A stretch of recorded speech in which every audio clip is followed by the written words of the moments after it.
under Section 107 of the Copyright Act of 1976. Allowances is made for fair use for purposes such as criticism, comment, news reporting, education, and research. Fair use is permitted by copyright statute that might otherwise be infringing. Smash that like button. Let's go.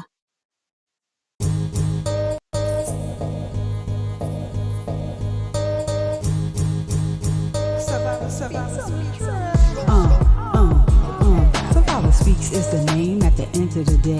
People love me or hate me, I don't care either way. Yes, cancer busted through like a leaf in the night. A cancer's ass was knocked out before the end of the fight. A champion coming through, knocking everything out. This is hard if you see, I do nothing for clout. Just like cancer, I'll let nothing take me out. So be respectful when you step foot inside of my house. Over here to have your ass escorted on out. So hop up out the bushes, wipe your feet, take a seat, and get comfortable and chill with your girl. Survivor Speaks, yeah. Hey, hey, hey. Who, what? I'm Survivor Speaks. What time is it? What time is it? It's time for you to hit that like and subscribe button and turn on that notification bell so you get a notification each and every time that I go live. Yeah, it's Survivor Speaks and it's showtime, ladies and gentlemen. Thank you for being here. Peace, peace, peace.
Duh. You can hear me now, right? I'm so sorry, y'all. uh you can hear now, right? I think I know what it was. I was on mute. Sorry about that. I don't even know. So you didn't hear anything I said. So I'll have to just go on over and start from the beginning. But you did hear the intro, right? Ted, I didn't even know I hit that. You heard the intro? Yes. Okay. Good. Good. Good. So let's anything else you didn't hear? I'm so sorry. All good now. Thanks, Emily. Thanks, you guys. I'm gonna not start the intro over, but just the brief introduction.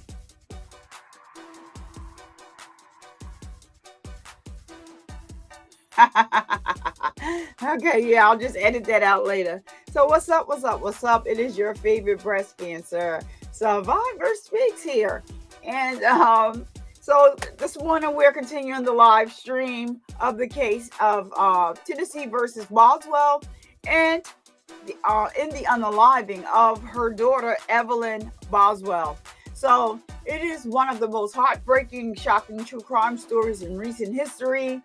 So how could a mother betray her own child in such a horrific way? Join us as we uncover the disturbing details, the lies, and the search for the justice in this tragic case. And if you're joining us for the first time, don't forget to hit that subscribe button and turn on all your notifications so you never miss our live streams or video uploads. And if you're watching live, jump into the chat. We want to hear your thoughts and questions throughout the show. So today we are on day 6. We are on day 6. We are live streaming. Yes, this is a current case. And so we're going to get into that momentarily. I'd just like to say hello, to everyone verbally that is in the chat when I first come in. And it's a way, Southern hospitality goes a long way. You say good morning in the morning, something that uh, people up north, they don't really do too much of it. Everybody's walking past each other. But in the South, when you're down there, it's pleasant. It's good morning. And that's that. So what up the tech clouds in the chat, holding the chat down. Thank you for being here. Thank you for all you do, chat. What up, AOBD? AOBD has a little eyes looking. Maybe AOBD is just in the bushes listening. I appreciate you, AOBD. Good morning, Emily Stokes. Thank you for being here, and thank you for always supporting the show. And I know you're interested in this case, and I appreciate you for coming through and rocking out with us. Shout out to the people that are watching on Twitter. The people on Twitter, they watch heavy from Twitter over there now. They are heavy over there on Twitter. I wish that they would come over and hit that like button for the free 99. It's a free way to support the show, and it gets the video pushed out in the algorithm and brings awareness to this case, which is a tragic case. Such a beautiful girl. Have Emma, excuse me, I'm getting ready to say Emily again. Getting ready to say your name again, Emily. We have Evelyn Evelyn Boswell, the little cutie up on the screen. That is what this trial is about, bringing justice for her. She's such a little cutie. If you are a member, you have the option to take advantage of our membership emojis. So Evelyn Boswell does have her own emoji. I just dropped it in the chat.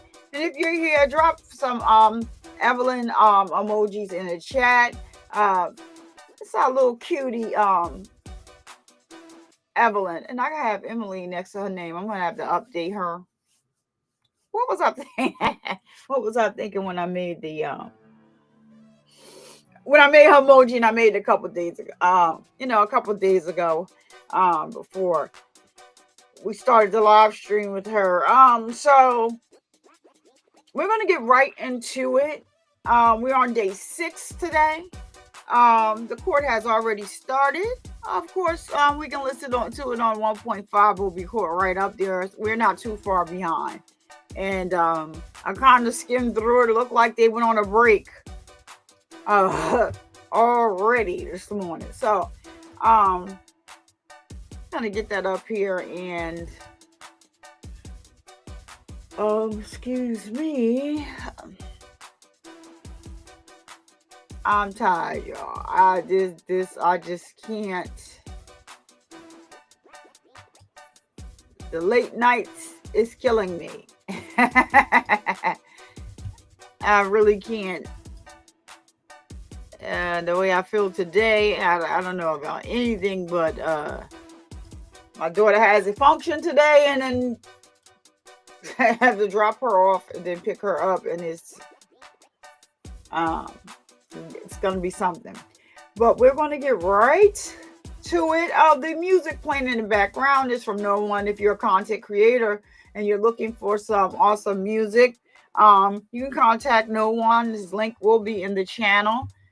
Contact No One directly. And you guys can work out the logistics of that.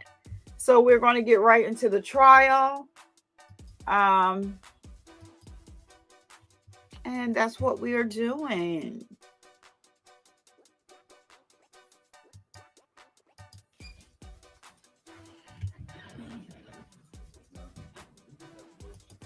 Just music down. It's just. Oh, we get to see Miss Megan Boswell walk into the courtroom today. Oh, that wasn't a treat, but yeah, let me get some angry faces in here for Megan Boswell. That was a whole mess yesterday. That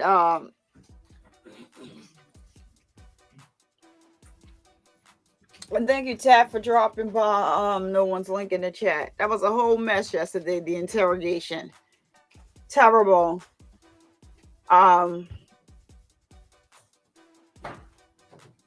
She laughs and jokes. I don't think anything is funny, but she does. She can't erase those videos. She can't erase all the stories she's told. So. Returning to this is day 8 of State versus Megan Boswell S72869. All right, I need to turn the music is still to, well, maybe my earphones, but I can hear it pretty loud, and so we want to make sure we hear the case.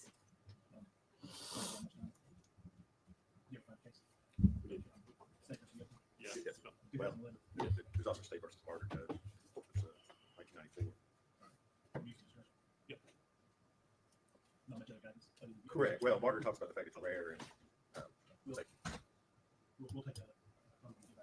Okay, thank you. If you all make me copies of the cases, or email, Would you prefer email? Okay.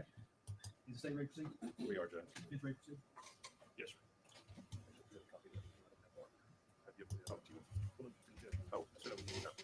I didn't share out to Instagram and TikTok. Chad, I love it. I love it. I love it. I understand. I call Susan Jones. That's the case she's in. All that area is not very well developed. Great stuff. Great stuff. I need 6 more memberships so I can make a new emoji. I don't think I'm going to waste it on her, but you know.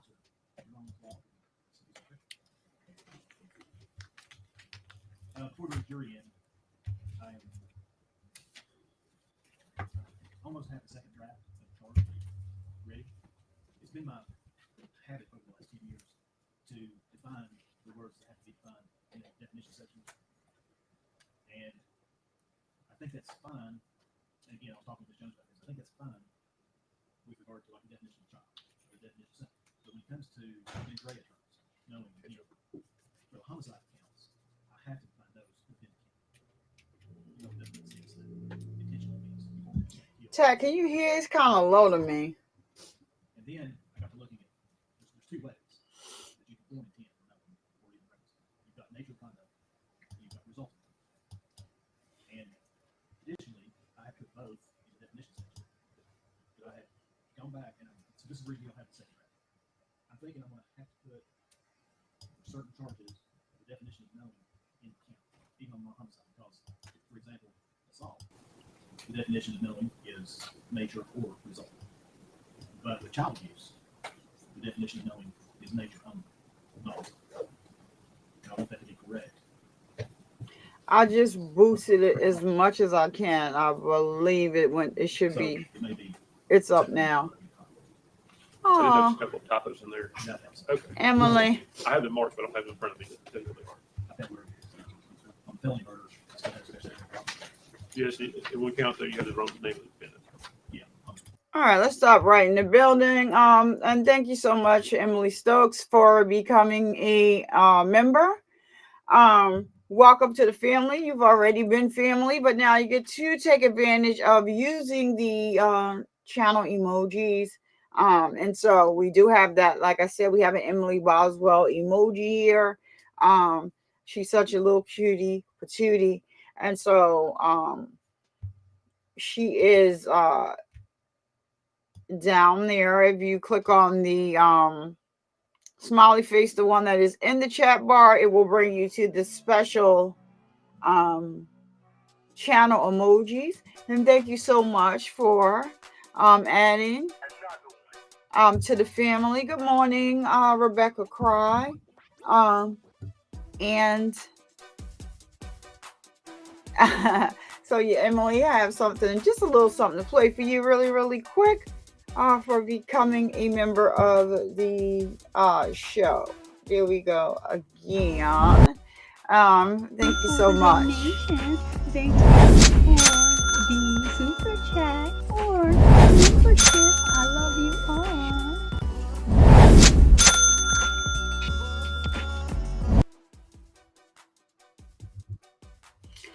All right, thank you so much, Emily. I support. Thank you for all your. I didn't mean to play. Thank you for all of your support. Thank you for becoming a member, joining Survivor Nation, and welcome to the family. All right, so Rebecca Cry, good morning. I see you up in here. Thank you for being here, and thank you for all of your support. And so we're going to get right back into the trial, day 6 today. I think it's somewhere else too. I didn't read the article. We're at 77 minutes.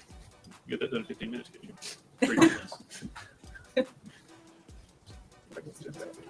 Next, it took him 2 minutes. Hey, so it would have been 2.5 hours. Right.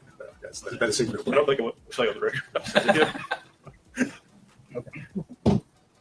Jury's ready. If you want to get your next witness headed this way, you know.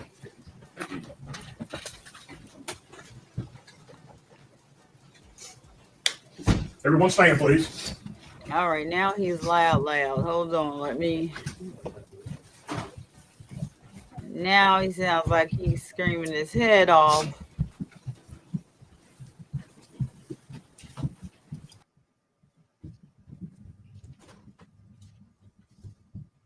Yeah, but we can't. Seated. Thank you.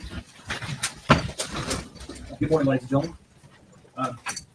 As we start off each court session, I gave you certain admonitions yesterday before you left. Does any juror have anything to report with regard to those admonitions? Nope. If you do, raise your right hand. Nobody's raised their hand. Oh, Emily, you was already green, so yeah. Thank you for rejoining. Let me make that correction.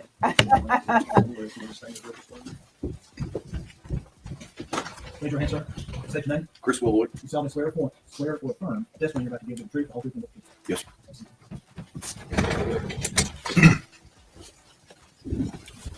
Good morning. Good morning.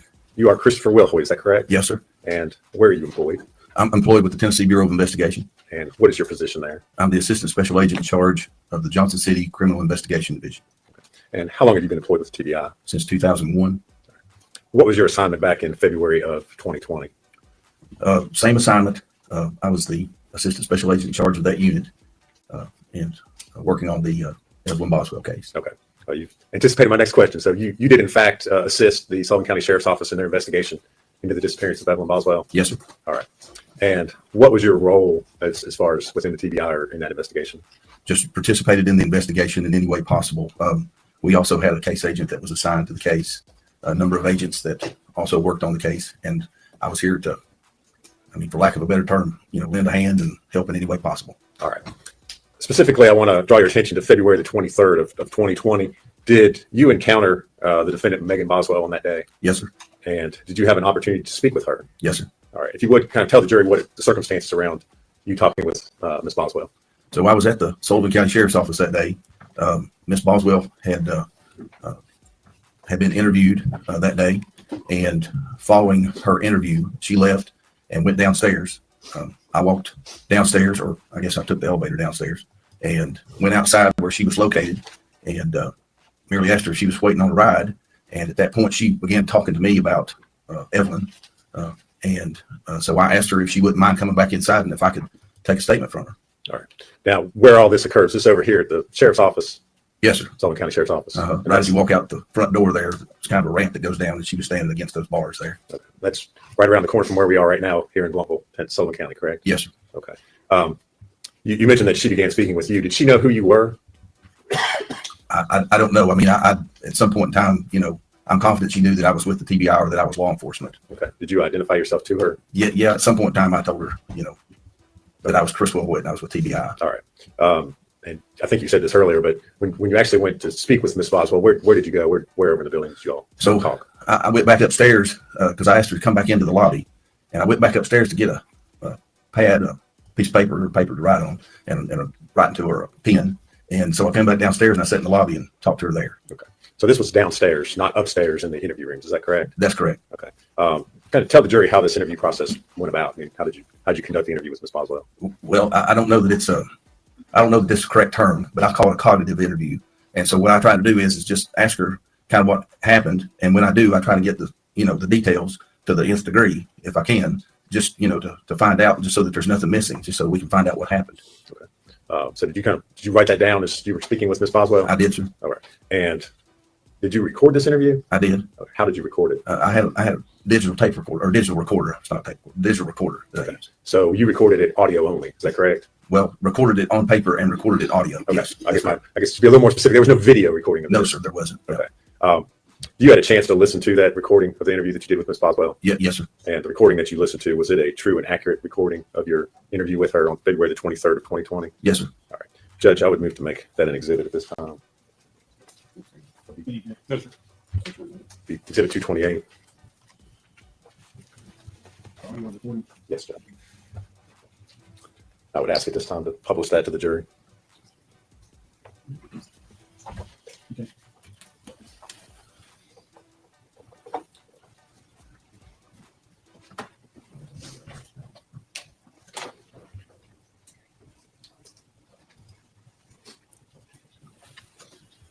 Are we ready? Yep. February 23rd, 11:22 p.m.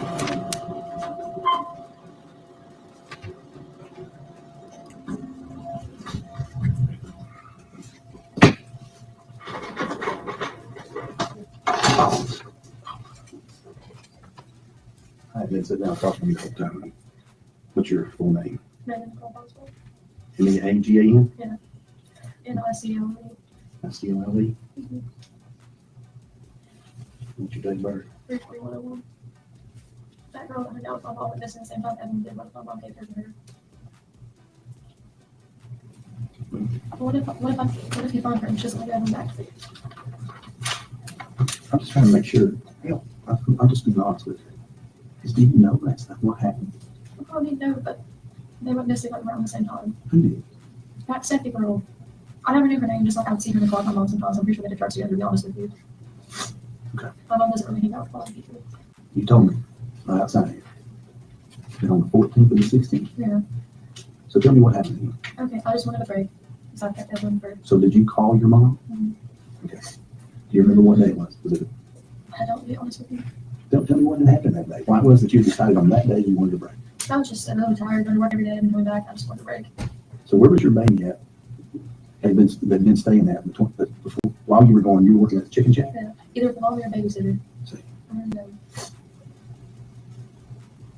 I was working chicken shack. My mom? Or I'm mommy. old mommy? No, I mean, I'm mommy for the first one. I'm a babysitter. I'm sorry. Old mommy? Or babysitter? I don't know, there's a couple times I did watch Evelyn just because I couldn't look at every day. New child.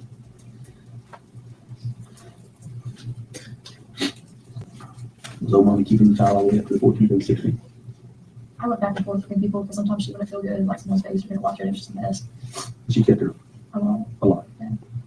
Okay. So, Can we just start there and then do this over real quick? Yeah. Okay. I called my mom just because I wanted a break and showing that I heard what we were going to do that night. call my mom. Call a break. This was sometime between December Yeah. 14th and 16th. So did your mom come to where you were, which was where? Okay.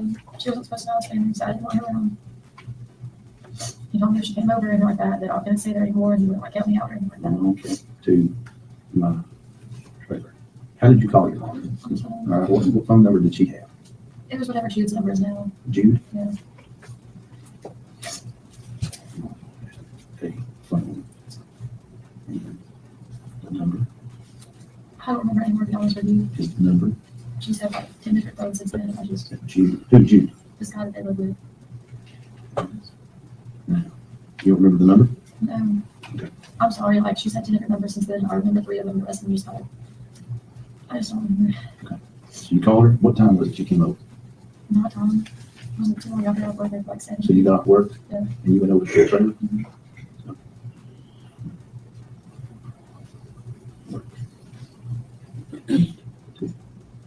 The trailer. I happen to like on Evelyn when they're back and forth person looks. Let's work on finding her. I can even answer them. I will. I'll do my best to find out what we can do. I got off work and went to the trailer. That's where you called your mom from?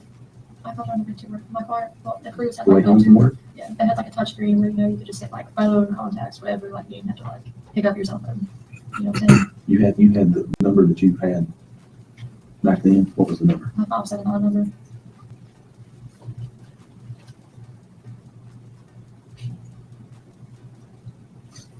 I called. On the way home. Like I said, my car had like a touch screen where you could plug your phone up and it'd be like contacts, calls, like you know what I'm talking about. It had like Apple Play or whatever card.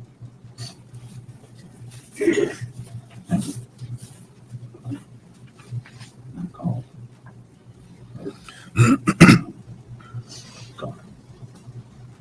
Okay, I told her it's really brave. It's a little hard to hear, but it's a video recording. Let me see if I can turn it up a little bit. I was supposed to get it next day. You were supposed to get it next I was supposed to pick her up the next day. from your mom. Mhm. So mom comes over there. What's she driving? Who's she with? Let me see if I can turn the closed I don't caption. remember what car they were, to be honest with you, it was dark. They're There was a unavailable. little bit Dang it. that matters to me. Who's with? You know that. Will? What's his last name? McLean. Small sedan. Color? You know anything? What color is it? It was a dark car and it was not mine. And unfortunately, I didn't work at the time, so I didn't like him.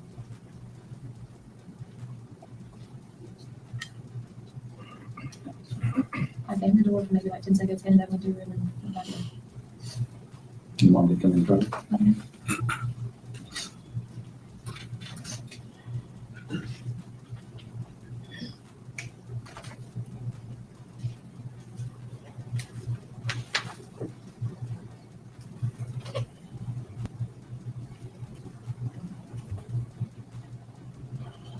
So what was Evelyn wearing when she went with your mom? I already told you about that little pink. I wasn't in there. It's a little hot pink tracksuit, the matching red shoes. So Puma tracksuit. Has she been wearing this all day? Oh, yeah. I'm just asking. Does that make it bad? Because she's wearing it? No. No, So she's wearing it. Evelyn was wearing She can get nervous when it changes. a small A Puma a Puma tracksuit. It's hot pink. suit. It's hot pink and she had very much. And the shoes. Huh? That's shoes that matched too. Shoes were pink. They were Puma shoes. They matched the tracksuit.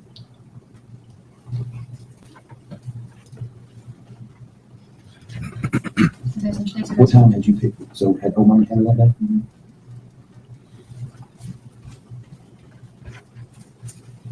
To be honest with you, that was one of the days, like, mommy kept a little bit, and the babysitter kept a little bit, and I just can't honestly on the roof when I think it was a mommy. How did you get from old mommy to the babysitter? I like work. Okay. I don't remember, to be honest with you. I'm sorry, it's tired, I'm sleepy. Who was the babysitter? So, Did she say she's sleepy? Child. You was work like around lunch or when? it was after lunch. I don't remember the exact time, to be honest with you.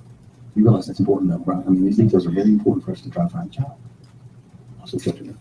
I left work sometime. Yeah.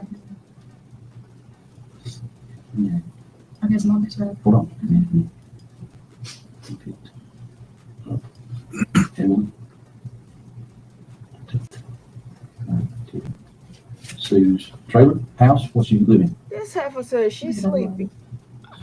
I think you consider it a vlog. Home. She's sleepy. Tell me this.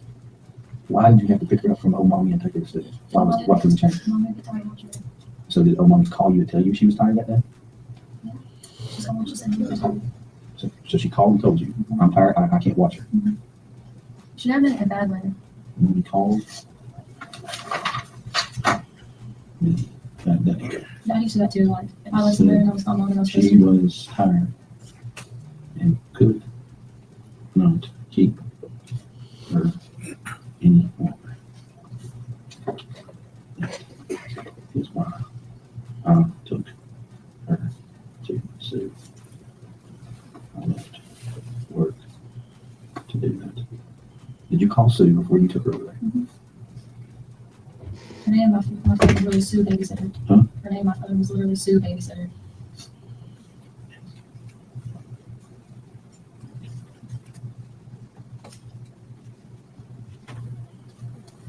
Well, the So- chicken wings. You think so then you must have picked her up from Sue that day.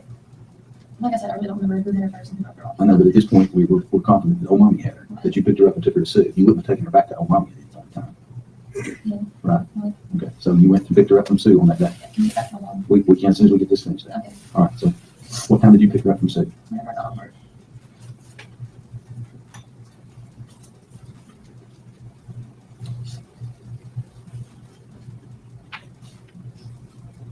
Which was about what time? Probably 6:30.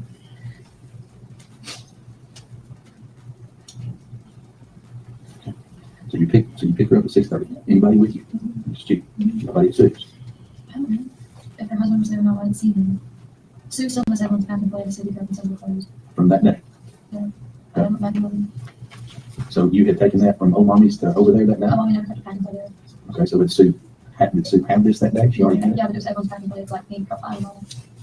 Well, like the insert of the bed playpen is pink and it's got like the edges of it's like white and it's got pink ribbons on it. Okay. Like, have you seen a pack and play? Mhm. I'm assuming you have a kid. Okay. You know what I'm talking about? Yeah. Like the design, the water around it. Yeah. On the very top part, that part, like the great pack and play. It's Yeah. white. Pink roses. Yeah, but Sue, Already had a pack and play. That's what I did before. Yeah. It's so close. so she had clothes, so, Yeah. And she maybe had but you had dressed Evelyn that day, right? Yeah. In this Puma outfit. Yeah. So she didn't Rebecca, have you clothes or can anything use like that. the Sue still has clothes like dropped. Rebecca, I'm not sure. You can use the if you click the happy face in the chat bar, Rebecca. There is a Evelyn emoji down there that you can also use. If you see us posting it, you do have access. You are a member, so you can click on that happy face where it says chat. And then the special character emojis will show up there. Tat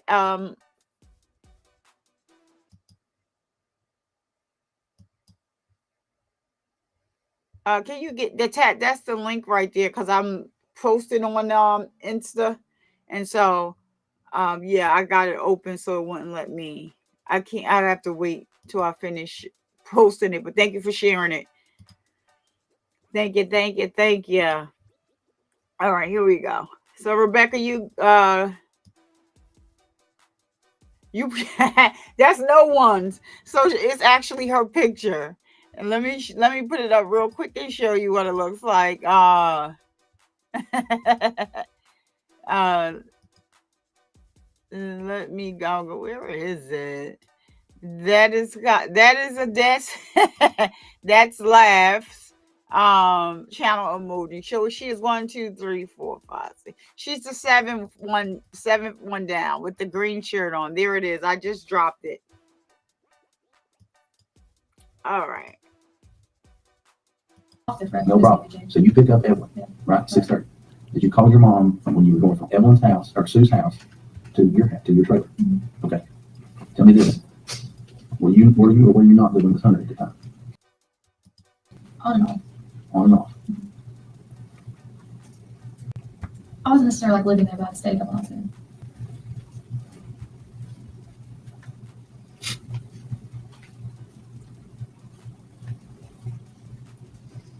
Okay, so mom picks Evelyn up. You know, they're going to Dover. I'm like, okay. So it's with me. So your mom doesn't come inside. So is this conversation you're having with your mom, is it standing at the door? She's like, we're going to Mendoza. I'm like, here's Evelyn's stuff. Bye. Like, it's really quick. Emily, How you got I don't know. it. How far is Mendoza? Do you know? I don't, the reason I'm asking though is did you ask like, does she need a toothbrush? Or not toothbrush, but does she need like overnight stuff? I did send her overnight stuff. I was supposed to go overnight, supposed to go next morning. Okay, so you had a bag that you gave to your It wasn't a mom. bag, it was a basket. It was a basket. It's blue. It had like diapers and like I gave like some Did milk. Will get out of the car and come with her to the door? Okay, so when my mom came to the door, okay, were you planning on your mom keeping her that night? Okay, so So I sent overnight stuff. when mom came to the door, did you tell her that on the phone? Yeah, she did. Okay, She was aware. So I was going to tell. into the door, I gave her basket It was a blue basket. Does that matter? that was blue. Does that matter at all? It had overnight clothes, Well, anytime I ever take Evelyn anywhere, I sent with extra clothes. Because babies get dirty. overnight clothes, Diapers, milk. and extra clothes. And also had You were really thorough. diapers and milk. Yeah. What kind of milk? On milk. Whole milk, not any kind of formula or anything like that. She just drank whole milk. Yeah, around 9 months old, like, she started spitting formula back up. So I switched her on whole milk. My pediatrician told me not to, but like, she never spit up again and she was fine. So I just kept her on whole milk. Just whole milk. You put some kind of cold thing in there to keep the milk cold. I gave it to her like out of the, the fridge. I'm sorry, I'm half asleep. Please bear with me. I didn't remember. My mom. Tess's me. Should I not have done that? I don't know where she's going or what the deal was. So what did your mom say to you when she left? That I didn't even hard for Okay. My mom said, I didn't even hard for tomorrow, pick her up. So at some point she's got to tell you where she's going. Mendoza. I know that, Megan, but it's important about how and when she told you. Did she tell you that at the beginning of the conversation while you were on the phone or at the door or at the end? We were on the phone. She told me her little brother Mendoza.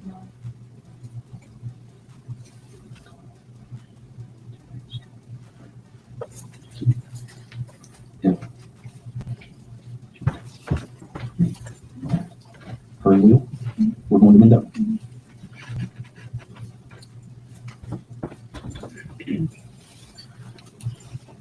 Okay. Now, did she say we're going over there to camp or to see somebody, or what did she say? I mean, I just assumed camper, I'm not gonna lie to you.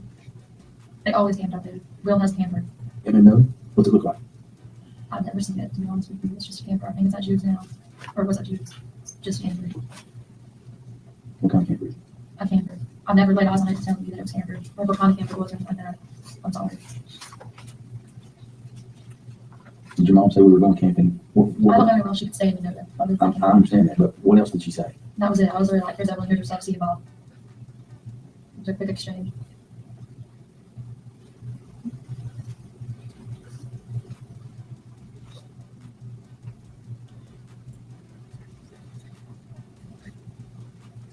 It's like a long, like, wholesome river, I guess. That's what my dad told me. How's your dad know? Because my mom got like a trespassing charge. She like walked over property one day, like in Scott County. He was like, that river flows through in a day. You know what I'm talking about? Well, he knows what he's talking about. I guess. What time is it? I'm not really sure.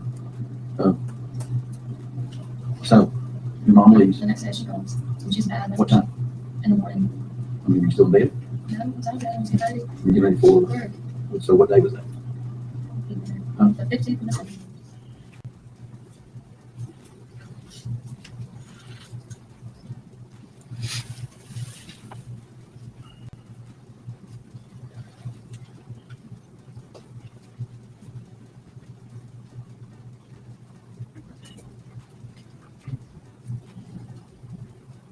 Okay, and she's like, oh, but like, you don't deserve Evelyn, your bad mom. Like, she's just like, Evelyn's gonna treat you better, take care of you better.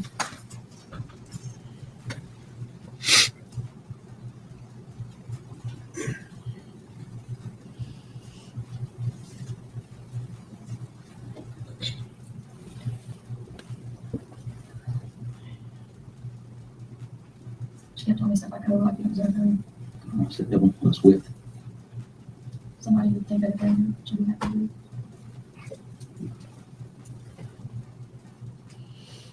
You think I was my mom? I didn't say that. I don't know that anybody said that. You know why? Because we don't know what happened. And Megan, I'm not sitting here saying this isn't feasible, but I'm confident that you know more than what you're saying to me. That's all. I'm not sitting here saying this isn't. I'm confident that you know. I don't know more than one thing. At the minimum, your mom has told you where this child is. I think it's more than ever. Take better care. Somebody who would take better care. Do you know the day that you all got press release whatever? She kept trying to take me back up there, and I told her, I was like, look, you just give her to me. I was like, so help me God, I would not put your name into it. I would walk my ass up there with Evelyn on my head and be like, it's not my dad, I don't want to see the baby, like, you know, think of some bullshit. And I was like, I will let them just see the baby. I was like, you're taking me too, or just tell I me. want you to listen to what you just said. What? Your mom kept trying to take you back up there. But she wouldn't tell me wrong. Megan, that is not feasible whatsoever. Mom, do you think that's not? Why would your mom say, I want to take you up there, but wouldn't say this is where Well, the she wouldn't tell me that's where we were going. That's just where the road signs were pointing to. She was taking me somewhere random in Virginia. And the road signs were like pointing towards Kentucky. Okay. And you didn't go? No, because she wouldn't tell me. She just kept telling me that I don't need to talk to you all, that I need to like go with her and just like leave the whole situation and stuff like that. And she told you that you needed to know where the child was. No, she never mentioned Why else would she be taking you? She wouldn't tell me. I kept asking, she wouldn't answer me. That makes no And then I sense. told her that if she didn't take me and got me off back up there and talk to you all, she would get a press release. I was gonna call and be myself and anything. She told me that somebody who would take better care. Everyone was with somebody who would take better care of the child. She told you that next morning. That. Like, What? but I didn't deserve that one. That was a bad mom. I didn't support her.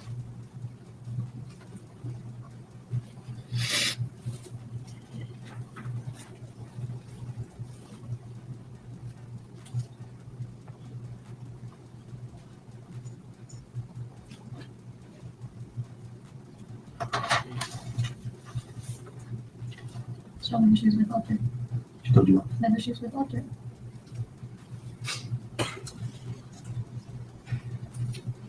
That the person or the people?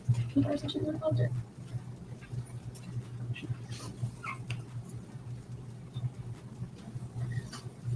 Like she was saying for a mom or anything.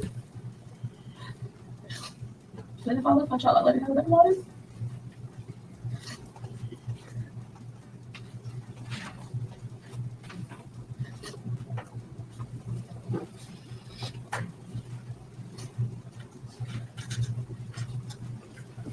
I love my child. What? I would let her have a better life. But she never did.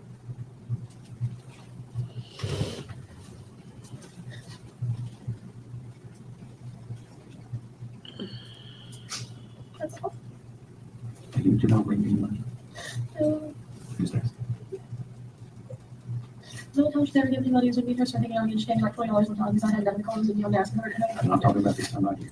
Okay. No, she never gave me money. What else did your mom tell you? That's it. She just kept repeating the same like phrases over and over again. This is all made it. I wanted everyone to have a good life. It wasn't.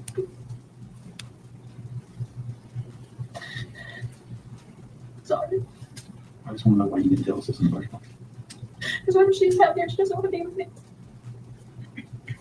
Maybe. Everybody keeps telling me what bad mom and she'd be better off than anybody but me. I want to know something. What? Do you think Evelyn is alive? You do. Are you confident of that? You're shaking your head yes. Does that mean yes? Yeah, but Maybe. just don't know what it is. Maybe. I want you to know something. Well, If Evelyn is alive and she's okay, it's okay. Okay. And I even go back to the fact that if she's not, and something just accidentally happened, it happens. It's sad, but it happens. I can't go out here though and find this child, no matter how it is, and turn around and make it okay. If when I talk to the people, they say, Megan knew this. Do you understand that? And I'm telling you, that's more feasible than you don't know at this point because I've already told a couple of different stories. If you know where the child is, I need to put my hands on it so that I can help you with this. You need to tell me, honey. I don't have an exact idea. I just think someone's in there with my mom's all the time. That your mom hangs out with. Tell me who your mom hangs out with. Nobody else arguing about the moment. I'm not arguing. What names do you know? You're gonna have to give me a second, I think. There's like Travis, Tristan, Billy, Coaster. These are all people you know. No. I don't know why she knows me better. My mom has a lot of like sketchy friends and they move around a lot. And Will has a lot of sketchy friends and move around a lot.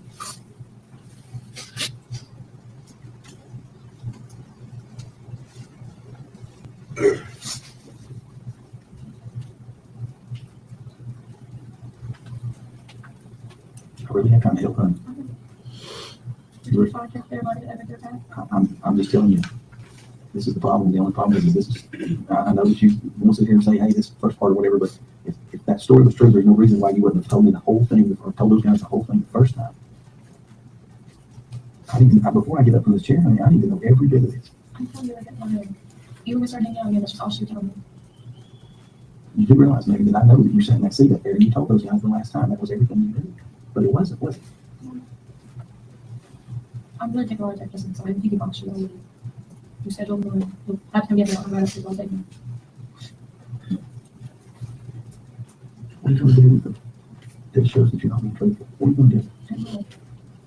I know that more. See, I gotta sit here and believe you, huh? I also believe that you feel confident that your child is still alive. Right? Was that a bad thing? No. But what the bad thing is if you have an idea of where it's at and you're not telling.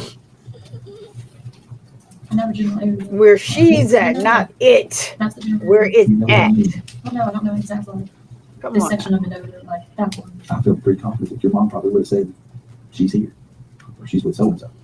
She never gave me the name. The only coincidence I could think of that was really like, oh, that's weird. It's like that girl that mom used to hang out with just kind of disappeared, like almost exactly nothing to do. And the day mom got arrested, like she messaged me on Facebook and was back into like whatever. No one never said people, it's always person. Like singular. Not like Why is that? Would you have said that if you didn't know? someone. Person? No, she never said people, it was always person. It was the person who has it. It wasn't like, oh, the people were like, you know, it's always like one person. Listen, you go to the ends of the earth for this kid. Okay. But I'm telling you right now, lots of problems. If what you're telling me is a made-up story, Okay. you've done this twice. Okay. You can't do this. Okay. All right? I know you're young, but you're not an adult. And I'm willing to tear every word up and tear this paper off and take another statement from you and forget it. I appreciate it. I would. I would sit right here because I don't want to see you at the age of 18 ruin your life. If an accident happens to this child, I'm willing to write it down. If you know where your child is, I'm willing to write it Accidents never down. happened to Evelyn when she bruised her face or something while she was walking. I'm willing to write down what happened. I told you. And if there's more that you know, I've got to know. There's not. I just had theories and I told you that. Like And I this said, is it. that one girl that went missing around the same time Evelyn did, like my mom hung out. Do you know the child to be with that girl? No, but don't you think it's weird they were missing around the same time? And literally, like almost down to the my mom was arrested. She talked to What's somebody. the girl's name? It's Lucy Sappy.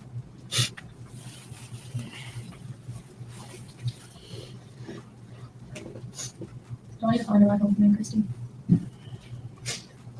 Thank you, Mom.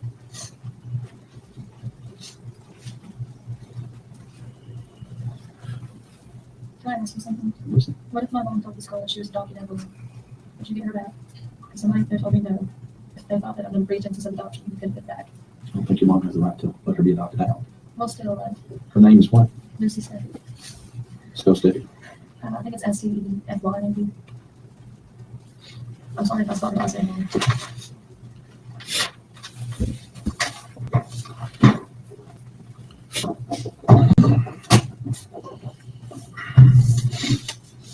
I was working at the chicken shack.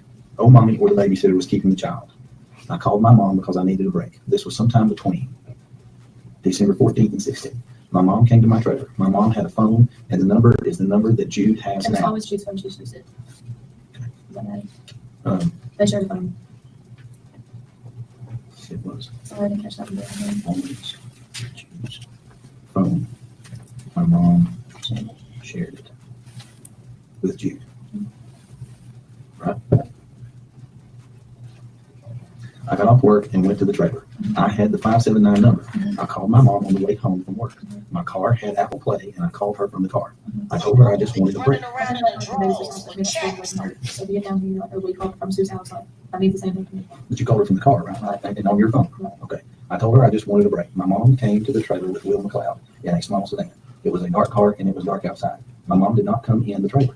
I handed Evelyn to her while she was outside. Evelyn was wearing a Puma track suit that was hot pink with a bow to match. The shoes were pink Puma and matched the suit. Oh, mommy had kept the child that day. The babysitter, Sue, also kept her that day. I left work sometime in the afternoon and picked up Evelyn. I took her to Sue's home that I think is a double wide. Right? I mean, I don't know what you call it, it's just like double line. But it's not as long as we over did this. Initial right here, so I don't add anything to your statement. Right here. Yep. You see where I marked this out? Initial everywhere where I marked that and that out. Above it? Here's the initial right here where we added this. And initial right here at the bottom. So I'll add anything to your statement. All right. Oh, mommy called me that day and said she was tired and could not keep her any longer. That is why I took her to Sue. I left work to do that. I called Sue and asked her to keep Evelyn that day. I went to Sue's and picked up Evelyn after work, which was around 6:30 p.m. I called my mom on my way from Sue's to my trailer. When my mom came to the door, I gave her a basket that was blue. It had overnight clothes and extra clothes. It also had diapers and milk, which was whole milk.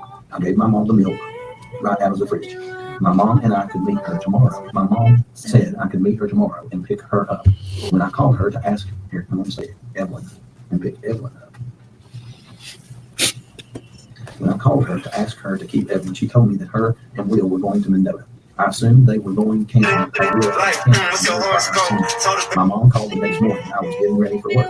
It was either 15 or 17. My mom said that I was a bad mom and that I did not deserve Evelyn. My mom said Evelyn was with somebody who would take better care of the child. My mom said I did not deserve Evelyn. She said I was a bad mom and could not support her. All that right? Where I work things out?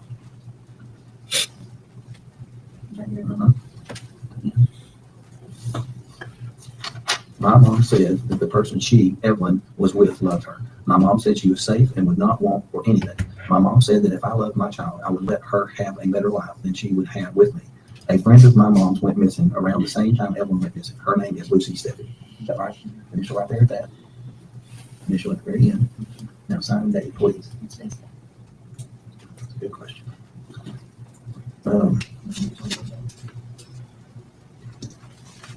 24. 20. Okay. Did you want to tell me that? It's a good question.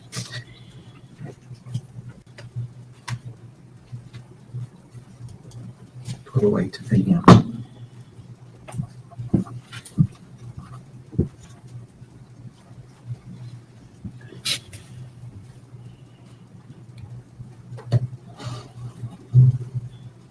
I'm pretty sure, I'm just thinking. Oh, mommy could have some maybe before that. No. She must have her dates wrong because she didn't know it. I know for a fact that she didn't know it. Because I had nobody else to watch her except two people. Mom is also 70 years old and calls me the wrong name every time I see. I mean, I call my kids the wrong name half the time. I And my don't dad, think there's anything wrong with my and then mind. when I was going in and out of there, I was like, oh, I haven't seen her after Thanksgiving. I'm like, you know, because like, actually has pictures of her after Thanksgiving. or she used to, whatever that might be that she had. I don't want us to get up from this chair and miss any opportunity. I've got an 18-year-old daughter. It worries me that if I say let's get up from this chair and that there's more knowledge in your head, There's not. that I can help fix this problem I'm not. that I can't get. If I think of anything, I'm like, oh, like, you know, You need to think of it right now. I can't think of what else right now. It's just so tolerate life. Your child's missing. I'm worried about you. I'm worried about your child. Okay? Anything else? Sure. Are you ready for some? Are you taking some or something? I'll either take you home or get somebody. Give me just a minute. Calm down. We'll make it a good, safe ride home.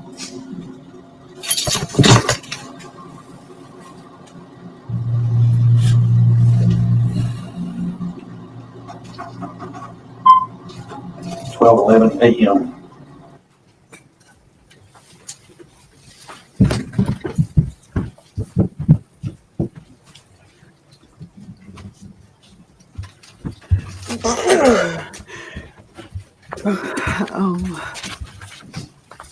Agent Will Hoare, we could kind of tell as you were speaking with Ms. Boswell, you writing that statement down Yes, sir. on a pad. Okay. Did you go over that statement with her? Yes, sir. Did you allow her to correct or make any changes to what you were writing down? Yes, sir. Okay. Is that indicated on the statement as well? Yes, sir. All right. And at the end of the statement, did you have her sign and date it? Yes, sir. And did you sign and date it as well? Yes, sir, I did.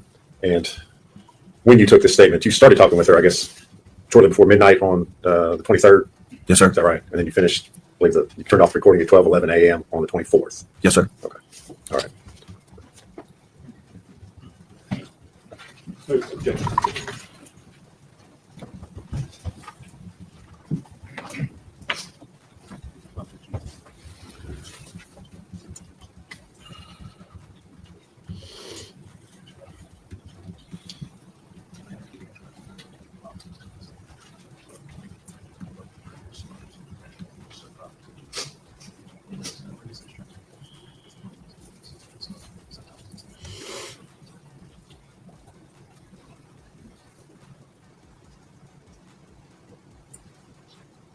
Oh wow, what was I typing in?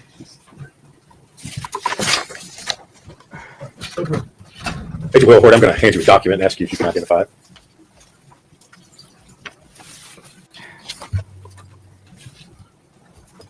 Do you recognize it? Yes, sir. Is that a copy of the statement that you took from Megan Boswell on the February 23rd into February 24th, 2020? Yes, sir. All right. And you recognize her signature at the end of that statement? Yes, sir. And you sign that as well? Yes, sir. Judge, we can make that exhibit 229. The full 229 over the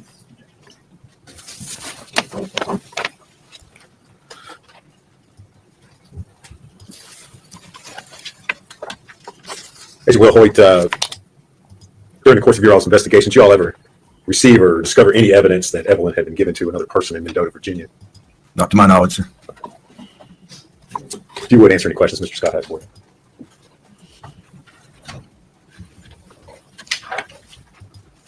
Good morning, Agent Will Hoyt. How are you? Fine, sir. How are you? Good. Thank you for asking. You took this statement on February the 23rd. It appears it started up into the night. Is that a fair statement? Yes, sir. How long had Megan been at the sheriff's department that day prior to that statement being taken? You know? I don't. Did you Mirandize her? No, sir. The statement, the subject matter of the statement. Obviously, you're aware that several other statements have been taken from her. Yes, sir. You were in charge of the field office in Johnson City, basically, right? Yes, sir. So that means you review and sign off on everything that's done in every case. In the field division, yes, sir. So everything that Agent Gratz is doing, you're reviewing and you're signing off on. Yes, sir. So you were aware that she'd been interviewed several times prior to your interview. Several being, I guess, I don't know, but yes, she had been interviewed prior to that, Mr. Scott. You are correct. Okay. And your interview was essentially a continuation on the same subject matter of the prior interviews. Can you repeat the question? Your interview was a continuation of the subject matter of the prior interview, being the disappearance of Evelyn Boswell. Well, it was a different interview, but I guess I was questioning her about Evelyn, which I think was the subject of every interview. Sure. That's all questions I have, Judge. Actually, no, I can ask one more thing. Were you aware that the TBI provided Megan with a cell phone on the 23rd? I apologize, Mr. Scott. I can't recall that. I believe that was the case, yes. But I don't know. I don't know the details of that. I'm sorry. So you don't know that cell phone could have been used to track her to see if she went to the location after the 23rd where the body was found? If you know. I don't. That's all the questions I have, Judge. Thanks, sir. Redirect. Hang on. Is he free to go? First state is. Just, yes, I'd ask that he be subject to recall, but free to leave the courthouse. As you know, your testimony right now is over. However, you are subject to being recalled. You don't have to stay at the courthouse. Just make sure you can get hold of him and get yours. Yes, sir.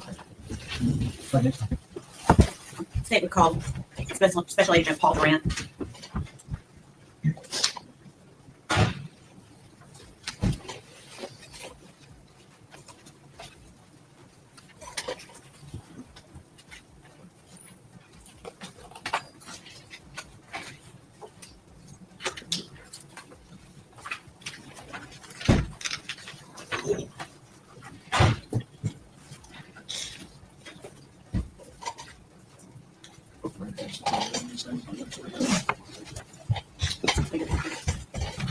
Please right hand, sir. State your name, please. My name is Paul Durant. You solemnly swear or affirm the testimony about the truth, the whole truth, and nothing but the truth. I swear.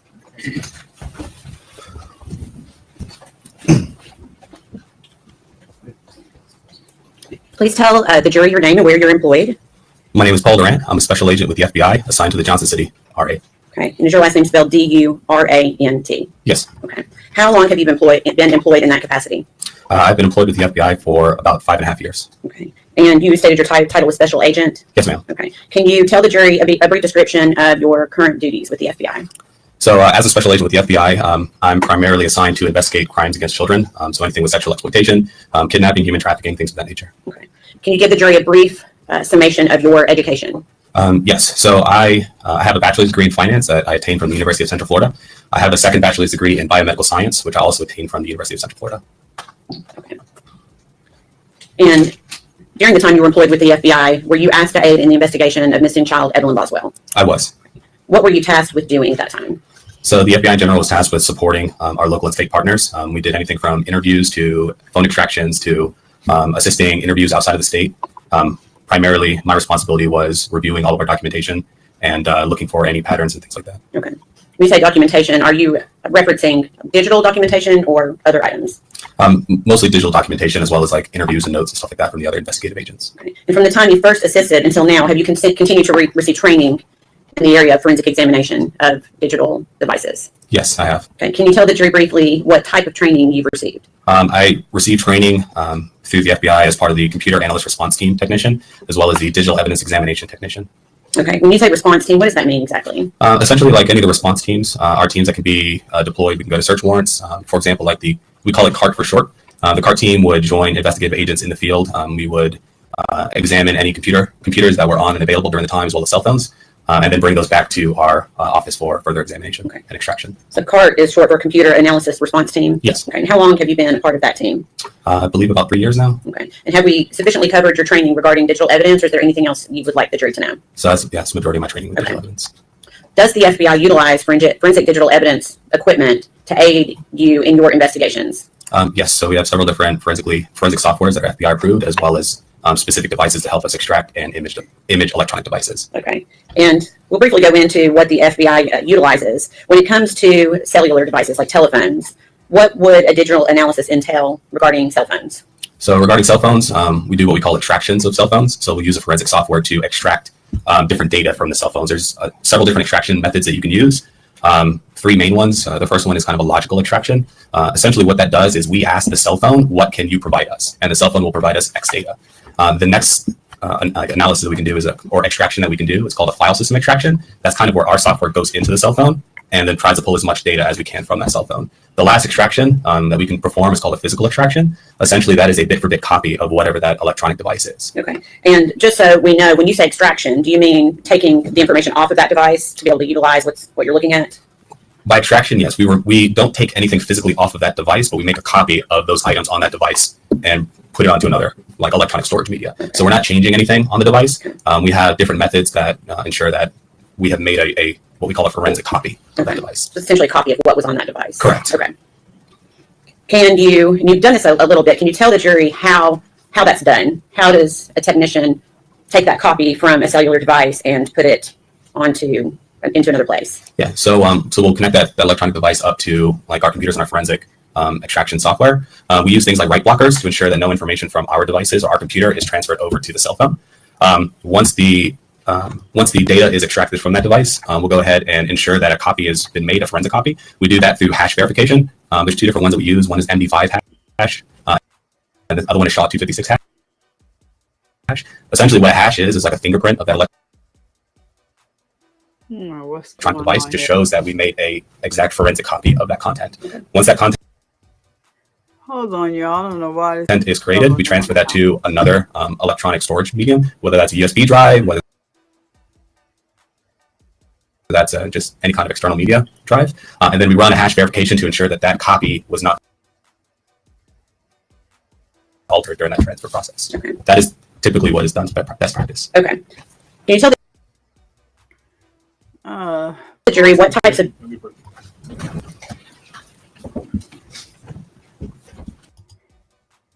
They're approaching. I don't know why I'm getting this little lag, but okay. We are actually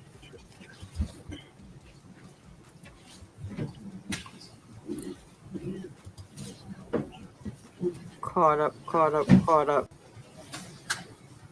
That's why. So we're caught up. So we shouldn't get that lag anymore. I can't fast forward these. Oh.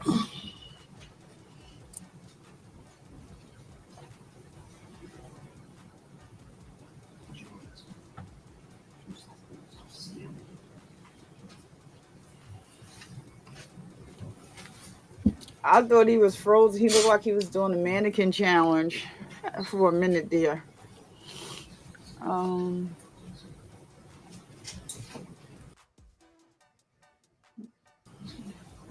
Still doing it.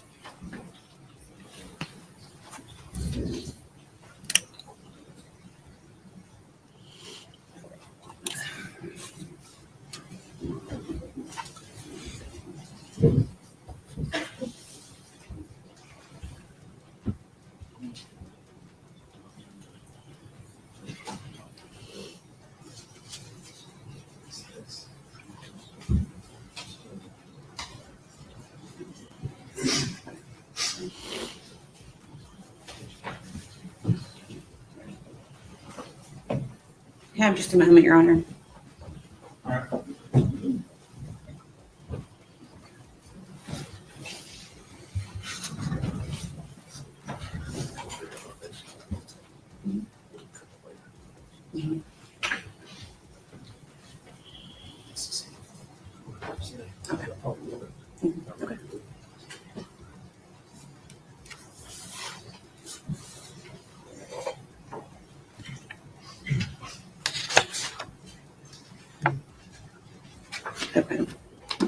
Agent Durant, have you previously performed digital analysis of cellular telephones? Yes. Have you previously performed analysis of social media extractions from search warrants? Yes. Okay. Your Honor, at this time, we would ask that he be made an expert in the area of forensic analysis of digital devices. Yes, Lord, our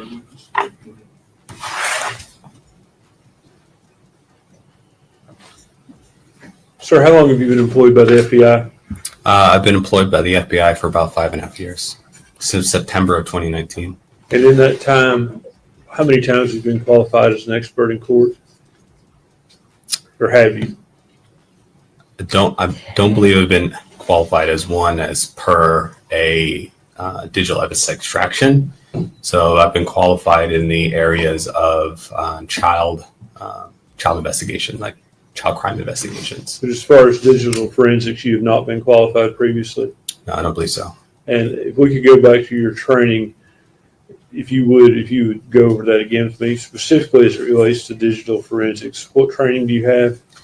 In terms of digital forensics, so I have two trainings that I pretty much I attended to. One was the computer analyst response team technician.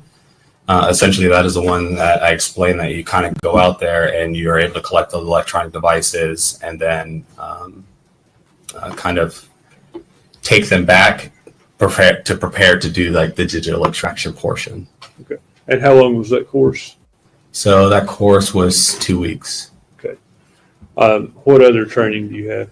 So I also am authorized as a digital evidence examination technician. Essentially what that one is that's the actual like extraction process of being able to extract the data and search through the data for information, evidence of crime. Did you go to a course for that? Yes. How long was that course? It was about 2 weeks. About 2 weeks. Yeah. So both courses were 2 weeks long. You have specialized training in the software you're using? In the software? Yes. Yeah, we were shown how to use the software, and we use that software in our cases. Okay. When you say you were shown how to use the software, what type of training do you actually have with the software? That was part of that training program where we actually get the software, we review what the software can do, and then we use that in order to extract digital evidence. And your formal education background is a degree in finance and a degree in biomedical science? Yes. Anything? Do you have any formal education as far as college or anything like that as it relates to digital forensics, downloading phones, so forth? No college experience with that, no. Why would they bring this witness in? It's such a important case. We approach.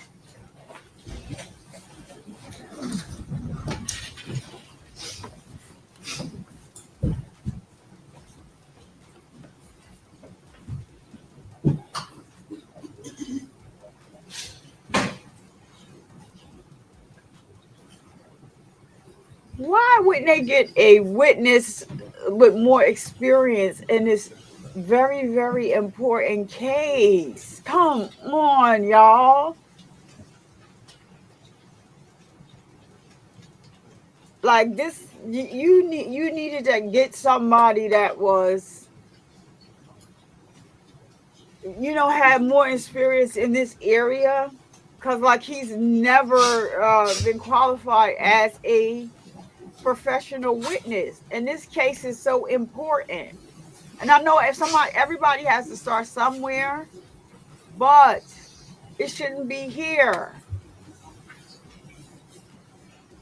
His schooling is not, he has great education, but as far as this background here for this, what he's on the stand for, he doesn't really have any background for that. So this case is so important. Why wouldn't they get somebody with more experience, pair him up with that person, and they work together? That way he's getting the experience that he needs. Wow. Chloe Albert's Revenge is in the building. I saw you, ma'am. I thought that they were going to keep going with the testimony, so I said hi in the chat to you. How are you? Welcome and thank you. In the course of your career, how many of these digital forensic analysis? I don't understand why they would do this. Like, I have extracted and analyzed, I would say, approximately 30 cell phones or mobile devices, kind of cell phones, iPads, stuff like that. And in terms of computers, probably about another 20 for computers in terms of like laptops. Yeah, they should have external had hard drives and things like that. Somebody that was solid with a solid background. They know that this is what the defense is looking for. They know that this is what they're. General, what field were you asking if you had been qualified? Specifically. In forensic analysis of digital devices.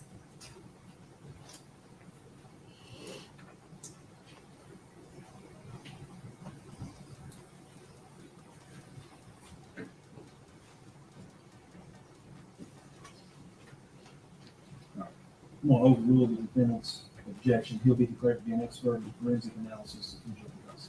Thank you, Your Honor. Based on his training and his experience. Ooh, they. Okay. So we're going to back up just a few questions back to the cellular. I believe you were testifying as to the cellular phone analysis and software that the FBI used. I believe we talked about the types of data that can be, and I think that was actually my next question. When we're talking about cellular phones or cellular devices, can you tell the jury what types of data can be obtained from an extraction of a cellular device? Yes, so extractions of cellular devices can provide a lot of different data, such as images, videos, text messages. You can do web searches, GPS, pretty much anything that could be stored on a cell phone can be found through an extraction of the cell phone. Okay. And is every cell phone the same, or are you able to obtain duplicate copies of, like, say, two individuals have Facebook on their phones? Do you always get full records on each device, or can that be different depending on the device itself? It really depends upon the device, depends upon what the software update is. If some have older software versus newer software updates, there's a lot of different factors that can play into what can be extracted from an electronic device. In terms of social media, when you're extracting social media information from the device, it's only the information that is found on it. So a lot of social media companies will store stuff in like the cloud or off of your cell phone. So when you do an extraction, you may only get a couple of days of social media conversations. You may get more, you may get less, you may not get any at all. It really just depends upon the extraction method used and the data that was stored on the actual electronic device. Okay. Do you also, as part of your training and experience, also analyze social media extractions based on search warrants? Yes. Okay. Do those tend to offer more information than pulling social media directly from a cellular device? Yes. So information that you obtain through a search warrant for a social media company is going to have a more complete record of the conversations and the activity on that account, as opposed to one that is pulled from an electronic device. Okay. And can you tell the jury why that is? So kind of like I stated before, the information that you're going to get from an extraction of an electronic device is only going to be the information that's found on that device when you do the extraction. So one of the things that we do when we do an extraction is we put, like, for example, the cell phone in airplane mode. And in airplane mode, the cell phone is not able to communicate with any of the servers, the social media servers. So it's just whatever's on that device at that time is what you can get. However, when you do legal process through social media, they have access to all the information that they would store. All that information that would be on a cloud account can then be provided to law enforcement through legal process. Okay. You may have already asked this when the judge asked you these questions. Have you previously performed a digital analysis of cellular telephones? Yes. Have you also performed analysis of computers? Yes. And what about social media extractions from search warrants? Yes. And were you provided with digital extractions in the case we're here on today? I was. Okay. Do you know what types of digital extractions you were provided with? Yes. So the two main ones were a few cell phone extractions as well as social media search warrant returns. Okay. Were any of those directly linked to the defendant, Megan Boswell? Yes. Okay. What were you specifically asked to do with the information that you were given? I was asked to review the social media search warrant proceeds from Ms. Boswell's Facebook account and Instagram account. Okay. And tell us what proceeds are. Proceeds. So when you submit a search warrant to social media companies, essentially what they send you back is the proceeds of that warrant. So when I say search warrant proceeds, I mean all the information that's Facebook or Instagram or any social media has provided the law enforcement officer. Okay. And were you actually able to perform an analysis on the defendant's social media that was provided to you? Yes, I reviewed both the Facebook and Instagram accounts. Okay.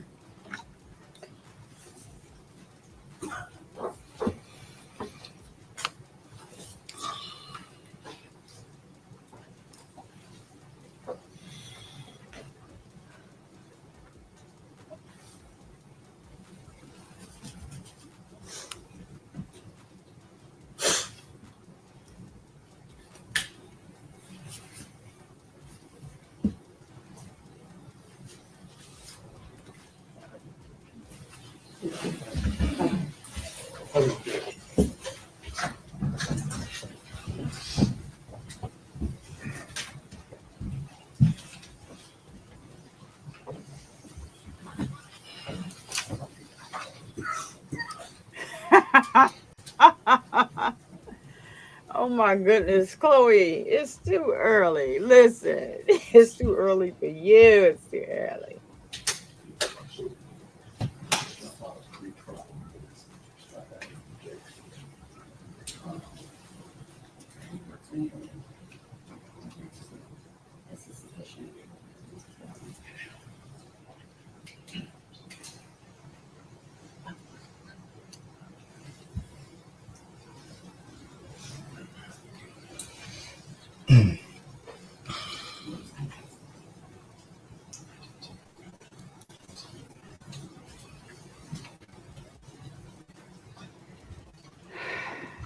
Ladies and gentlemen, I'm going to go with the officer. Everyone stand, please.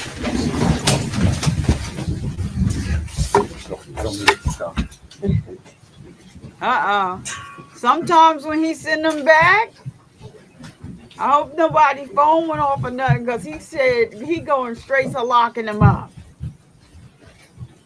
He didn't sound like he stopped this case because for a break. He sound like he stopped this case like he did in the beginning. I don't know. I hope nobody phone went off. You may be seated. Thank you. I hope. He is a no-nonsense judge. He don't say much, but when he do, let's see if he stopped because of some.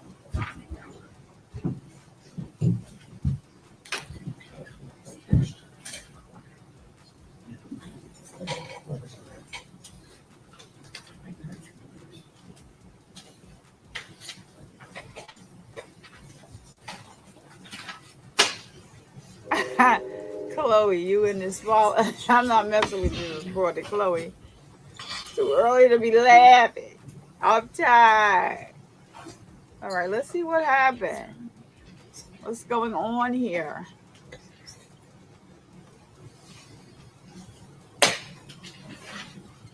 And Chloe, you missed Megan's walkthrough this morning.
What's going on?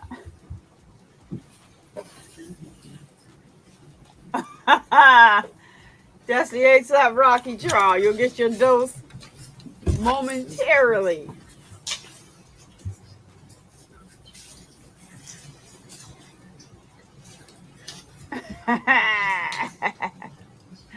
Chloe, it's too early for you. It's too early.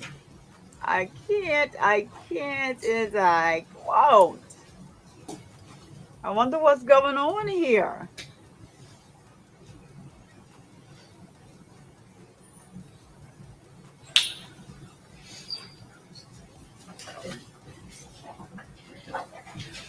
I'm just trying to figure out why it's such an important case. I'm not taking anything from the man on the stand, but his education is, great, but I don't understand why the state did not, get a more experienced witness so they won't be going through this.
Chloe. Yeah, like what is going on? He rarely stops the courtroom for this, like things like this. So he'll go to a break if they're at a sidebar and they can't. He'll go to a break, but he still has the witness on the stand. So what is really going on?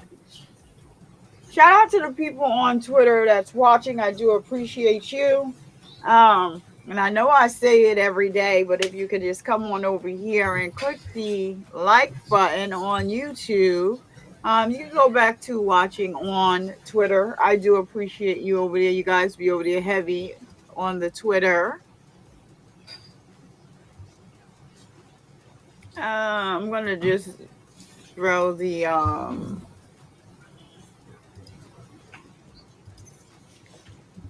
link in the Twitter, just in case you feel like you want to come over here and support for the free 99 on YouTube just by hitting like, subscribe if you're not subscribed.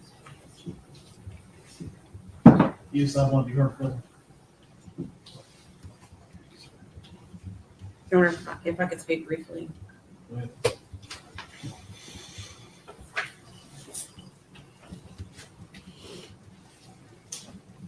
Well, first, the state of Tennessee has fulfilled the notice requirement by filing a written notice of intent to introduce these documents, and we were not at any time notified by the defense that they were going to be opposing these. But also under Rule 902, it falls under a self-authenticating documents because it is records of regularly conducted activity. And the case law is clear that a self-authenticating affidavit is sufficient on being able to bring these records in.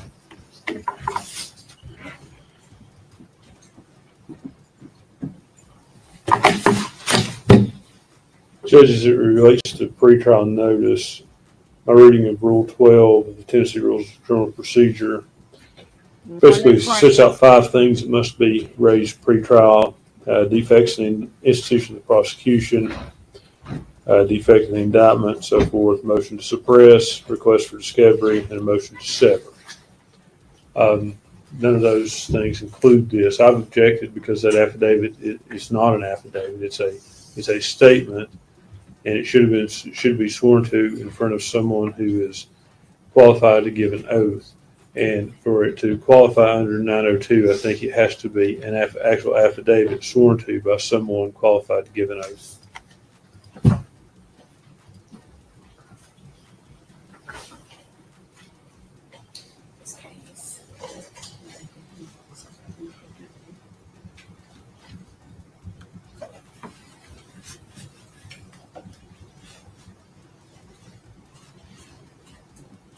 Your Honor, if you would like, we would be happy to provide you with a case that allows for this document to be sufficient.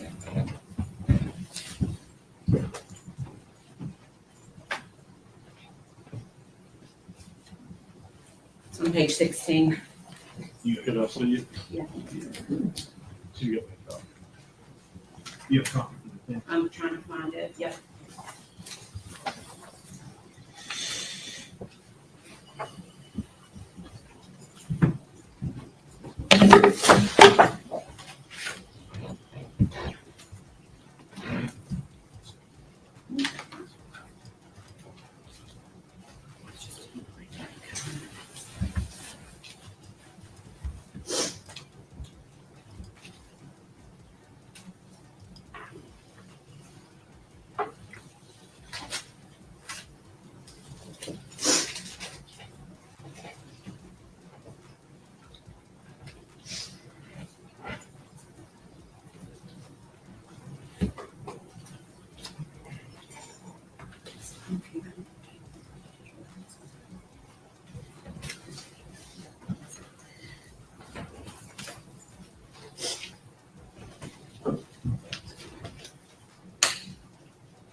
Ooh.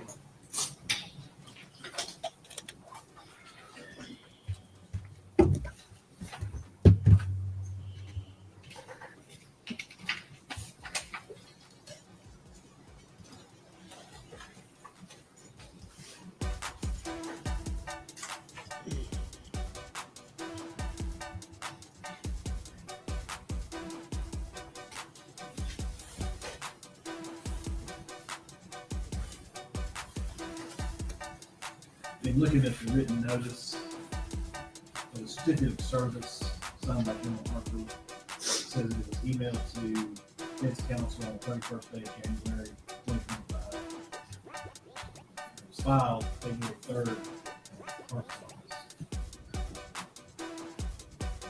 It included a copy of the certificate of authenticity and domestic record of regularly connected activity. Mr. Scott is correct. It does not appear on this document a notary from the state of California. I do know that in every other respect that the certificate of authenticity complies with rules 803, 6, and Could he use his outside voice, please? and the certificate of authenticity declares the penalty of perjury. That the certificate is true and correct to the best of this person's knowledge. And it has the logo of Facebook on the document itself. I'm looking at the case is handed Chloe? State versus Benitez, 2022 Westlaw 1231075. I'm sure he's probably somewhere he's gonna pop up and get yourself, Chloe. You done told him. The circumstances must only show with reasonable assurance the identity of the evidence. And the court satisfied that this certificate complies with Let me see. that standard. So I'm going to overrule the objection and the state available to continue. We'll take about 10 more minutes of break. So All right, so he's gonna take a break for about 10 minutes. He's gonna take a break for about 10 minutes. Like, you know, he is a the defense is a whine. They whine about everything. They've been trying to get a mistrial since this trial started. In about 5 minutes into the trial, they've been trying to get a mistrial, but thank goodness the judge said that this guy can testify as an expert, because I would think in a case of this magnitude that you would bring in an expert that has more expertise than this. This is his first time, you know, testifying in a trial, and this case is not. It's not a small case. It's not a small trial. This is a very, very important trial, you know, to me and to a lot of people that, you know, tune in every day to watch. And I just think that, you know, they should have brought somebody with more expertise and not give this the defense team anything to object to, because you know they object to less. And also, without their objections, I think that, you know, they should bring somebody in with enough legal expertise that has been trying these cases. What they didn't ask was whether or not, you know, he did any type of internship where he worked with others, you know, like hands-on training while, you know, something like that. But like I said, his education is great, but I just think that they should, like, you know, to avoid all of the defense's shenanigans, because even without him not being having testified as an expert, they were the you could trust and believe that the state will have something else to object about. Because that's just what, I mean, not the state, excuse me, the defense. Because that's just what they do.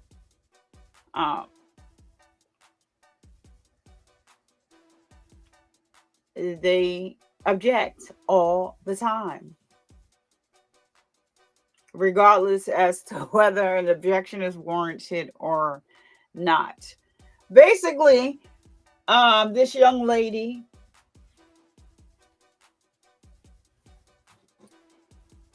in my opinion, I'm going to say did the unthinkable. You know, they still have to put their case on to prove it beyond a reasonable doubt. She did the unthinkable. And after she did the unthinkable, she just kept talking and kept talking and kept talking, changing her stories. Things didn't make sense. She kept going and going and going. The baby went from being with this person to this person, to her mother took the baby and won't give the baby back, and the mother gave the baby to some questionable people that are in a silver RV, and she just go on and on and on and on. So sustained. That's right, sustained. So they If they should be looking to anybody for answers, they should be, looking to their client, which I'm sure she's already told them more than she can tell anybody else, and they cannot say anything. They're not denying that the baby is not here anymore. They have the body. The way the baby was found is not worth mentioning again, because I'm pretty sure they're going to keep mentioning it. And if you've been here, Chloe, no, she did not. She did not. She knows that, Chloe, you know what? She knows that if that one is not going to fly here. So not Zanny the nanny, right? She didn't say Zanny and the nanny, but she's saying her mother is an evil person. That and on and on and on. Oh, and then she was with Ethan until they let her know we know he's in the army on active duty. Oh, we've spoken to Ethan. Oh, and by the way, Ethan has taken a DNA test and he's not the father. So next. So the last thing that she has without, after going with this mother story for a long time, now she's stuck on the boyfriend Hunter, because she was living with Hunter, but this was after baby Evelyn was unalive. She was living with Hunter, and now Hunter is in a mental institution. So now she's saying that Hunter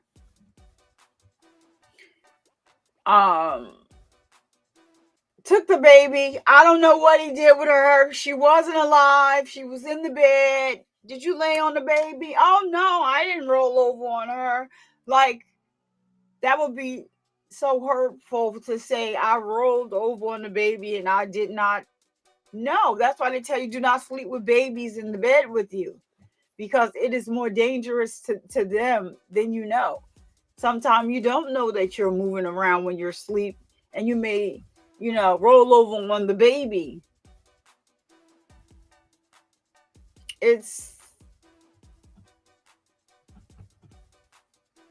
So she's trying to say, all right, so you're not saying how this child was unalive, but you are saying, oh, well, Hunter took her and she was not alive in the bed, but Hunter took her.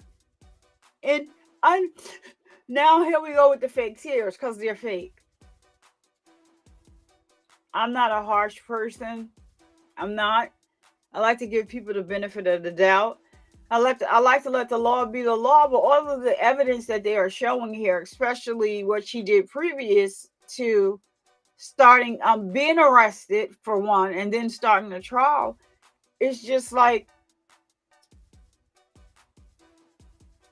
it's a no-brainer. And even if Hunter did have something to do with it, you knew about it and you played a hand in it. Let's just take the last person that she's trying to, let's just say that is the case. You definitely had a hand in it. You definitely knew that your child was not alive when the child was removed from the home. So if you want to use Hunter, okay, so they can still prosecute you, ma'am. You're still responsible. It's your child.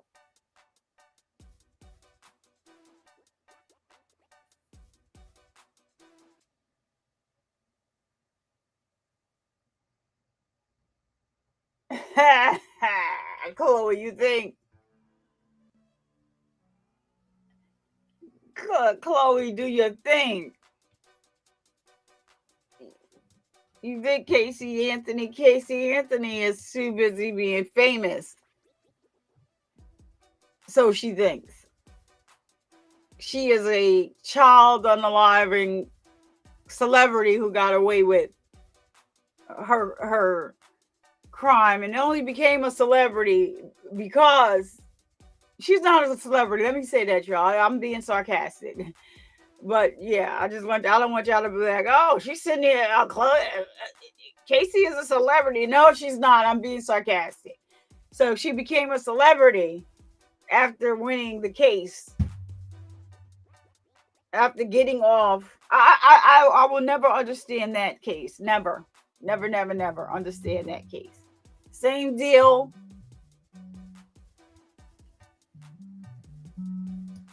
Composition, decomposition, smell hit you in the face from Casey Anthony's trunk.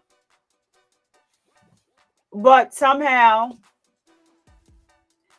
if she was smart, she would have said the father was Elon Musk. He's got like 30 kids, or Nick Cannon. But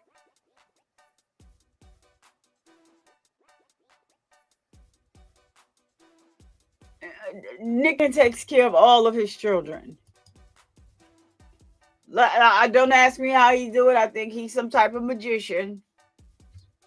Not taking care of all his children. It's just that every holiday he takes a family picture with all of his children, dressed in matching pajamas for Christmas and all that.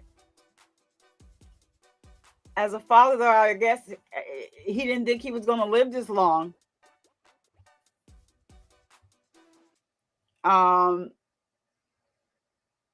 And as a father,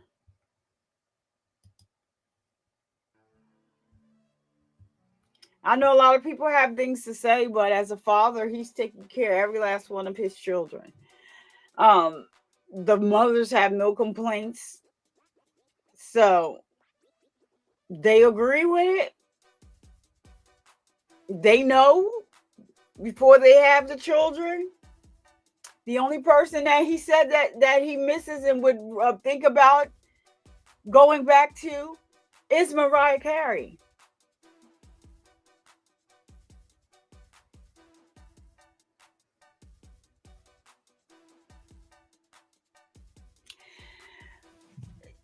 The bottom line is this baby, I know she's not. I'm being sarcastic. I was being sarcastic when I said that about Casey Anthony. She's not.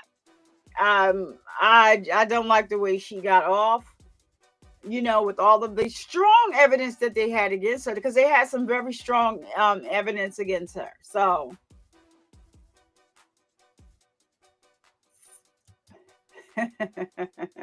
Florida. Yeah. Florida, yeah, their court system is, I don't want to, look. Yeah, Florida has a very interesting, I've watched some very interesting cases in Florida. Oh, you deleted that. What did you delete? Infamous, maybe, barely. Infamous. Okay, let me use the word infamous. It's all a joke. She's not a celebrity. She's not famous. She is infamous. Yes, she is, for unaliving her child and getting away with it. I mean, that's just, it is what it is. Yeah, Nick Cannon has like 30 jobs. He's not broke. 30 jobs. Well, Wildin' Out, I forgot. I don't know how many seasons it's been on. I know it's been on for a lot of seasons. And even though he left, well, he got terminated.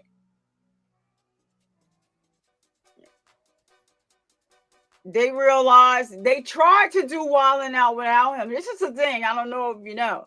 So when they fired Nick Cannon, they tried to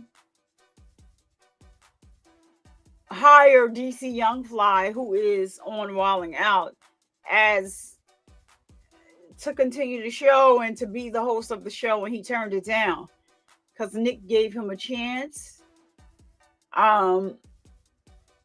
And I guess like he has that loyalty to Nick.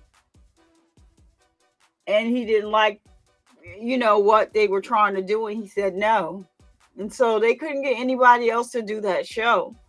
And so, yeah, Nick came back. And now I just heard yesterday, I need to read up on it for myself, that Viacom is suing Nick. That is the same company that he works for now.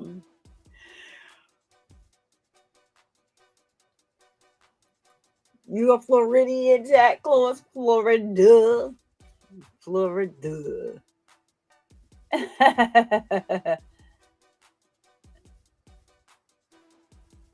Yeah, I've seen some interesting cases. It's actually one of I'm pretty sure if you're from Florida, because I was on vacation, all wrapped up and consumed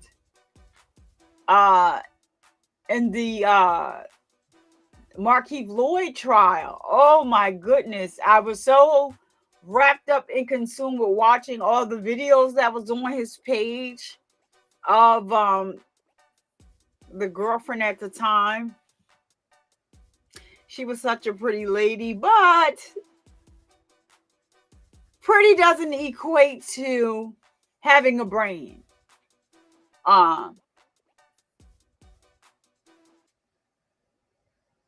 When she got with this young man, her parents tried to tell her like they didn't like him. He was a menace. Why are you wasting your time, and why are you jeopardizing your family? And that is exactly what she did. He unalived her. Pow to her brother. Thank goodness he's alive, successful. That was one of the best highlights of the trial for me. When her brother walked in there and testified, he's an engineer, doing well for himself. He was doing well for himself. And her, and their mother gave him a pretty good life. Like the house they lived in was beautiful. The mother wanted her to come home. And his reason for unaliving her was simply, she's carrying my baby and she ate a ham sandwich? That was really one of the reasons why he unalived her. He does not want his child eating pork. And she had a ham sandwich. But it was really the fact that she really, really left. But if you look at some of the videos, this is why I was so intrigued with the videos.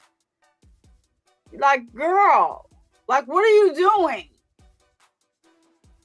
You're in school to be a realtor.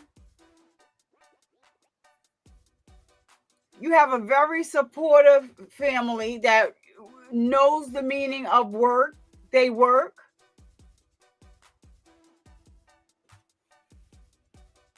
But some girls just like bad boys, and he was not even nice looking.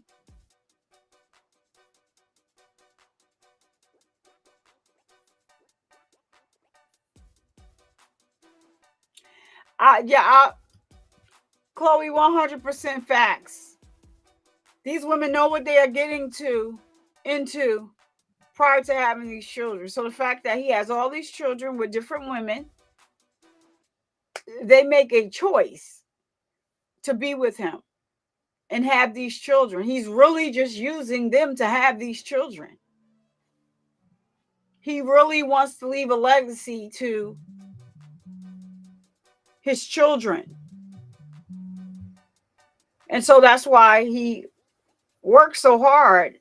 But like I said, you can't get some men to take a family photo with one family. I'm just like, okay, every year Nick is pulling this off. And I know they probably scheduled the days to have the shoot, and then he goes. I'll be impressed. Nick Cannon, if you're watching, I'm going to go on each of my social media platforms and say this. I want you to get all your children together with the mothers, and y'all all dressed in the same pajamas, and take a whole big family photo. That's what I'm waiting. That's what I want. That's what I'm going to ask Nick. I'm going to try to appeal to Nick And I'm going to start putting up the video saying, Nick, listen, you know what would be great? If you get everybody together, everybody together, and you guys take a family picture in the same pajamas, because court is in recess still. So, because every year, here they go with the Nick Cannon pictures. And they are, the family, this look like he's just one happy family man. Then you realize, uh-oh, here he go over here now. Uh-oh, here he go over here now. Uh-oh, yeah, all family pictures, they're dressed the same, different pajama sets for each family. Yeah.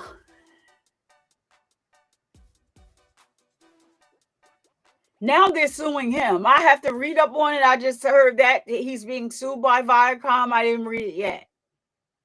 But they did try to get DC Young Fly to host the show. And he said he turned him down. He said no. You know, why would I bite the hand that fed me when I was trying to, you know, get out here? They really have a loyalty to each other. It's rare, but it is what it is. They couldn't terminate him because it was his own show. He sued them. They're suing him now. I don't know what for. The Masked Singer. Yep. What's up, JT? Good morning. Thank you for stopping in. Good morning. Good morning to you.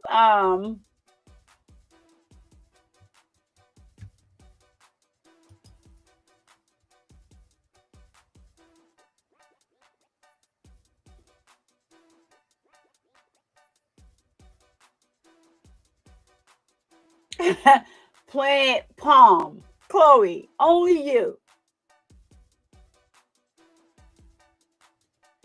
Chloe. Not they eat each other. We went to Florida. We rented a townhome. So my sister met us there, and we rented a townhome in this villa. And the garbage has to be out by a certain time, but you have to put it in this bin because the freaking raccoons down there, you know, they have fingers like human beings. The freaking raccoons down there are whoa, something else. Chime in about them daggone raccoons. Chill. Oh, she's doing a walk of shame, y'all. Hold on. Let me let you get a view. Let me let you get a view. That it just popped on just like that. She's walking in like, hey, get your pictures. It's me, get your pictures.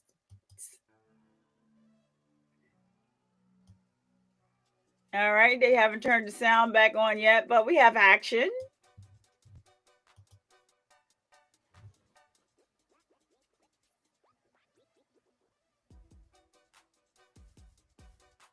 Ooh, Ted, no way, Ted.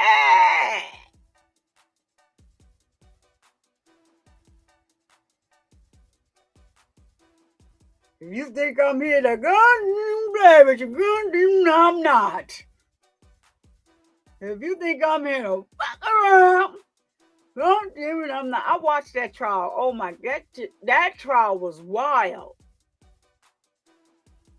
And the Markeith Lloyd trial, we just need to watch his direct and cross examinations. That's it.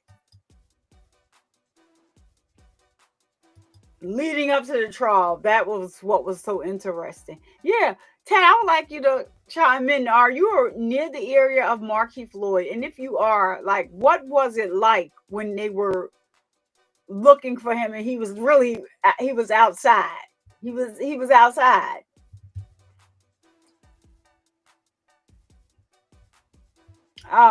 Condolences to the family of Officer Deborah Clayton, who lost her life during that tragic trial.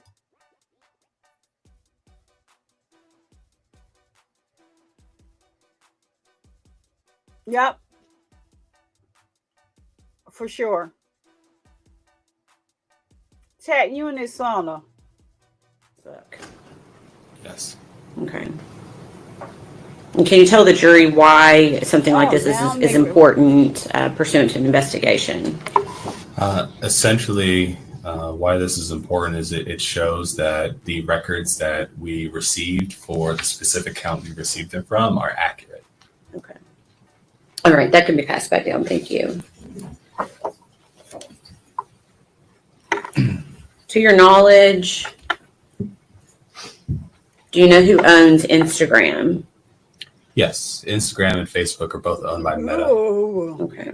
they would tear you up.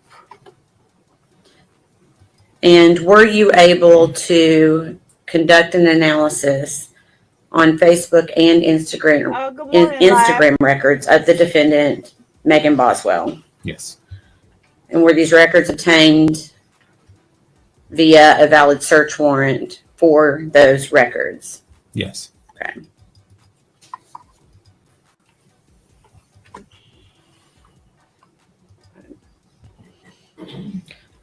In reviewing, I guess let me ask you this. Were you able to review all of the information, not just the Facebook and Instagram records, but all of the information that you were provided regarding digital evidence in this case?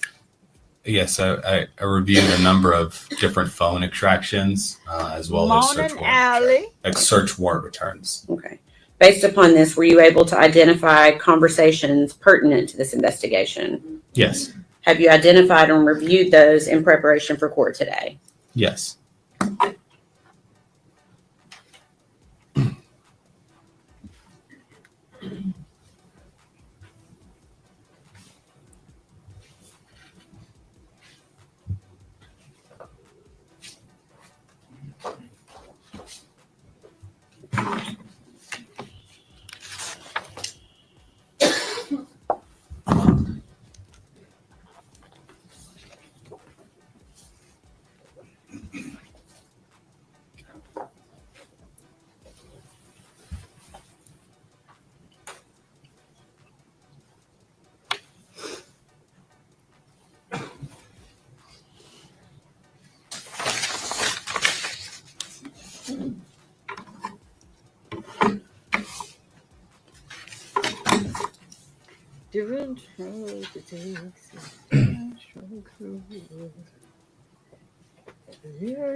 Chloe, the people on Twitter don't know why I'm laughing. Please stop.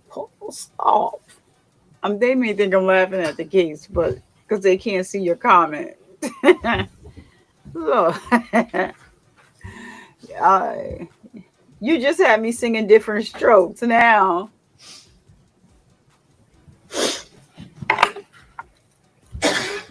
I'm going to pass you 2 pages here. Oh, goodness. Did y'all show all this stuff to the defense? Because they're just going to object and we're going to be on another break. Take a look and see if you recognize that. I do. Okay. And what is it? So there are conversations that were located on Miss Boswell's Facebook account. Okay. And is it a conversation between the defendant and someone else? Yes. And who is the other person? It is Haley Spiro. Okay. And is that a fair and accurate representation of the conversation that you reviewed on Megan Boswell's Facebook search warrant extraction? Yes. Okay. And can you tell me the date of that conversation? This was on December 8th, 2019. Your Honor, at this time, we would ask that be admitted as exhibit number 231.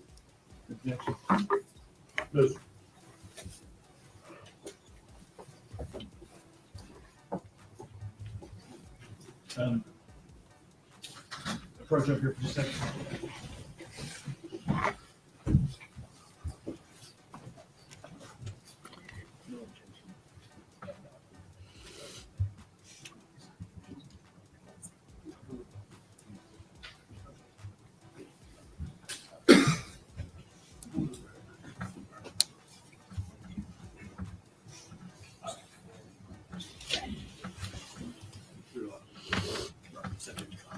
There's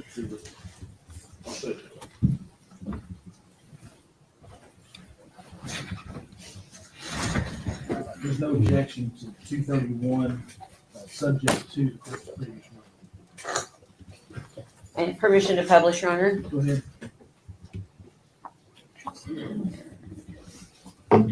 Okay.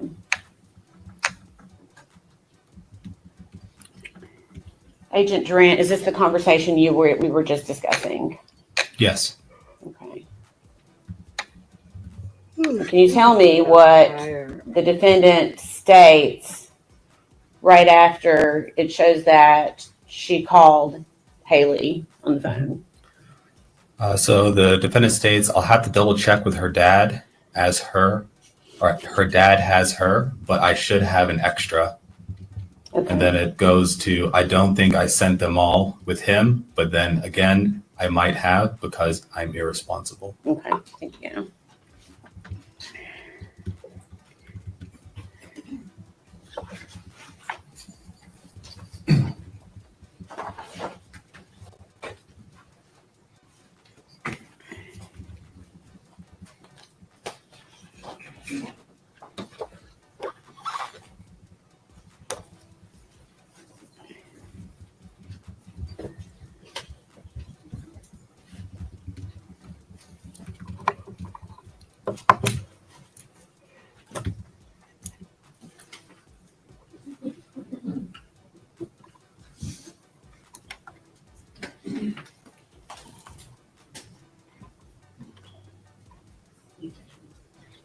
Judge Huxley subject to my prior objection before it's overruled. I'm going to pass you two documents. We're going to go through them one at a time.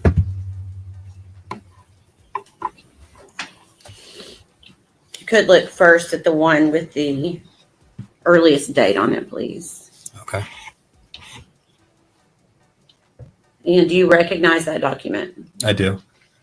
And can you tell me what it is? So it's a conversation between the defendant, I believe it was Alexia Roop. Okay. And what's the date of that conversation? December 18th, 2019. Okay. And then for the second page that I handed you, who was the conversation with on that second page? So this one was, and also a conversation from that Facebook social media proceeds, also between the defendant and Alexia Roop. Okay. And what is the date of that conversation? That is December 27th of 2019. And are those both fair and accurate representations of the conversations that you reviewed on the defendant's Facebook search warrant extraction? Yes. Okay. Your Honor, we'd ask that those be made as separate exhibits for the 12/18 date, exhibit number 232, for the December 27th date, exhibit number 233. For the full exhibit subject to the defendant's prior objection. Thank you.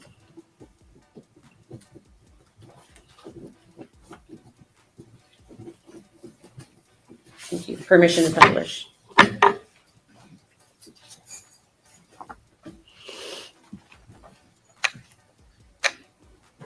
Okay, first we'll go to the December 18th message. Alexia Roop says, so I'm probably never going to get this money, am I? LOL. And what does the defendant say? The defendant says, I'm really sorry. I've been busy. I've been so busy. My child's father took her from me, and it's been one thing after another. And I'm sorry I've not been able to meet and stuff. Sundays are my only day off and the only time I really have to meet. And next, we'll go to the December 27th conversation.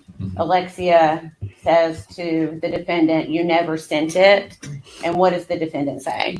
Defendant says, I honestly have to get a new one. Have to go get a new one. Can I give you my social? And you try that card. I put money on it again. And then Alexia says, yeah, I can try. And what does the defendant say? I'm sorry. I'm just so busy and like in a custody fight with Evelyn's dad right now. And I'm exhausted, to be honest with you. And I'm trying to keep up with everything as is. I'm really hoping we can get that prepaid card figured out. Okay.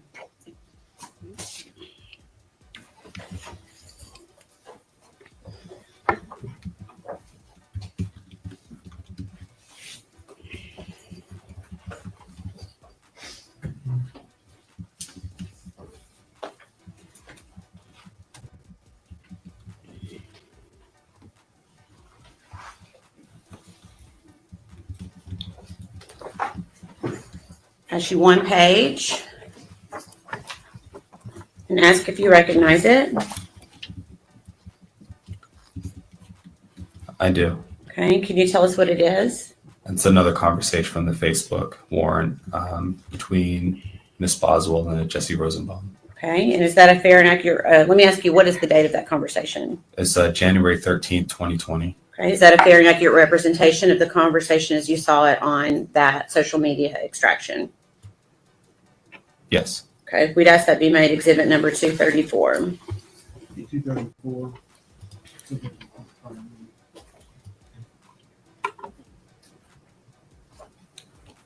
Okay, permission to publish.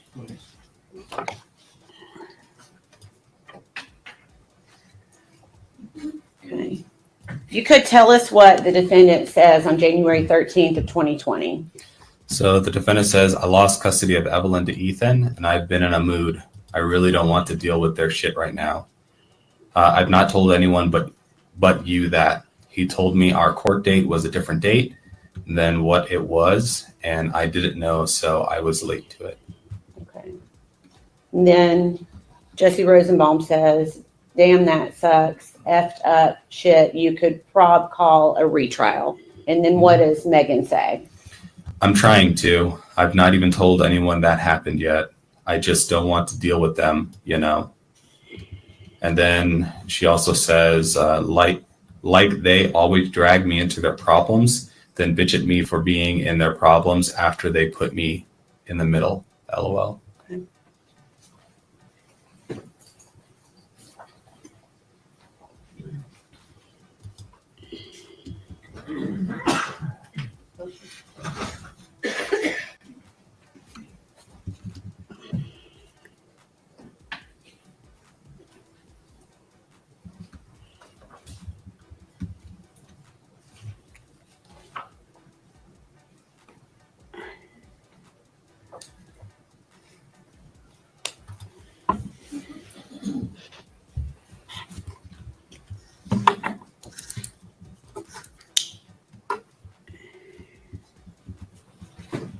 And you 2 pages.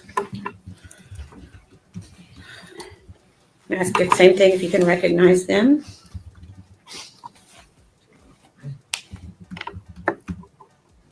I do. Okay. And can you tell us what it is? It's a conversation between Christopher Hall and Miss Boswell. Okay. And the date of that conversation? January 26, 2020. Is that a fair and accurate representation of how that looked when you analyzed Megan Boswell's Facebook extraction? Yes. We would ask that be made exhibit number 235. Exhibit 235. What was that date again? January 26, 2020. Permission to publish?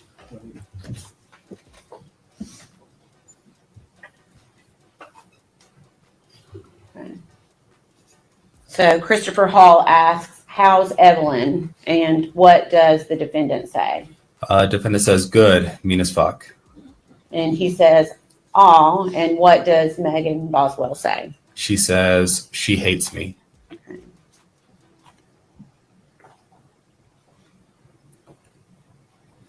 Okay.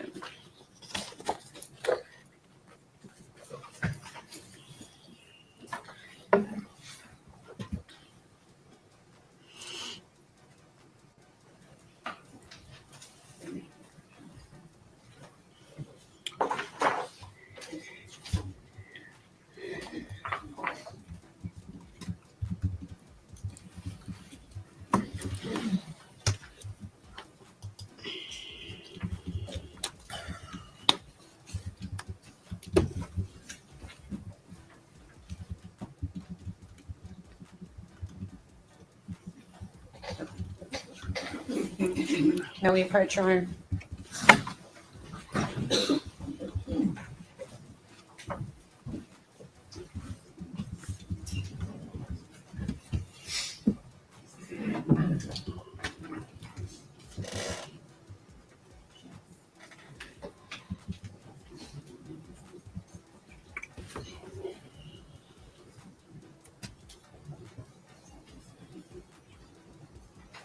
bench conference again.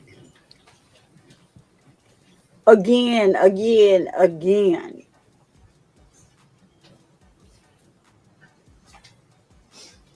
Chloe, I'm not ready. Why they do a close up on this man? Because Chloe is getting ready to rip him apart in these comments.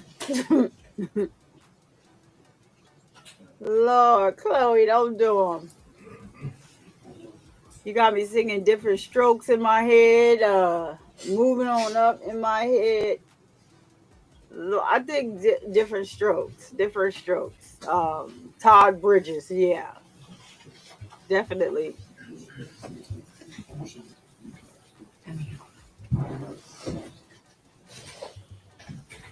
Okay, I'm going to pass you 2 pages. And ask if you can identify that. Yes. Okay, can you tell us what it is? So it's this was a conversation on Facebook between the defendant and Miss Shirley Lowry. Okay. And what was the date of that conversation? This was February 18th, 2020. Okay, is that a fair and accurate representation of the conversation from the defendant's Facebook extraction? Yes. We'd ask that be made exhibit number 236. Full exhibit 236.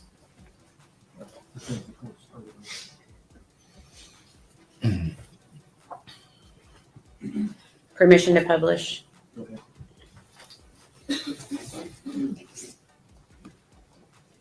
Okay.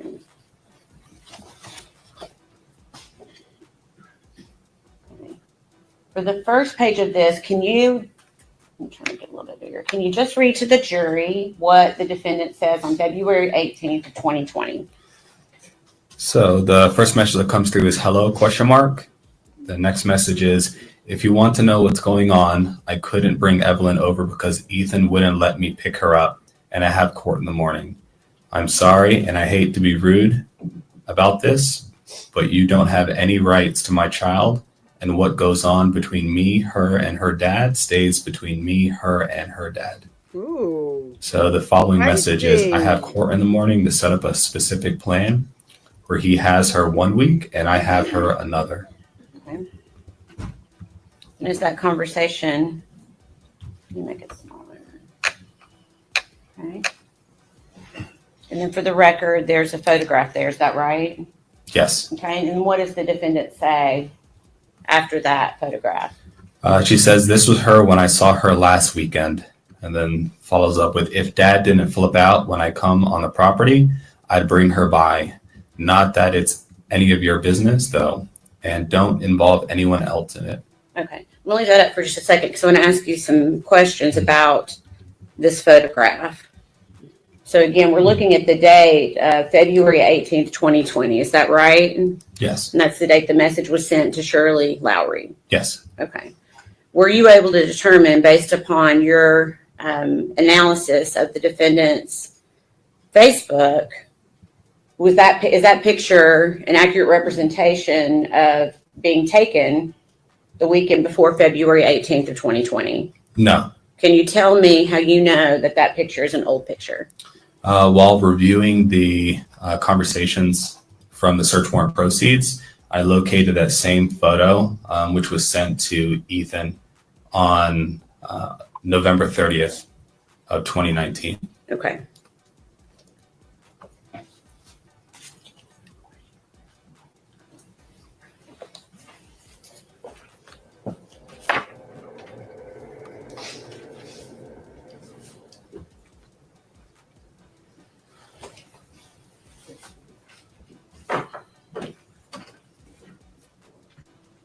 Oh, look at the picture of, oh man. Okay. Same thing. I'm going to ask if you're able to identify that. Yes. Okay. Can you tell me what it is? It's a conversation between Kristen Arnett and the defendant. Okay. And is there a date on that conversation? February 22nd, 2020. Okay. Is that a fair and accurate representation of the conversation between the defendant and Kristen Arnett on that date from her Facebook proceeds? Yes. We'd ask that be made exhibit number 237. 237. Chloe, I'm not. Nope, Chloe. No. Permission to publish. I told you people on Twitter, they probably like, why is she Trying to make laughing this during work a this little drop? bit bigger. Chloe. No. Christian Arnett says, honey, I pray that you come out of this. I pray you and that baby are both safe. All you got to do is be honest, honey. I'm praying so hard for you. And what does the defendant say in response?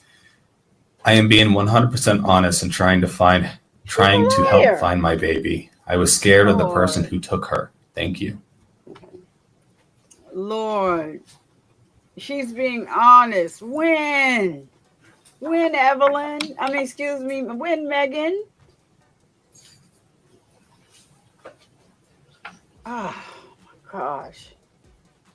This lady, little girl, excuse me.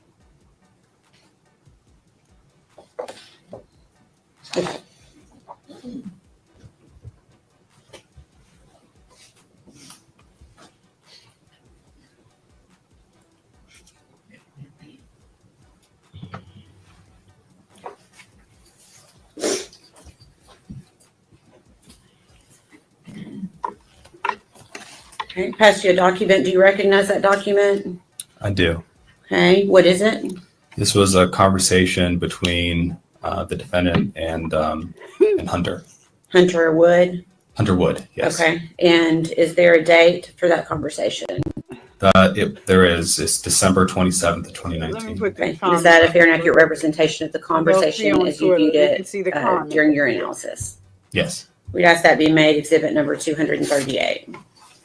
Full exhibit 238. Let's try a little.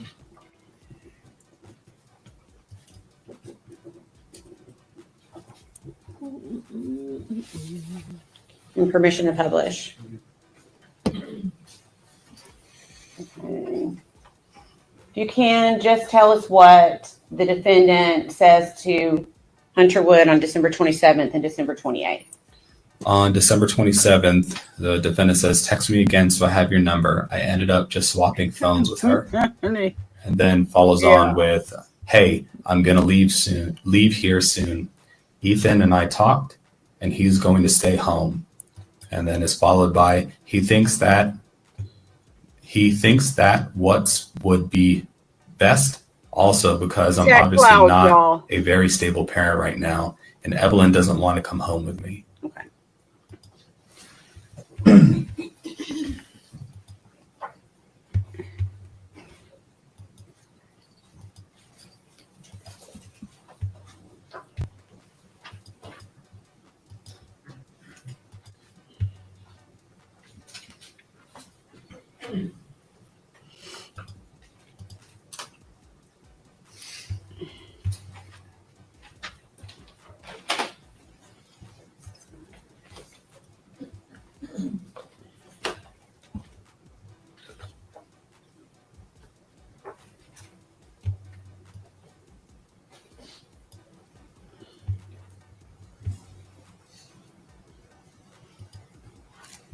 Let me see if I can get them right.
Okay, same question.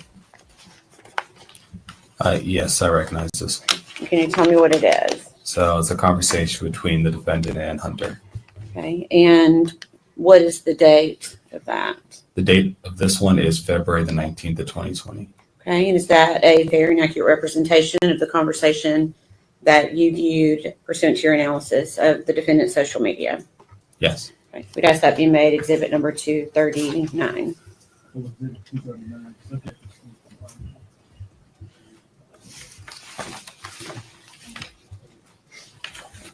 And permission to publish.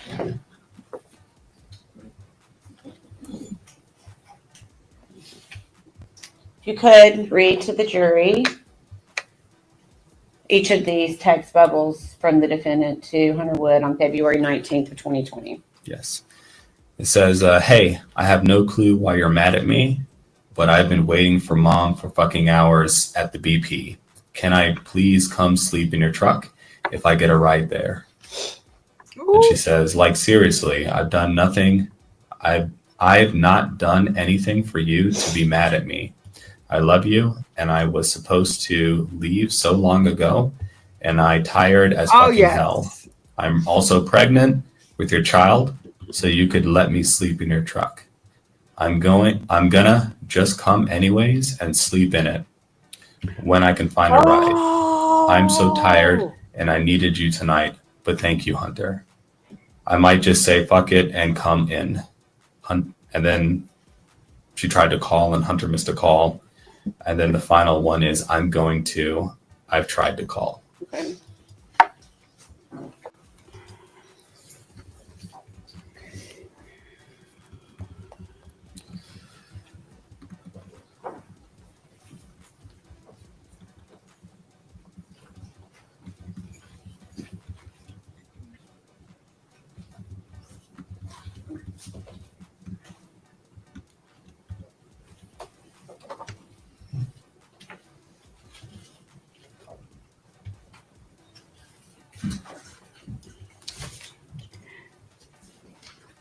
So let me just pause it really briefly here. Hello to everyone that's coming in. Hello to everyone that's coming in. So Touche, yeah, she is in custody. Her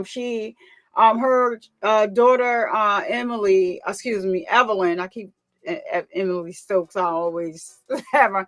So Evelyn is on the screen here. You'll see the picture of her. So she unalived Evelyn. She was missing since December of 2019, was not reported missing until February 20th, and she was found in March of 2020. February 2020. She was found in March of 2020 inside a playhouse that was built for Megan when she was a child. It's on a big property of her father's. It's her father's property. She was in a garbage can. Head down, in a plastic bag in a kitchen garbage can. Her head was wrapped in aluminum foil, and one of the detectives explained that her head wasn't like on correctly. Of course, she was in a decomposition state, so it smelled really bad, but that is just the gist. And so she took everybody on a wild roller coaster ride down the whole rabbit hole, just all of these things. So many people had the child, the father, who turns out to be, he's not the father. This other young man they're talking about now with the text messages between the two, his name is Hunter. She moved out of her trailer park, moved in with him. So basically, she's claiming that Hunter did not like her child. But now these text messages are kind of clearing up the reason why they have not charged Hunter with anything, because now in these text messages, I'm hearing her say she's pregnant with his child. She's going through some SHIT because she can't find her child. So why would you be saying that to him? And now you're trying to implicate him in this unaliving. So that's it. So let's get back to it. And then there's a video of the prosecution's opening statement on my page under the videos. You can go over there and watch the opening of the prosecution. They basically do a great job summarizing the whole case. So I just wanted to give you that, tidbit because you asked. Then to say hello verbally. Hello, Northern Dame. I didn't say hello to you verbally, and I like to do that. So Touche, Northern Dame, Chloe, Albert's Revenge. I don't think I said hi to you verbally, but we have been interacting in the chat. You are a hoot, and we love you and need you here. And that's every laugh. Always have fun. I didn't say hello to you verbally, but good morning. Thank you for, dropping in. Oh, right. And that's all that we have. And thank you to everybody that likes the intro. It was a whole hoot just making it. It's just, yeah, whatever. All right. So here we go.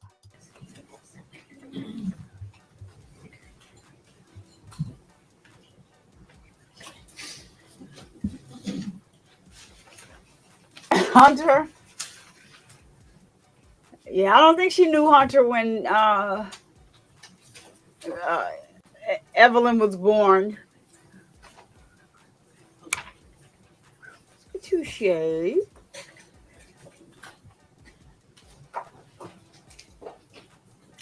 I'll be right back. I need to get me something to drink.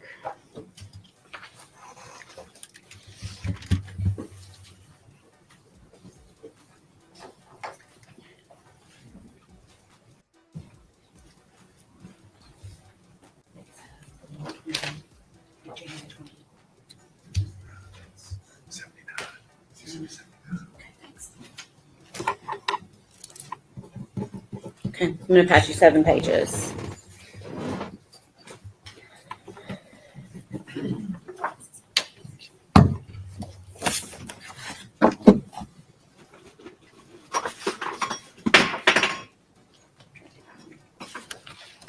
Take a moment to look through that.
Are you ready? Yes. Okay. Have you had an opportunity to view that exhibit? Yes. Okay. Can you tell me what it is? So it's a conversation between the defendant and Hunter. Okay. Hunter Wood? Hunter Wood. Okay. Yes. And is there a date on that conversation? Yes. February 22nd of 2020. Okay. And is that also a fair and accurate representation of the conversation as you viewed it when you did an analysis of the defendant's social media? Yes. We'd ask that be made exhibit number 240. He collected exhibit 240, subject to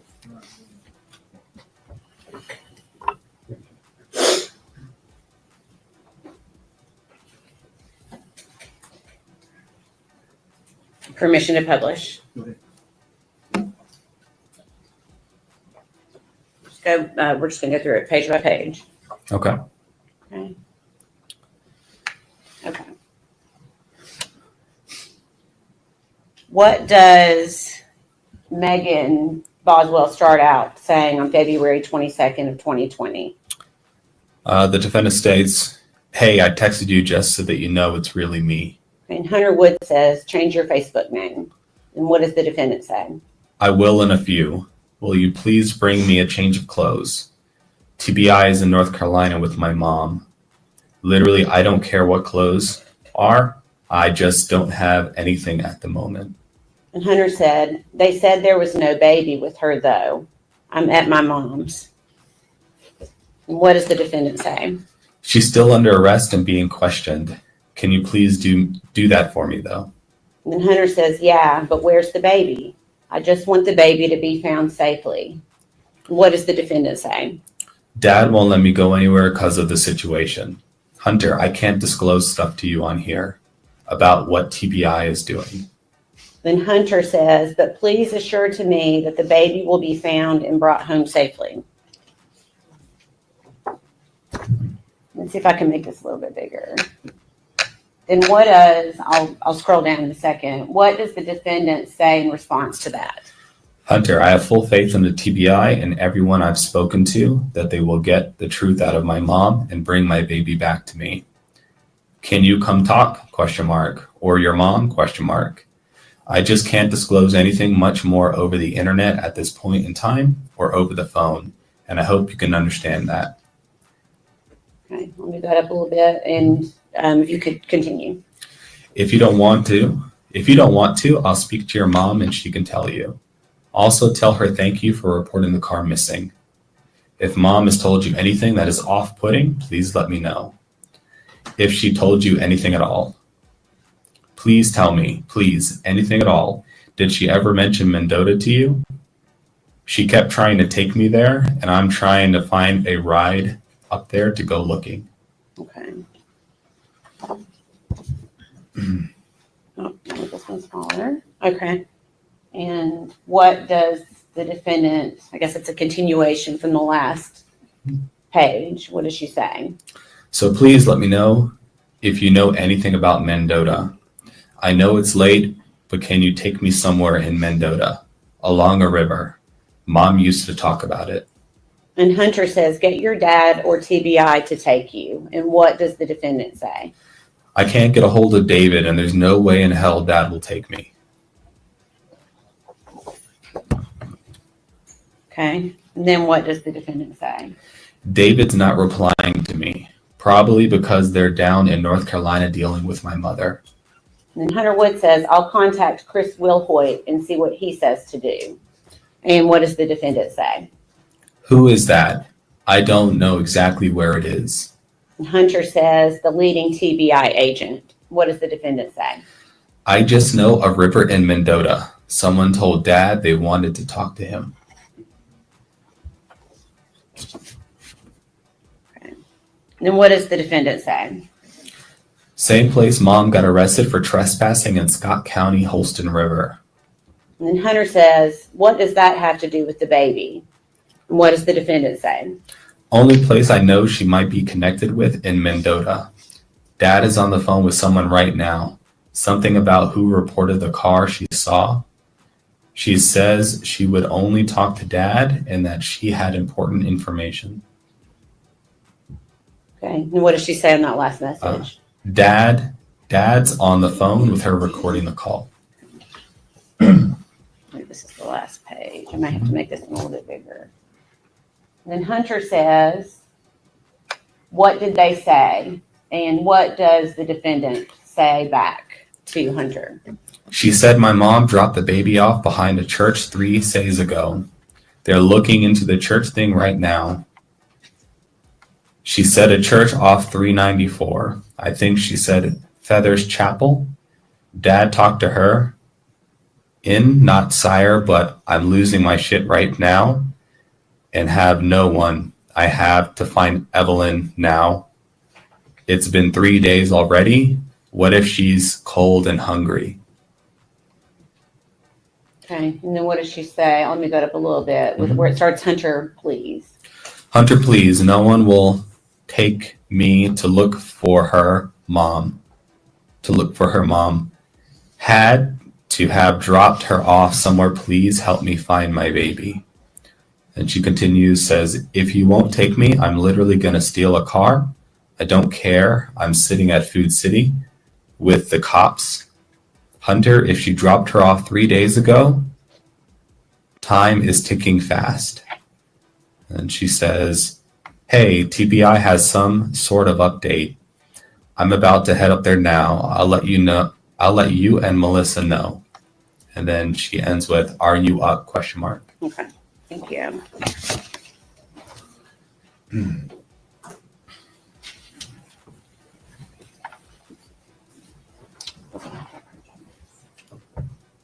Your Honor, may we approach?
All right, ladies and gentlemen, I'm gonna have you go with the officer. I just been informed your lunch is here.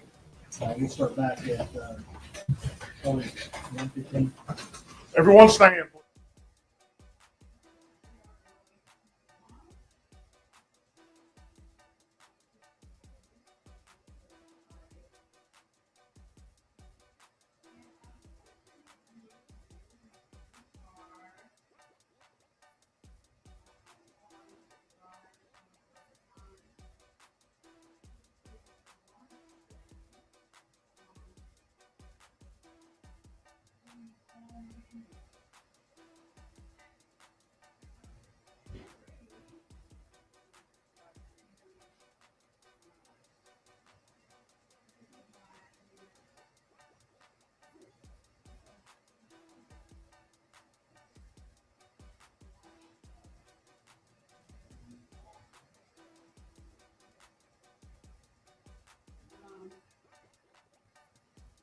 lunch. We are going on lunch. What are we going to do?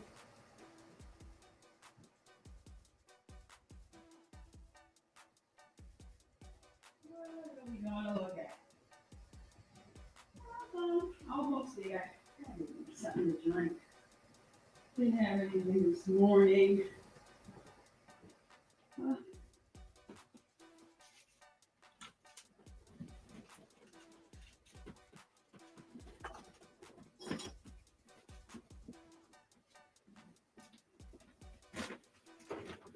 All right, I'm here.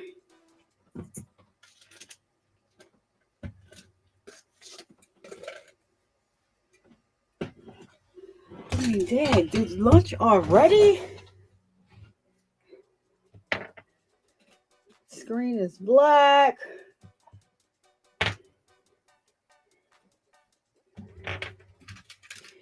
Oh goodness, here we are, and they have went to good old lunch. Hello. I want to give me something to drink. So they are at lunch. And I don't know who else is here that was because if that was Touche.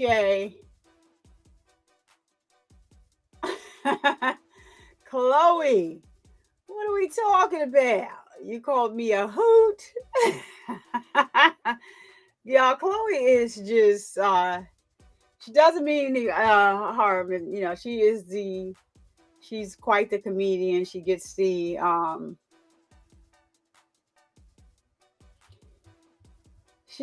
chat going, keeps them,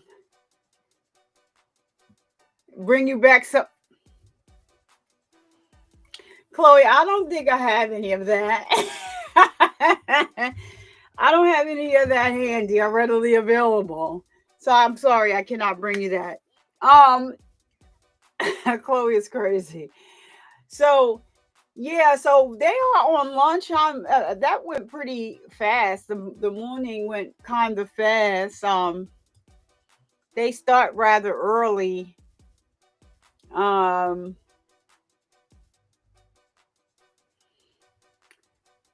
So let me see, what am I going to bring up over here? I know Touche, if Touche is still here. And I know we did on the break yesterday, we did play the what do you call that? Opening statement for the prosecution. So probably the same people are here like on Twitter. I believe they are, because they are heavy over there on Twitter. As I stated before, and I know, so they're probably the same people that were here yesterday. They probably saw the opening statement as well. So this lady here is absolutely off of her rocker. Megan Boswell. So we now know why the prosecution is not implicating Hunter in this trial as the defendant's attorney tried to allege that Hunter had something to do with this child's unaliving. Thank goodness for these messages that they just read, and his concern with the baby as well. And remember, she also said that Hunter did not like the baby, but you know,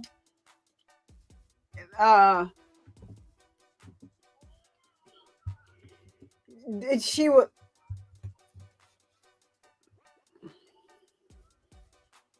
was lying.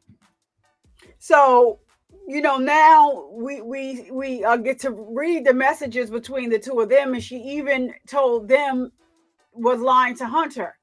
And so now, you know, I really feel bad for that young man, because I was saying, you know, based on the father's testimony, he, you know, him saying that his son is in a mental institution. He doesn't think that he'll ever come back from it because, and when they asked him why was he in a mental institution, He said because ever since he's been being accused of being a baby unaliver. And the defense did not like that. They objected immediately. Objection. Well, you can't have it both ways. You have his father here. He said his son will never be the same again. Some things that he talks about, that he says is just completely off the wall. He has no idea, no clue what his child is talking about when he visits him sometimes. And so the defense attorney tried to make a correlation between the aluminum foil that they found wrapped around Evelyn's head and the Hunter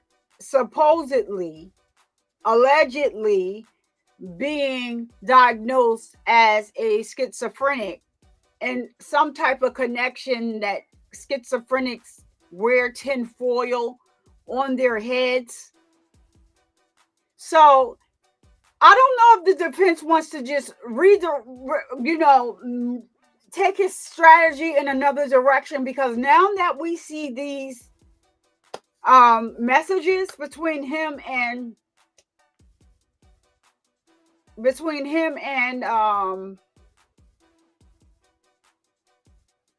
old girl over there. Yeah, old girl, whatever her name is. Megan, whatever, yeah. Megan, not the stallion. Megan, not with the knees, not with the strong knees. So now I don't think that the judge should allow, because there are things that the judge can allow and there are things that the judge cannot allow. And I don't think that the judge should allow the defense to go into any of his medical history based on these messages. These are messages that she probably thought that, well, I think she knew they could be found because of the fact that she's saying that, or she could have just been using it against him to get him to stop talking about it. Like, because I don't think her brain goes that far, but she's saying, oh, the TBI is ahead of, they're under investigation. They're arresting her mother and all this other stuff. And he's saying, but they're saying that they didn't find any baby. Your mother didn't have a baby, didn't have the baby. Oh, I can't talk about it on here. Just believe me when I tell you that they're working on it. Can you bring me some clothes? Because I don't have any. Girl, where are you? Oh, you're sitting in a car. Oh, okay. You're sitting in a car, but I believe she said a car. It was a car she was sitting in. But you didn't want to drive. What was it? Okay, so what is it? You heading up to TBI? Like, there was just so much stuff, going on with this girl. So many different stories. But I do not think that they should allow. What's up, Mookie? Thank you for coming. I don't believe that they should allow the defense, to get into this talk about his mental health condition and things like that. Now that they just read these statements, he shouldn't be allowed to come in here with that tinfoil crap or any of that. Like, I don't know. I know people that are schizophrenic. I've never seen them put tinfoil on their heads. I mean, I guess unless they believe something like, oh yeah, somebody can. They can read my mind, and I need to, how some people put aluminum foil on cell phones for many different reasons. I've read Maxine, Giselle Maxwell. Remember, she had her phone wrapped in aluminum foil, and supposedly they wouldn't be able to track the phone if it's wrapped in aluminum foil. Like, I don't know, unless he says something like, oh yeah, well, these people are trying to talk to me, and so I wear aluminum foil, tinfoil hats, because that's what he's calling it, tinfoil. I wear tinfoil hats to keep them away. I don't know. I just don't think that it should be a thing in this case. Now that we've read these messages that were private messages between the both of them, And now that they've read them, and he was just as concerned for the baby as everybody else, I don't think that they should be allowed to bring that in or question that anymore, because he had no clue that they were going to read these messages. Now, her, on the other hand, I'm not sure what she was trying to prove or pull, but I'm glad that she said all that she said on the call. I mean, excuse me, in the messages, because it further tells us he really didn't have a clue about what was going on. So no, I got some really jelly. Yes, I do. Grape at that. Yes, Chloe, I do. While I was down there, gave me something to drink. I put a little. I didn't expect them to leave. I put a little English muffin in the toaster. It's getting cold right about now, but it has jelly on it. Yes, it doesn't have really jelly on it. I'm sorry. No, I'll buy really jelly and sit it on the counter. As soon as I get somebody to pay the $39 million shipping and handling fee, because I'm not paying $39 million for the shipping and handling. We're not doing that, Chloe. But yeah, let me see what we can just look at until they come back as it relates to this case. I want to see if they are saying anything in the news about this fool. She needs to just give it up already.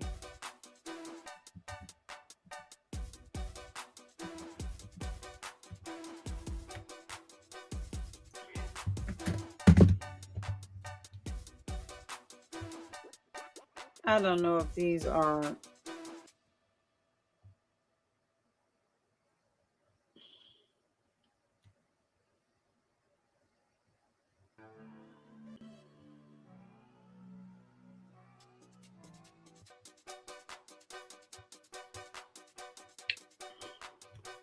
All right, so all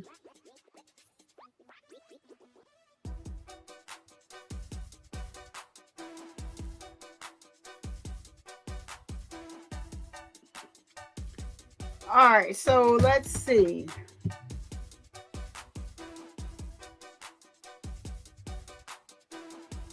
Oh wow, there is a, wait a minute, what is this? Oh, that's not the same person. I was getting ready to say, wait a minute, y'all, hold on a minute now. Oh, look at this cute little picture of her. I didn't see that one.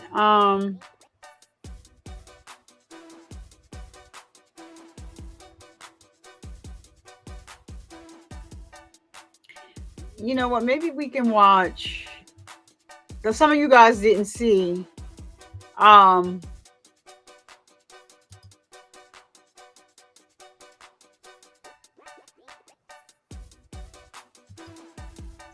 This is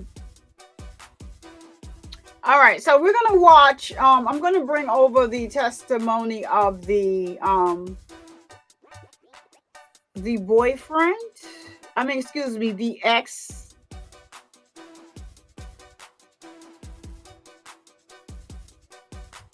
So actually, it's going to be the woman from a boyfriend. So this is not. So this is not going. This is not. No,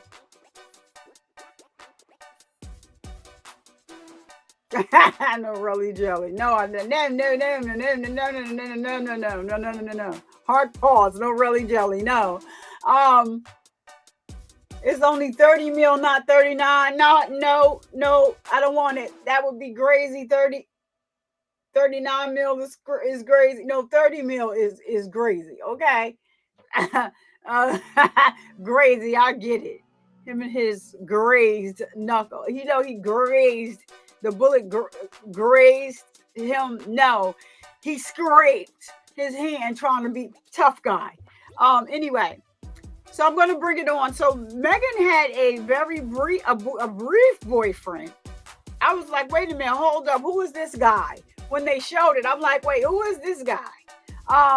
So this is that guy's mother. And you can see here that people loved Evelyn. And she could have given that baby to just like any of these people. She decided not to. Also on here, you're going to hear testimony from the boyfriend. All right. So yeah, just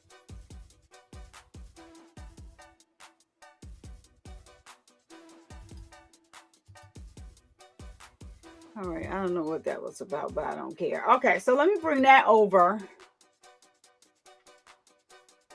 And hopefully this sound is, this is being used under fair use.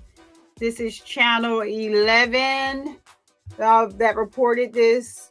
And if they doing too much, I'm going to just go and pull the trial clip. But let's watch this and hear what they... murder charge in the death of her baby daughter, Evelyn. This morning, her attorney, Gene Scott, asked the judge for that mistrial after the district attorney's office showed a piece of evidence with an error on it. The evidence was a picture of messages between Boswell and a witness that included additional wording from prosecution copying over text to a different format. The judge decided he would not call a mistrial, warn the prosecution about any future errors, and address the error to the jury. I'm instructing you not, if you read it, it wasn't there long. If you read it, I'm instructing you not to consider it for any purpose during your deliberations.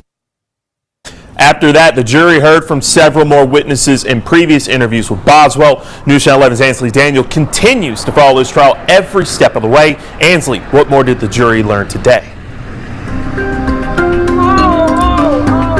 Hold on, Channel 11.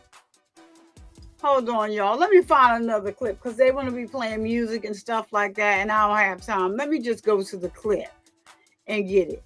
Sorry, y'all. But yeah, we can't do. They want to be fancy and play music and all that kind of stuff. Let's get to the. She was already on the screen. All right. Hold on. Let me just get it because I actually do want to play both, but I want to play that lady as well.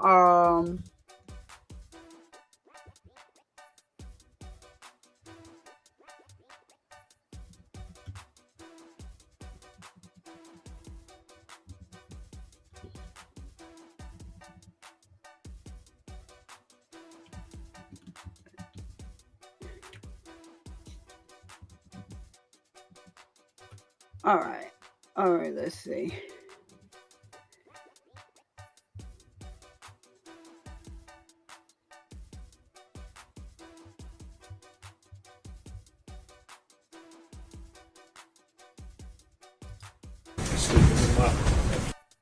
All right, so here we go, y'all. We not playing with I'm not playing with them other folks.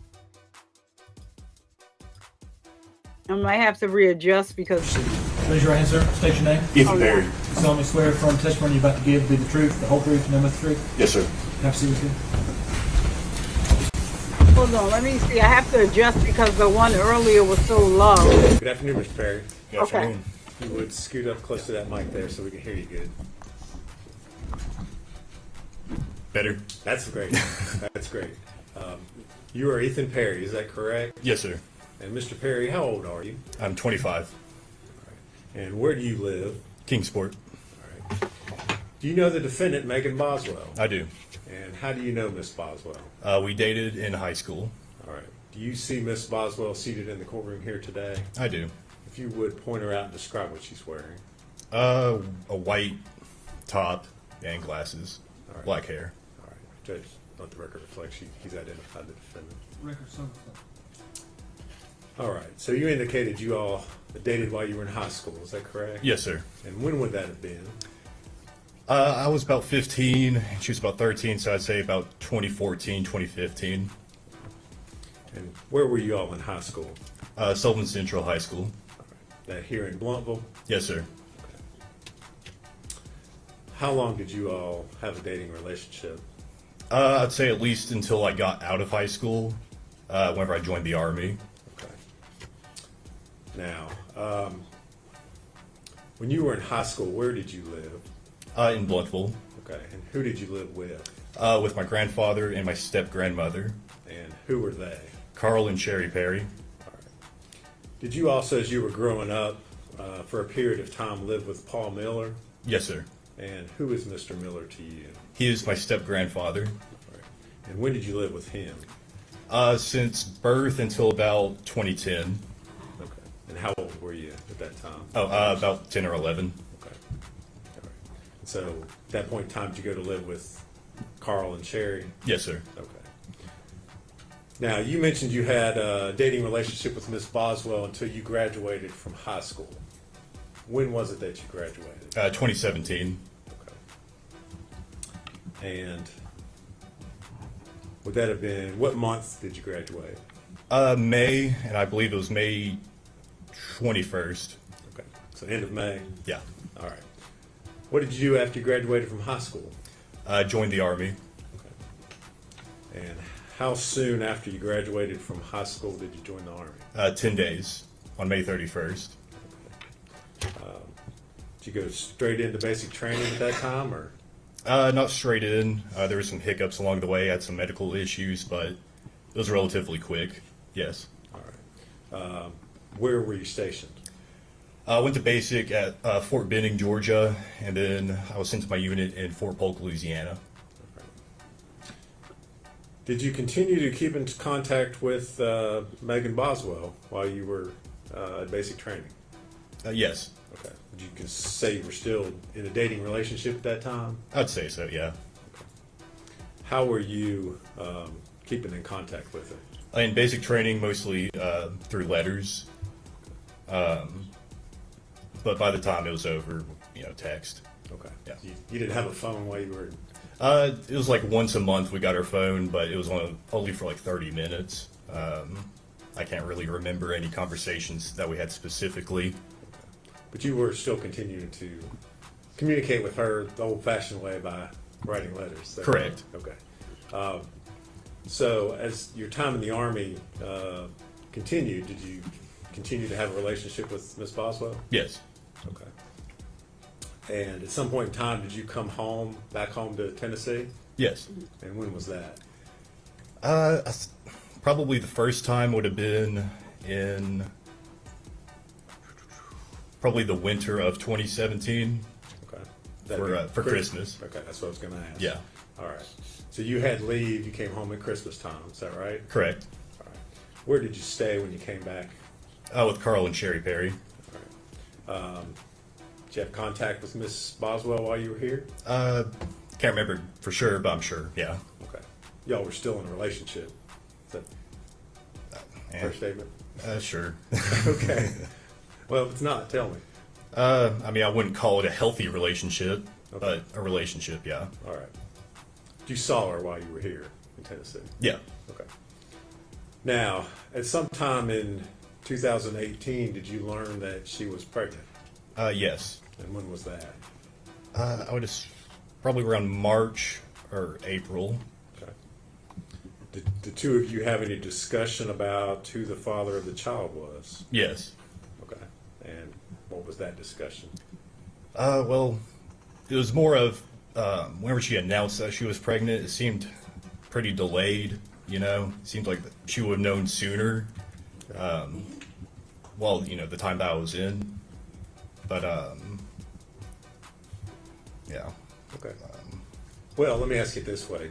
Was there discussion made about the fact that you were the father of the child? There was, yeah. Okay. And did you assume that you were the father of the child? Initially, yeah. I just rolled with it. But, the blinders were taken off pretty quickly after that. Okay. Yeah. You had some doubts? Yes. Okay. Now, in November 2018, she had her child, Evelyn, correct? Correct. Okay. Where were you stationed at the time that Evelyn was born? Fort Polk, Louisiana. Okay. Were you still in contact with Megan during this whole time? Yeah. Okay. Now, at some point in time, did you leave your assignment there at Fort Polk? When, what year, what time? After, this would have been November 2018. Not in November, no. Okay. Sometime later on? For Christmas in like December, yes. Okay. Where were you assigned at that point? Fort Polk still. Okay. So you came back home? Yes. Okay. Did you see Megan and Evelyn at that time? Or? I did not. Okay. Was there a reason why you didn't see her then? Mostly just over the legitimacy and, still trying to figure that out. It was just really embarrassing, I guess, to All right. argue over it. Not having a good relationship at that time? That too, yeah. Okay. So you leave after Christmas, you go back to the Army? Correct. Okay. Still in Louisiana? Yes. Okay. At some point in time during 2019, were you reassigned, or was your unit sent somewhere else? We were sent to El Paso, Texas to assist Border Patrol doing surveillance on the border. Okay. We would work from El Paso to the Santa Monica station in New Mexico. All right. Do you remember when in 2019 that would have been?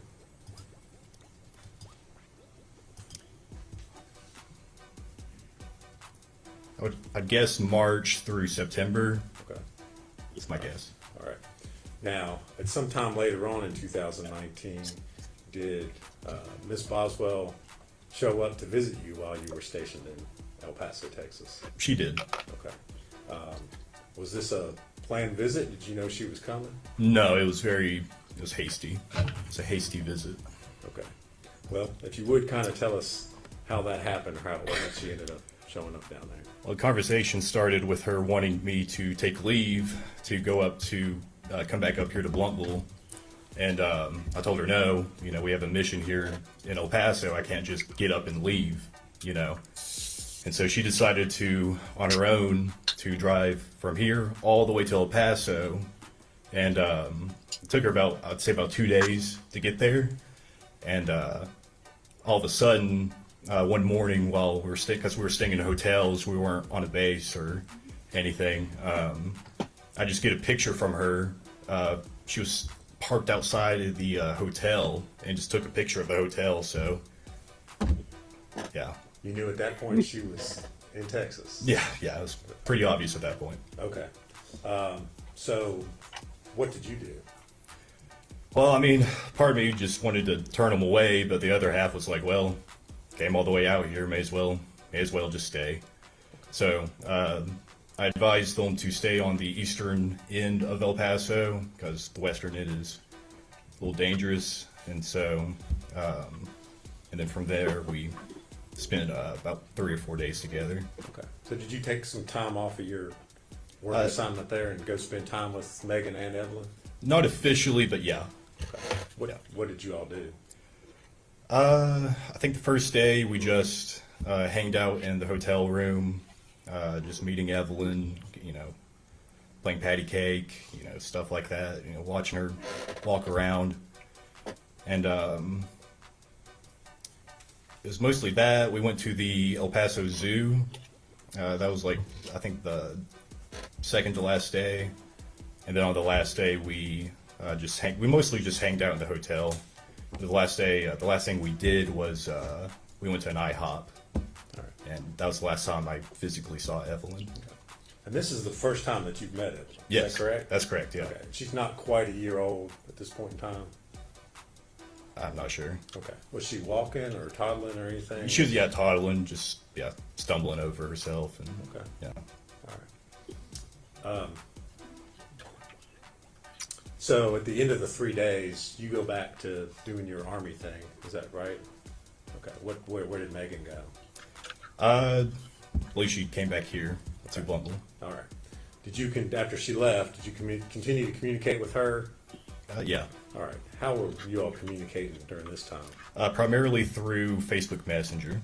All right. What sorts of things were you all talking about, or would you talk about? Mostly just arguing. Okay. All right. Would she tell you things about Evelyn? Yeah. Did she ever ask you for money or assistance to help out with taking care of Evelyn? She did on at least one occasion. Okay. Did you ever send any money or assistance or anything? I sent a little bit. It wasn't much. I would say no more than $100. Okay. Now, at this point in time, you're still assuming that you're the father of Evelyn Boswell. Is that correct? At this point, I mean, I'm still just rolling with it. No, I don't. At that point, no, I didn't assume. Okay. I had my doubts, definitely at that point. All right. But you're still, I guess, interested or invested in what's going on with that one. Yes. Is that yeah. your statement? Okay. Now,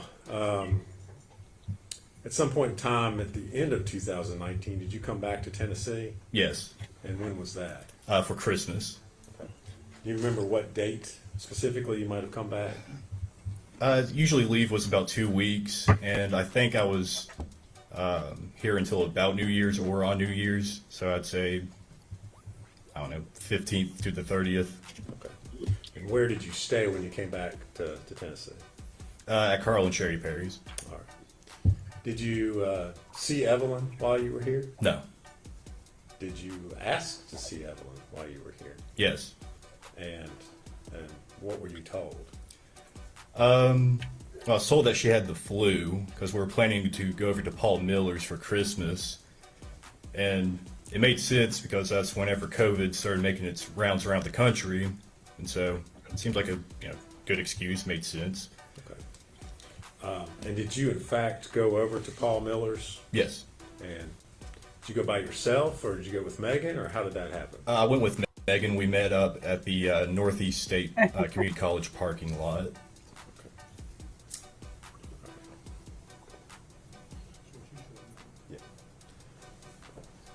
Mr. Perry, I'm going to show you two documents, ask you if you can if you recognize those.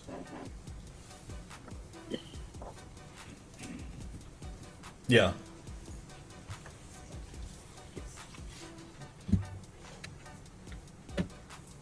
Yeah. And what are they? You want me to read it? No. I just want you to tell me what they are, just generally. It was trying to coordinate to get to Paul's. Okay. Are those the text messages that you had with Miss Boswell on December the 23rd, 2019? Yeah. Okay. And is that a true and accurate representation of the conversation that you had with her? Yes. All right. Judge, I'd move to make that exhibit 97. Objection. Closed. Be full exhibit 97.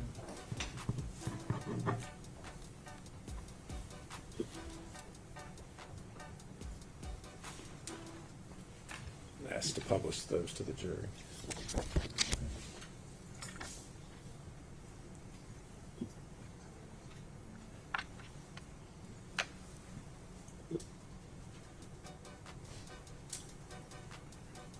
All right, Mr. Perry, so you are having a conversation with Ms. Boswell. You say your phone's messed up, I'm at Verizon. You tell her, yes, I'm still going to Paul's.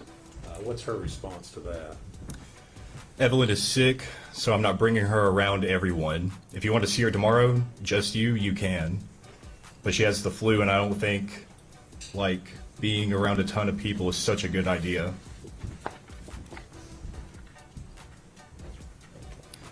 I took her to the doctor. They gave her some medicine. And then you say, okay, sounds good. My grandpa and would like to see her soon, though. Sherry's about to go into hospice soon. She stopped taking her chemo just whenever Evelyn feels better. You ask, is she okay? What's her response? Okay. Yeah, she's fine. All right. And you say, everyone has the damn flu around here. And She's just sick, and I don't want her around everyone. You want to meet me, and we can ride together?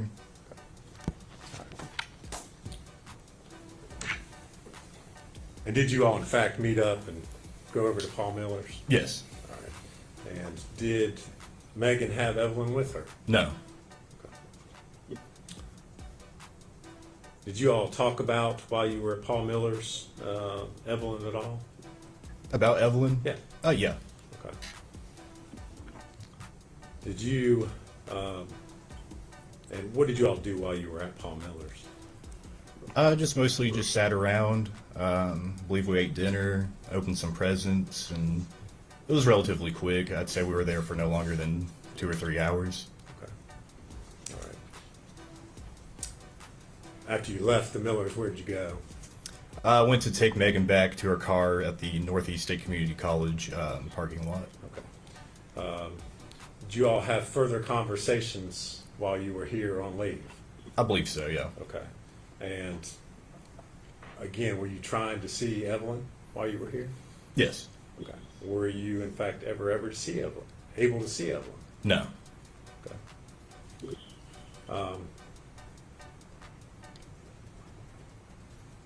Did you see Megan again while you were home? Yes. Okay. And when was that? Can't remember the exact date, but it was after Paul Miller's. Sherry and my grandfather Carl bought her some gifts, Evelyn some gifts, some baby food, and little stuff like that. So I asked Megan to come over to my place and just pick them up. Okay. And you indicated you were staying there with Carl and Sherry Perry. Is that correct? Correct. And did Megan come to their house? She did. All right. And did you talk to her? Did you give her those items you just described, or? Yeah. The conversation was relatively short. I just gave her the gifts, and she told me that she was going to go to, I believe it was Pigeon Forge with Hunter Wood. Okay. Was Evelyn with her when she came to pick up those items? No. Okay. Did she say where Evelyn was? Chances are she said, I don't know for sure. Well, if you don't know or remember, that's fine. Yeah. Okay. How long was she there picking up those items? Like 10 minutes. All right. So, did you have further communication or conversation with Megan Boswell while you were home? After that, it seemed like the conversation pretty much ended altogether. Okay. Were you all still communicating by text and Facebook? Yeah. Okay.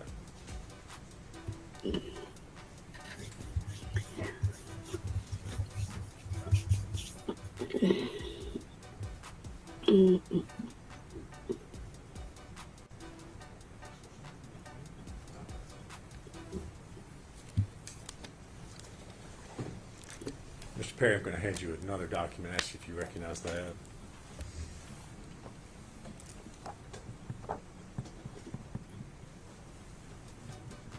I recognize it, yeah.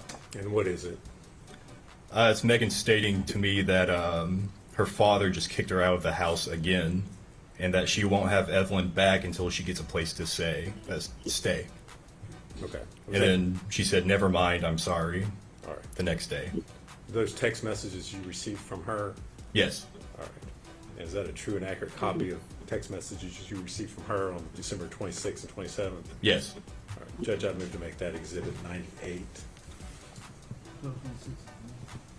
I'm sorry. 2019. And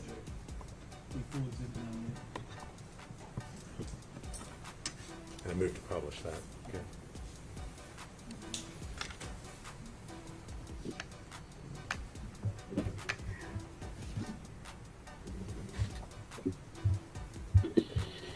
Mr. Perry, she sent those messages to you. You did not respond to them. Would that be correct? Correct. Okay. Is that somewhat normal for you sometimes? Yeah. Okay.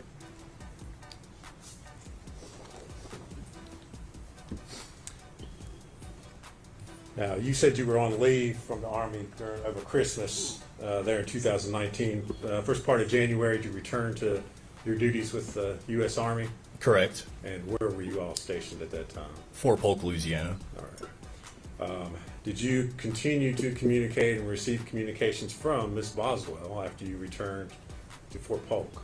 It was pretty rare, but yes. Okay. And specifically, do you remember getting a message from Miss Rachel Owens? Yes. And without telling us what she said, did you, as a result of what you were told, communicate with Miss Boswell? Yes. Okay.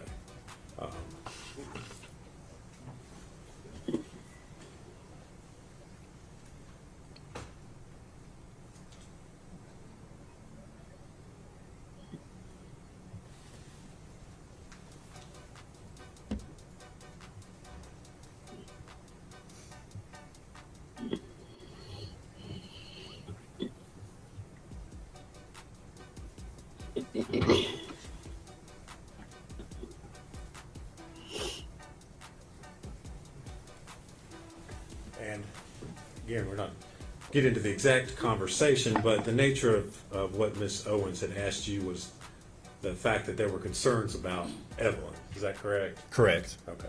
And so then would it be fair to say you asked Miss Boswell what was going on with Evelyn? Correct. Did you have communications with her about that? Correct. All right. I'm going to hand you a document and ask if you can identify that.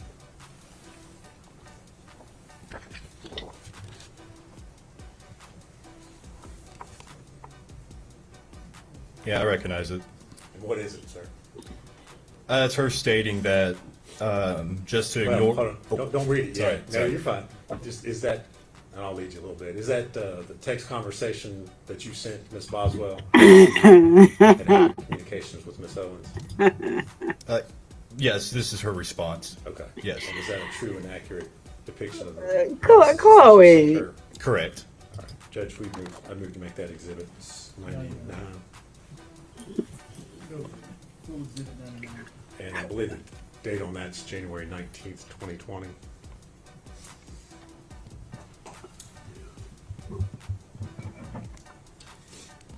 Moved to publish that this time. Oh, excuse me, that was a big one.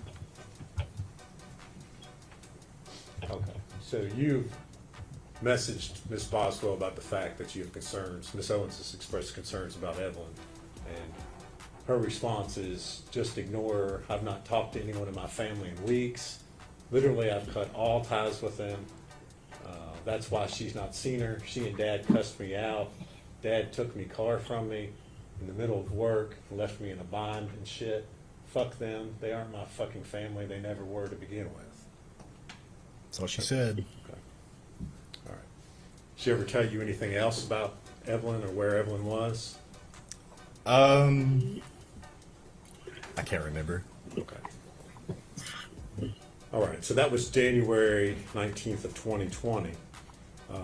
In February of 2020, did you receive some phone calls? Well, let me ask you this. Were you still in the Army, still at Fort Polk at that time? Correct. Okay. Did you receive some phone calls from family members?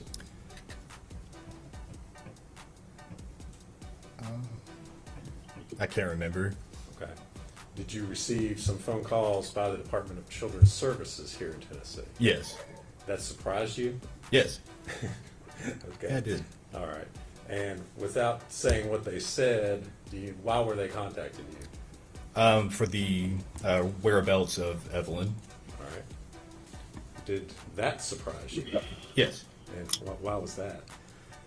Because, well, I didn't have Evelyn, and that's what they were asking. If I had her, or if I seen her, or the last place that,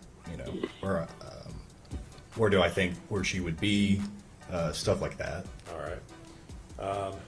Were you then contacted by investigators with the U.S. Army? Yes, I was contacted by the Central Investigation Division, Okay. CID. And kind of tell us what happened with all that. Well, initially, I got my officer of my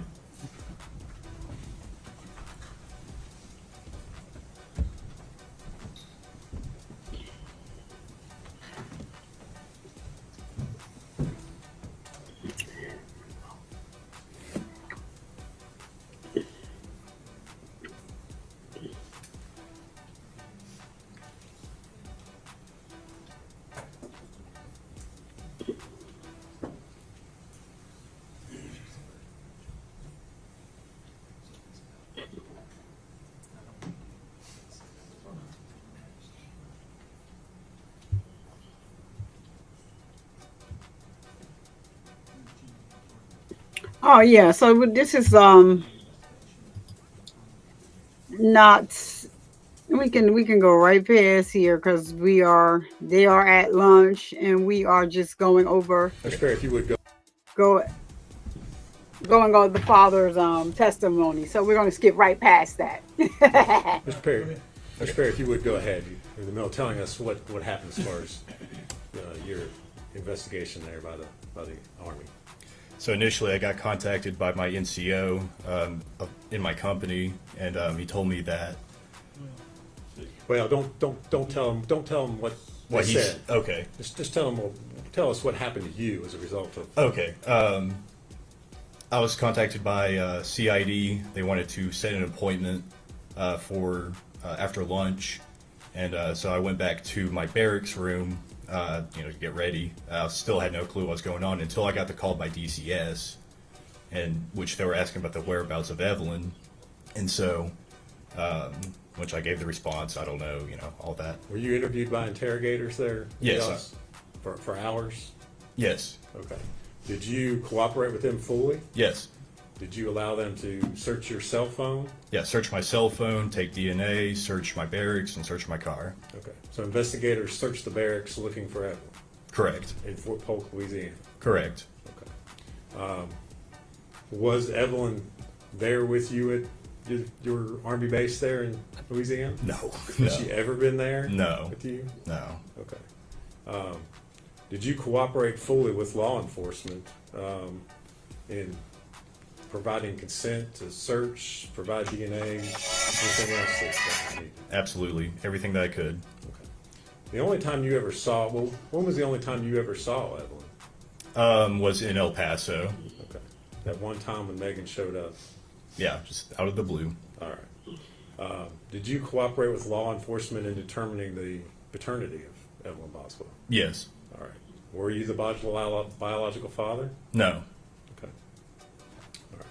So the one and only time you see Evelyn is in 2019 before you came home for Christmas. Is that right? Correct. Okay.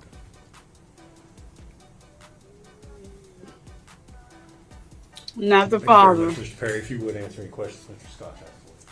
All this time, you keep saying he the father. He is not My name's the Gene Scott. How father. are you today? Doing good. How you doing? Good, thank you. I have just a few questions for you. How many times did you actually see Evelyn? Well, I saw her in El Paso through a span of 3 or 4 days. Okay. Was that it? Yes. Okay. And you said Megan just showed up at your hotel while you were staying there with the Army?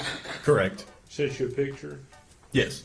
You had told her where you were staying? Correct. Okay, so that's how she would know to find you there. Right. And what did you all do over those 3 days you spent there? Majority of the time was spent in the motel or hotel, whichever it was. Holiday Inn. And then we went out to eat. I You think take her we friend. just went out to pick up food. We went to the zoo, and we went to IHOP. Did Evelyn appear healthy to you? Yeah. No signs of abuse or neglect? I wouldn't say abuse. I mean, I saw like a small bruise on her arm or her leg, but she was starting to learning to walk, so I just assumed that's what that was. Likely a child would fall down before you walk. Right, right. Kind of thing. Yeah. Megan engaged with her? I mean, did she talk to her, appear to love her to you? Repeat that. Did she appear to love the child, Evelyn? If you know. I don't know. Okay. Was she normal? She clean when she brought her there? Yes. Yeah. Okay. No issues with that? No. No. No neglect issues that you saw? No. Okay. That's all the questions I have for you. Thank you. No, Your Honor. See, where you go. Yes, sir. Yes, sir. Mr. Perry, thank you for your testimony today. You're released from your subpoena, sir, before you go. Thank you, sir. All right, so that was not the father. I was not the father. I was she.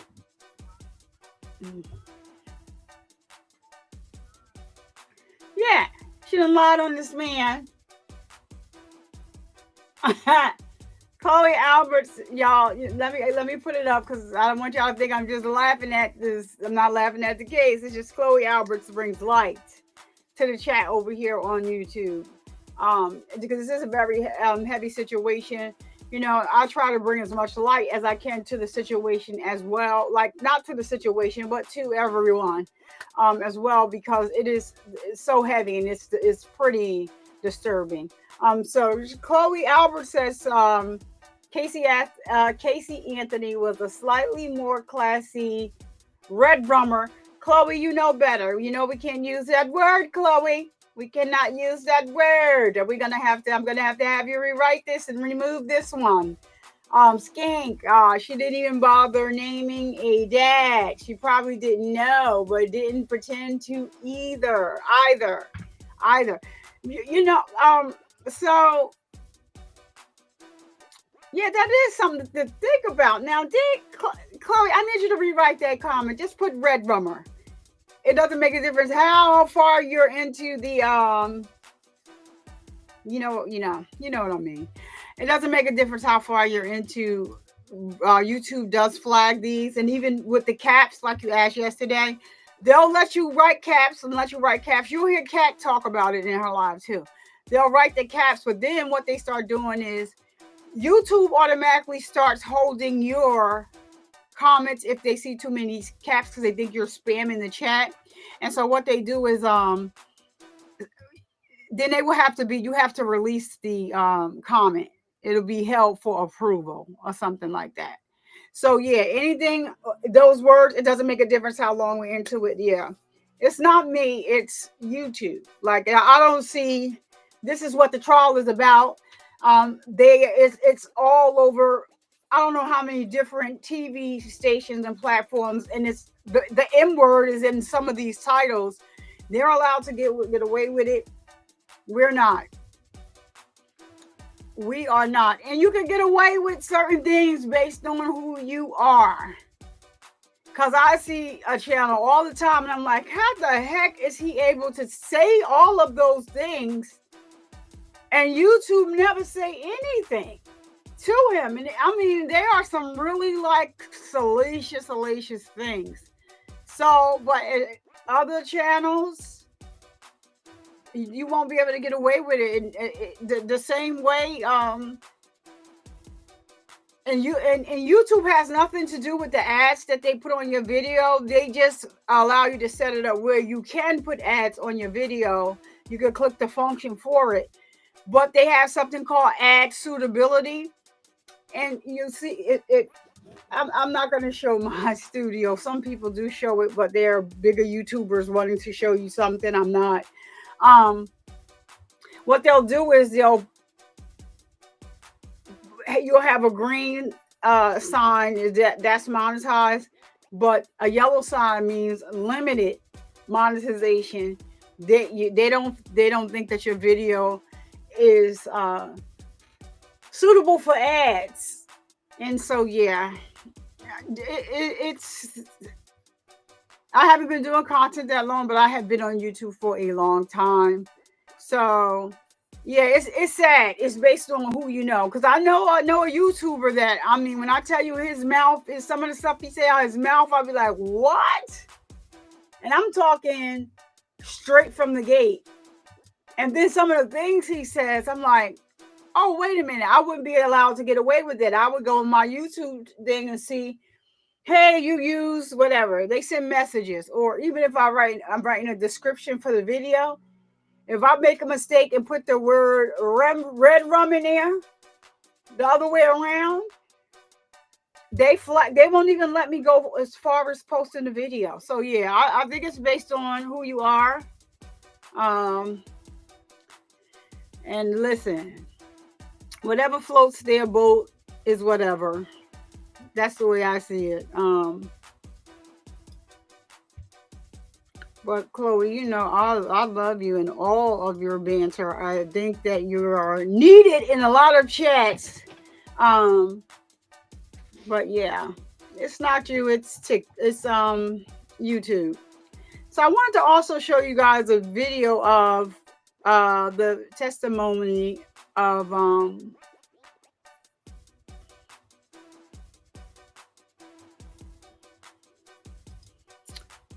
it was on the same day.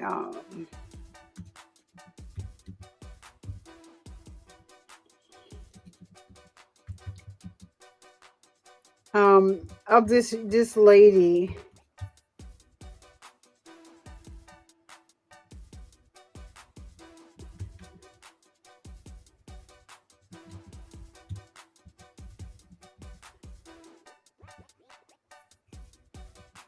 as well, because she could have given that baby up.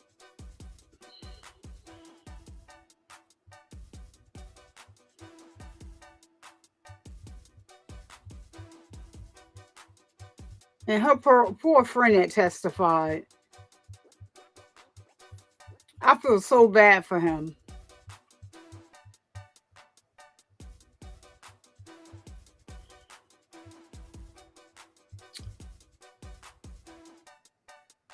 This is Paul Miller, the girlfriend. Let's look at all right, you know what I want to do before I look at her? I want to look at Megan, her father. That was sad to me. And the way the defense tried to paint a picture of him, because he was a criminal back in the day.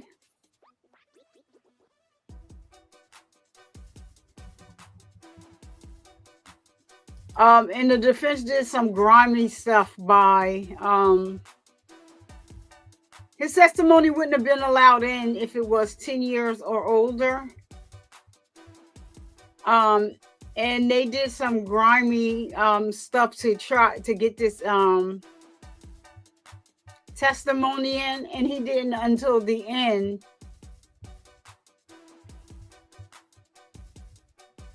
Okay, here it is. He wasn't able to tell them that was not the testimony until it was over. I think that was so grimy.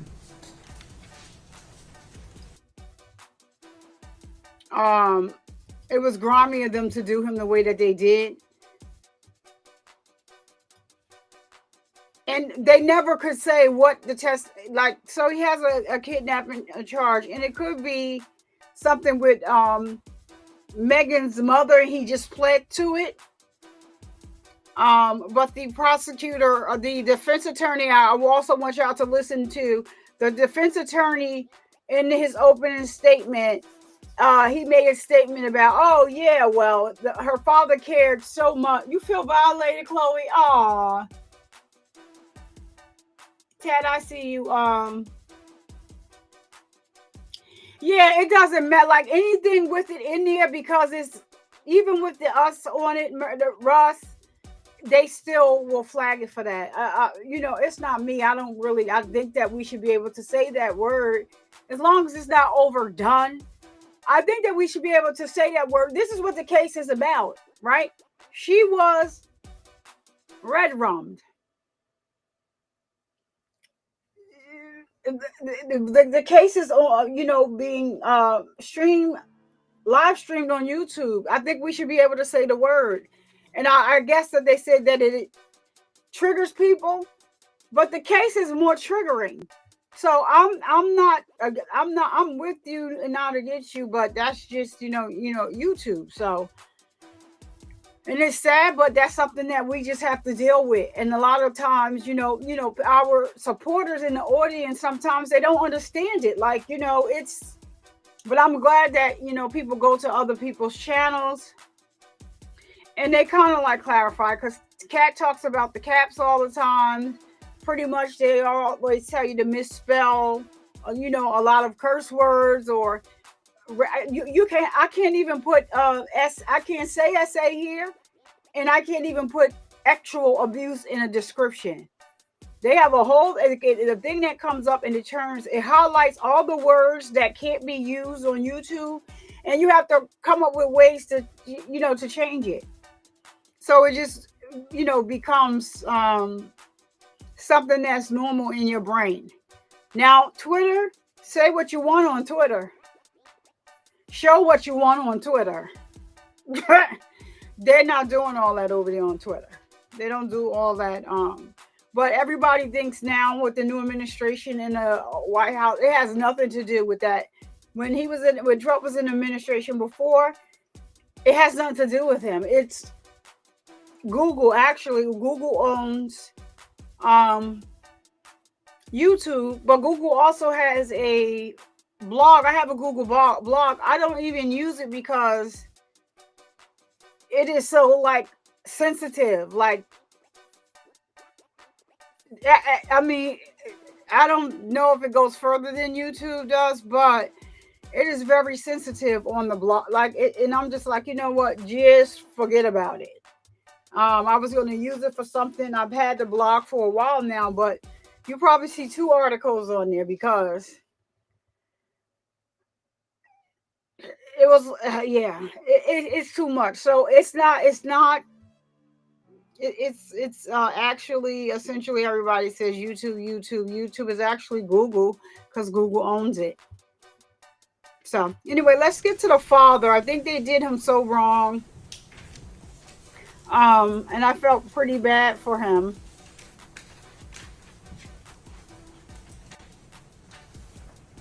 All right, Rebecca, we are just like, they're on lunch, so we're just going through some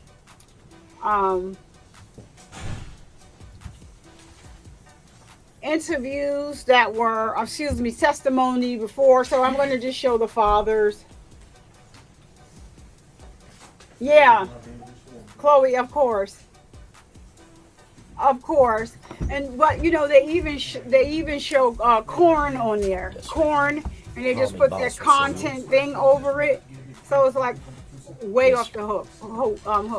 This is her father, y'all. It's a sad situation. Good morning, sir. Good morning. If you would, scoot like Judge asked, scoot up close to that microphone. All right, how's there that? you go. That's better. You're Tommy Boswell, is that correct? Yes. And Mr. Boswell, where do you live? 543 Muddy Creek Road, Bluntful. All right. Is that here in Sullivan County? Yes, sir. Okay. And you are the father of the defendant, Megan Boswell, is that right? Yes, sir. She's your daughter? Okay. And Evelyn is your granddaughter? Yes, sir. All right. Now, Megan's mother, who was she? Angel Boswell. All right. Or Jones. Okay. And two of you, are you still married? No, we've been divorced since 2016? Yes, sir. How long were you all married? 17, 18 years, something like that. Okay. Megan lived with the two of you when she was growing up? Mainly lived with my mom and dad. Okay. And where did they live? Right below me, we lived on the same piece of property. Okay. There on Muddy Creek? Yes, sir. Okay. Now, at some point in time, did you have problems with Megan that eventually led to her being placed in foster care? Well, that's her mother's fault for not sending her to school. And she come to stay with me. And then she wanted to go stay with her mom. I said, you got school. We got to go to court Friday. And I said, you don't go to school tomorrow. I said, we'll send you off. Well, she went to stay with her mom. Mom didn't send her to school. Went to court. Stayed to her. Okay. Now, let's back up a little bit. This was after you and Angel were divorced? Mm-hmm. Oh, yeah. Okay. All right. How old was Megan when all this took place? The divorce, or what do you put your part? When Megan went into foster care? I think she's about 17. Okay. She in high school? Yes, sir. Okay. Now, So she was while a whole Megan was in 17 foster years care, old? were you aware that she had a child? Yeah. Okay. And who was that child? That was Evelyn, my granddaughter. All right. Do you remember when she was born? I'm so nervous today, I can tell you the date of it. All right. It was November 2018? That's right. Sound about right? Okay. During this time that she was in foster care, were you working with DCS to get her back into your custody? Yes, sir. Yes, sir. I done everything in my power. Okay. What sorts of things were they having you do? I'd meet the foster care parents on different weekends. We went to church events, different things like that, and then they finally let me get her on the weekends, and then she'd come over and stay. All right. And she had Evelyn during this time with her? No, Evelyn wasn't born then. Okay. Did you do that after Evelyn was born? Yeah. Okay. Because Evelyn was born while she was in foster care, right? Yeah. Okay. Now, at some point in time, did Megan or Maggie come back to live with you? Yes, sir. Okay. Do you remember when that was? I don't remember the exact dates. But it was after Evelyn was born. All right. Okay. So Evelyn's born in November 2018. Yes, sir. So at some point in time after that? I can't remember exactly the dates, but she was real little whenever they come back. All right. And that's to your, when you say she came back, was that to your house there at Muddy Creek? Muddy Creek, yeah. Okay. Megan and Evelyn come Okay. back. So they were both living there with you. Who else was in the house all the time? I had my little daughter and my son, and then my soon-to-be ex-wife was there. And she had her little boy part-time. All right. When you say soon-to-be ex-wife, that's someone different than Angel, correct? Yes, this is Ashley. Ashley. And when you say Ashley, what's her last Rosenbaum. name? Ashley Rosenbaum. Okay. Were the two of you married at that time or dating? Not that time. We were engaged. Okay. All right. Did you, when Megan came back to live with you, was she working? Did you help her out? How did she support herself? I supported her. Okay. I supported her when she was with them people. All right. Or whatever she needed, give her money and stuff. Okay. Well, tell the jury, 'cause we don't know. What sorts of things did you do to help her out? I give her money. She had my credit card number. She'd get stuff on it. I mean, if she needed anything, if the baby needed anything, I seen to it they had it. Okay. We heard some information that came out earlier today about Megan having a car. Did you have anything to do with that? I bought her a brand new car, paid cash for it, get $20,000 cash for it, and her the title to it. Did you help out with expenses for taking care of Evelyn? Yes, sir. While she was living there? Yeah, I bought everything while she was there. Bought diaper genies, just whatever baby needed. Okay. So how long did Megan and Evelyn end up staying there at the house with you? I don't know exactly. I don't want to lie to you. Just a few months. It wasn't that long. Okay, just a few months? Yeah. Well, what happened that caused her not to be living with you anymore? Not clean her room, to be honest with you. I mean, I had my two little ones. Ashley had her boy part-time, and then we had Megan and my granddaughter, and Megan didn't want to clean her room, and that's causing problems between me and her. Okay. So did she leave your house? Yeah. Okay. Where did she go from there? I think she went to my mom's for a few days, and then she went up to the trailer park. Okay. Judge, could I see exhibit number 1? Should be back.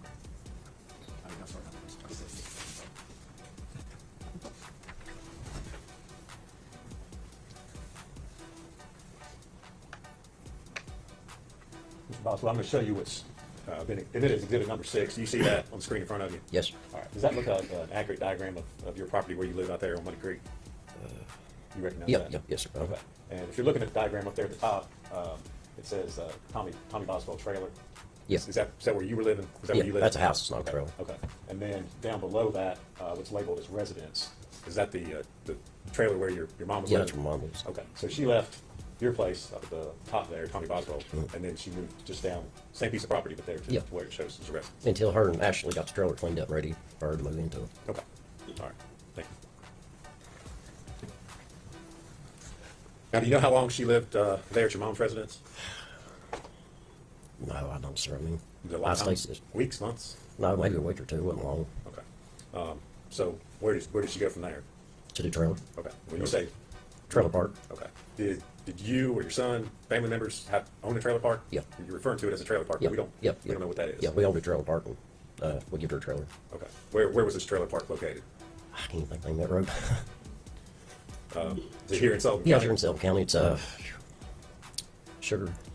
I can't even think that road, sir. Did you say Sugar? I think it's Sugar something. Is it Sugar Holler? Sugar Hollow. Okay. Is that the name of it? Okay. Well, I can't answer. I'm asking questions. So Okay. you got to answer. Yeah. All right. So was that something you owned or your son owned? Or My who- son owned it. Okay, your son owned it. So you, how was it? Explain to me exactly what happened as far as Megan's living arrangements were concerned there at the trailer park. What do you mean? She Well, didn't pay no rent, no light bill. I mean, she didn't pay no bills. If that's what you're asking. Okay, so you had a trailer out there and you let her go live there? Yeah, and I paid all the bills. Okay. Did she live there by herself or who lived there with her? As far as I know, her just her and Evelyn. Okay. Do you remember when this was that she moved into that trailer? Goodness, no, I don't, sir. Okay. Did you say All this stuff I try to put back in my brain and to want to forget it, and I'm trying to my best to remember it. And well, I appreciate that. Okay. So she and Evelyn are living in this trailer by themselves out on Sugar Hollow. Is that right? Yes, you can. yes, sir. Okay. Okay. You okay? Yeah, I'm fine. Okay. You need a minute. Let's know. Sad. Not good. Okay. Did you ever go out and see Megan? Hold and on, Evelyn you when got they it. lived in the trailer? All right. Mhm. Did you see the condition of the trailer? What it looked like? Most of the time I'd stay outside. She'd come outside to be pretty because I look around, pick up garbage and stuff. Okay. So you, But a couple times I went in, but not that much. did she have Evelyn with her? Yeah. When you were out there? Okay. So did there come a point in time at which you realized Megan was no longer living there in the trailer? Yeah. Okay. Do you remember when that was? No, I don't remember the dates. Did you do something as a result of the fact that Megan was no longer? Oh yeah, I told her. I said, if you're not going to live there, I said you need to let us know. I said we need to rent that. Okay. And did you do something? Yeah, I told her. I said if you're going to live with Hunter, I said you need to move your stuff out. And did she do that? Yeah. Okay. Did you have to clean it out or do anything to it before you could re-rent the trailer? Dave's a guy worked with us. He took care of the park, as you say. He got free rent, and he cleaned it up and done stuff like that and mowed. Well, do you remember what the condition of the trailer was when Megan moved out? It was pretty dirty. Okay. Did he have to do anything, or did you have to pay to have anything done to the trailer to be able to re-rent it? Oh yeah. And what was that? Just cleaned all the furniture and stuff out and cleaned it up, and they had to replace some of the floor, which was bad. Did Megan leave anything behind in the trailer, or you know? Did she take it? Well, let me ask you this way: did she take all her stuff with her? I didn't go through the trailer. Okay. This guy that you hired. He did, and I told him, I said, whatever's left, she said she didn't want, and I said, there's a truck there, load it in the truck, take it to landfill. That's what we done. Whoever moved out, we clean them out. That's what we do. Okay. So you loaded up a bunch of stuff in the truck and hauled it off, or had this guy do that? Yeah. Mm-hmm. All right. Do you know where Megan was staying? You said that she was no longer living She's in the supposed to trailer. been living with Hunter. Okay. Was that Hunter Wood? Yes, sir. All right. Was that, as far as you know, was that her boyfriend at the time? Yeah. Okay. Had you met Hunter? Not at that time, I don't think. Okay. Do you remember when the first time that you met Hunter was? Goodness. It was either when she come up Earth Angel to get my two little ones, or when we went to Gatlinburg for Christmas, or Pigeon Boards. Okay. So you went with, well, let me ask you this. Who did you go to? Hunter, my son, and his family, and me and my family, and Megan and Hunter went. Okay. And when was that again? That was the day after Christmas or the day before Christmas. I can't remember exactly. All right. So it's around Christmas. Mm-hmm. You met Hunter. Yeah. Was he there with Megan? Yeah. All right. I could have met him before that, and I don't remember now. I don't want to lie to you, but that's the best of my knowledge. Okay. Did Yep, I know it, Chloe. Have Evelyn with her at the time? No, sir. Did that seem unusual to you? Yes, I asked her. Okay. You asked her what? Where Evelyn's at. Okay. Did she tell you? Said that Ethan had her. Okay. Do you know who Ethan was? Yeah, I met Ethan. He's a nice young man. I thought a lot of Ethan. Okay. And who did you think Ethan was at that time? Or who did she say Ethan was? Well, they used to date. Okay. But she said Ethan was the father. Okay. And he wanted to see Evelyn. He'd been in the Army. So I said, I'm going to stand back. If he's going to man up and want to see his child, I'm going to let him see her for a while. You know, then after a while, I said, enough's enough. It's my turn. Okay. So at that time, when you went on this trip, she told you Evelyn's with Ethan? Yes, sir. Okay. And you thought that was a good thing? Yeah, I mean. Okay. After this trip to Pigeon Forge, did you see Megan after Christmas? Here or there, very rarely. I'm sorry. Just here or there, not that much. Here or there, okay. Did you see Evelyn? No, last time I seen Evelyn was on Thanksgiving. Did you ever, in those times that you saw Megan after Christmas, did you ever ask her, hey? Yes, I asked her numerous times. Okay. And what did she tell you? She kept coming up with different stories and different lies. Okay. Well, what was she telling you? First, it was Ethan had her. No, but first, let me back up, I'm sorry. Hunter's mom was watching her. And then she come off with Ethan had her. And after it went on for a while, I said, I'm going to do something about this. Well, she told me that Ethan would give her back. I said, hey, let's go get an attorney. I said, he can see his daughter, but I said, he's not taking her. Okay. What did she say when you told her that? I can't remember the exact words. She said, Dad, give me a day or two or something. She stopped it or something and just fly after fly. Okay. Any point in time did you ever see Evelyn? No. Last time I seen her was on Thanksgiving, sir. Okay. So, at some point, did you make an ultimatum to Megan about seeing your granddaughter? Yeah, I told her and I told her mom. Okay. What'd you tell her? It was on a weekend. I said, come Monday morning, which I told this to her mom. I said, come high hell water. I said, I'm going to get on the phone. I said, I'm going to find my granddaughter. I said, I don't care what I got to do. I said, I want to know what's going on. I said, enough's enough. And that's when I got on the phone and made the phone call. All right. That Monday morning. All right. And who did you talk with? I don't know. I can't remember all their names. Was it somebody at DCS? Yes, sir. Department of Children's Services? Mm-hmm. Okay. And what did you tell them? I just told them what I told you. I hadn't seen my granddaughter and I was worried about her. Did you tell them how long it had been since you'd seen Yeah. your granddaughter? Okay. And then I think they got me in touch with Miss Constance, said her name. Okay. Well, I can't answer questions from Mr. Oh, I'm sorry. So I if you can't remember that's everybody's fine. If name. you don't, that's fine as well. I think it's her name, Miss Constance. If I'm saying it right. And Constance, does she work at DCS? Yes, sir. Okay. And you talked to her about, again, Yep. the fact that you had not seen Evelyn? Mm-hmm. Okay. What happened after you made this report to the Department of Children's Services? It wasn't long. The detectives was up there, best I can remember. All right. So after you reported, then you start meeting law enforcement officers Yes, come to talk to you? Yep. Okay. Did you cooperate with them? 100%. All right. 100%. Whatever they needed done or searched or done, I give them permission to do anything. All right. Did they come out there to your place, your property out there on Yes, Muddy sir. Creek? Mm-hmm. All right. Now, this was sometime in February of 2020? Does that sound right? That sounds about right. Okay. Did you keep up? Obviously, at that point in time, you realized something was going on, right? Yeah. Okay. Did you, as time went on, continue to talk to and cooperate with law enforcement? Talk to them about what was going on? Mm-hmm. Keep in touch with them? Oh, yeah, we stayed in touch. All right. Now, do you remember on March the 6th of 2020, calling the TBI? Yes, sir. Okay. And what was the reason that you called them on that day? Me, and Ashley was talking. Her and Megan used to switch phones all the time. Okay. If you could, I think I had trouble hearing what you said. If you could start over and repeat what you just said. About Ashley and her switching phones. Well, which part? I think the beginning part of it. Oh, when I called TVI? Yes. Okay, well, before that, me and Ashley was talking. They used to switch their phones all the time. Okay, when you say they, are you talking about But Megan and Ashley, they'd switch their iPhones and trade backwards and forwards. Okay. And I told Ashley, I said, call that TVI guy back and tell him he can have that phone. There might be something on that phone. Because I prayed and I mean, done everything and I could do it. And they come back and got the phone. Okay. When they got the phone, they got to the gate and I asked Ashley, I said, what about that stuff Megan put in down there in Dad's building? She said, I don't know. I said, well, call them back and tell them to go down there and look in it. Okay. All right. And did you all call them back? Yeah, Ashley did. Okay. And as a result of calling them back, did law enforcement then return to your property? Yes, sir. Okay. And what did you do once they arrived there at your property? I told them about the building because I come in one day and I remember seeing her car backed up to the building and the door raised. Okay. No, I'm sorry. That's the exhibit 16. All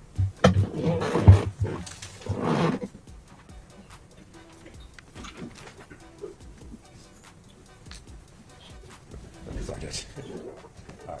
Mr. Boswell, you see Exhibit 6, what's been previously introduced Exhibit 6 again? Yes. All right.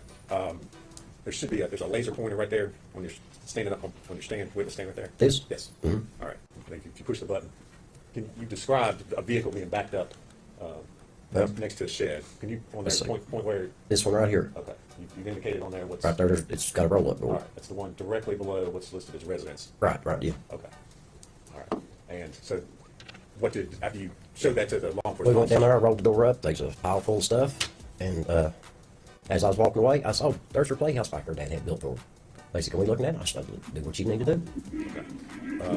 Let's back up just a second. When you rolled the door up to the shed, all right, you saw stuff in there? Just clothes and miscellaneous stuff like that. Had you at any time in the months leading up to that been in that shed at all, or anybody been in that shed to your knowledge? That one there where her clothes are at, yeah, sometimes we're in and out that one because we got some stuff we keep in there. Okay. All right. So after you look in that building, where do you take law enforcement? Or where do you? I show them where to, let me show you on the thing. Yes, if you don't care. I can't really see it from here. It's right there. Okay. Is that what's been working? It's the playhouse? Playhouse. All right. Yeah, as I was walking away, I said, that's the playhouse my dad had built for Megan. All right. And when was that built for Megan? See, we moved there in 03, probably around 04, 05. He built a barn, and when he got done building the barn, he had some leftover lumber, and he built a playhouse out of it. All right. And that was built just for Megan? Yeah. Okay. Anybody else ever use it or play in it? As far as I know, no. Okay. And again, in the months leading up to sheriff's office showing up there, had anybody been in that playhouse? As far as I know, no. Okay. All right.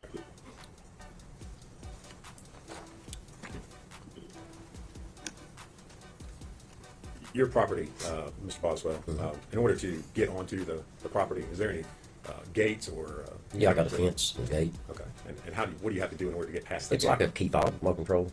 You just push it and the gate opens. If you don't have the key fob, you can't open the gate? No, you can walk around it. Okay. You can't drive? You can't drive? No, there's no way you get on my property. No. Did Megan have a key fob? Yes. Okay. She could get on the property if she wanted to? Yes. Okay. Did you ever give a key fob to Hunter? No. Okay. Did you ever see Hunter up on your property without Megan? No. Mr. Boswell, do you remember giving permission? I know you said you cooperated with law enforcement. Do you remember giving permission to the sheriff's office to film the entrance to your property with a drone to show the location of that gate and where the shed and playhouse were? Yes, sir. Yeah, I remember. Okay. And do you remember reviewing that drone footage prior to coming in court here today? Yes, sir. Okay. And did that footage accurately show the location of where your gate was, the trailer on the property as well as the shed? Yes, sir. Nothing's changed. Judge, there's a video drone footage that Mr. Boswell's identified. I'm going to move to make that an exhibit, and we'd ask to publish that to the jury. Any objection? Good. The full exhibit number 48.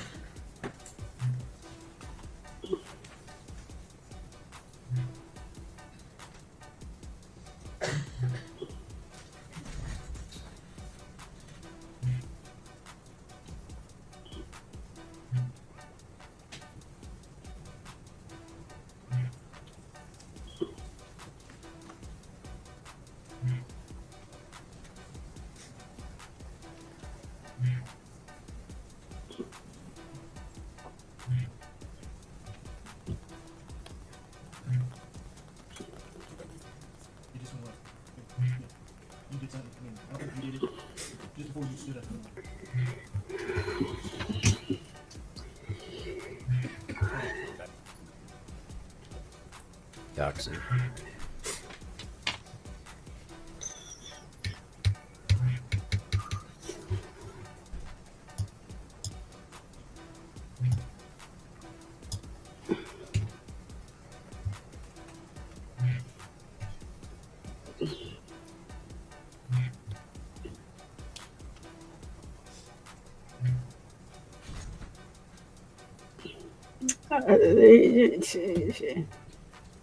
You ain't gotta do that.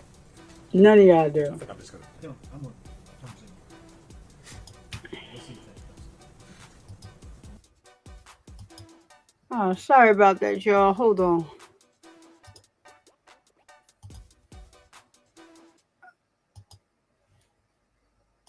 All right, sorry about that. I was trying to make sure that the trial didn't start back up.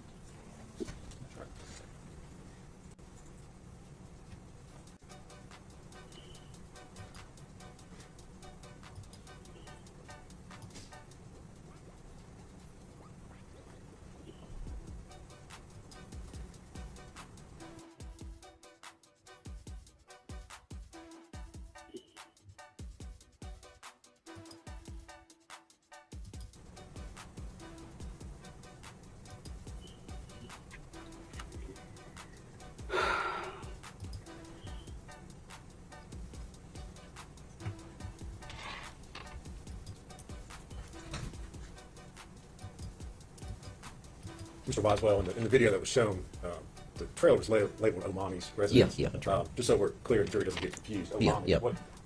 who is that? Or what That's is my that? mom. Okay. Is that a nickname? That Yeah, Megan it's a had? nickname. Okay. We always start calling her. Okay. So that's where she lived. Yeah. Okay. Mr. Boswell, at any point in time, did you ever see, or did Megan ever come up to your property with Hunter and have Evelyn with her? No. Not that I can remember right now. Okay. Because the last time I seen Evelyn was on Thanksgiving. Mr. Boswell, one of the things was showing that the drug. Hold on, you guys. I'm trying to see. It looks like they may be back from the lunch. There's a camper that was sitting in front of the I'm trailer. trying That to camper check was not that. sitting So there. excuse No, me. Right. Okay. But everything else as far as Everything else is actually the same. positions of the Yeah, buildings. other than camp. Okay. Let's That was give accurate. that back.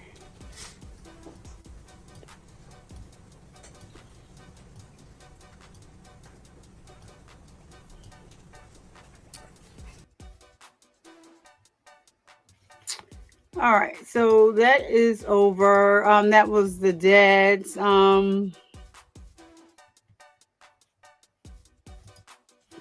That was the dad's testimony. Oh, where am I? I'm off the stage. All right, that was the dad's testimony. But let me see if we are back on live, because we're live on day 6, and I thought they were back.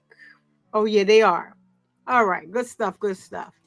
Let me just bring it back over here. So we are going back on live. They are back from lunch. All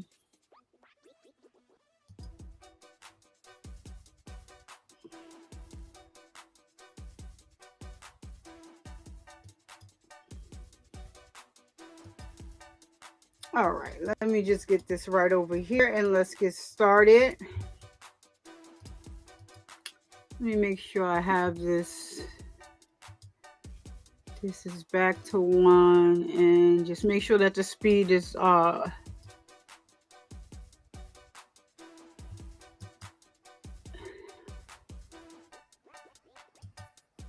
right. All right, so we are back with the same. Ask if you recognize the same person on the stand, the telephone expert. It's on the stand. We are back rocking and rolling. Let me turn this music down so you guys can hear. One has previously Hey, no one. How are you? 79. So for the one that's not marked, I'm going to ask if you recognize that. I do. Okay. Can you tell us what it is? It was a image found on the social media returns of Megan and Hunter at Blowing Get Rock. this trigger up here. And Based upon your Which I don't- analysis, were you able to determine a date of that? I don't think he's photograph saying being anything too taken? triggering. So Yeah, according to the search warrant proceeds, it was taken on or about January 20th of 2020. Okay, Your Honor, we'd ask that that photograph be made exhibit number 241.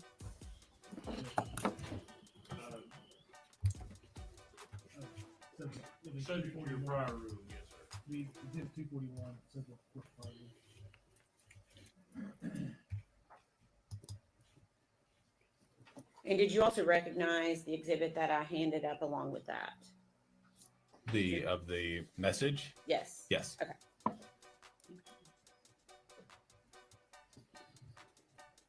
Permission to publish, Your Honor. Okay. So, is this the photograph you were referencing Yes. a few moments ago, dated January 20th of 2020? Yes. Is that right? And based upon your work on this investigation, are you able to identify who the individuals are in this photograph? It appears to be the defendant and Hunter. Hunter Wood. Hunter Wood. It's kind of difficult to see it, but Okay. it's believed to be Hunter Wood. Yeah, I think it's always a little bit more difficult on these screens. Mm-hmm. Okay, then previously marked exhibit number 79. Did you also locate that in your analysis of the defendant's social media extraction? Yes, this appears to have been a message sent on Instagram from the defendant to Bailey. Okay, and was that also on January 20th of 2020? Yes. Okay. Were these sent together? Are you aware if they were sent together or not? Yes, I think the photo came through first, and then the message came through right after the photo, but they were sent pretty much at the same time. Okay.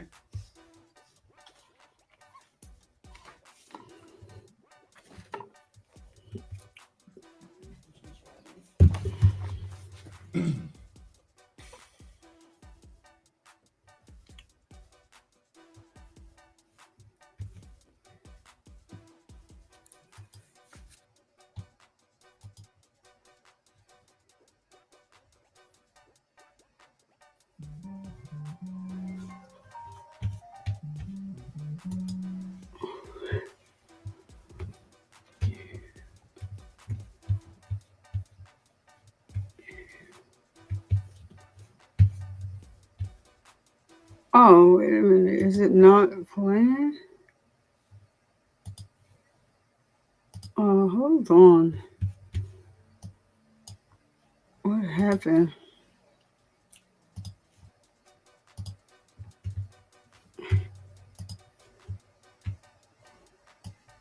Hold on 1 second. Let me just get it back.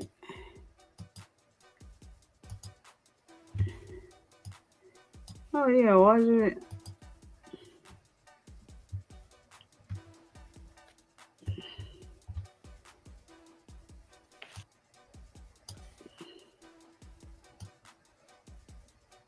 Okay. And were you able to determine the date that that photo was taken? Yeah, so this one was taken on or about February 16th. Okay, Your Honor, we would ask that be made exhibit number 242.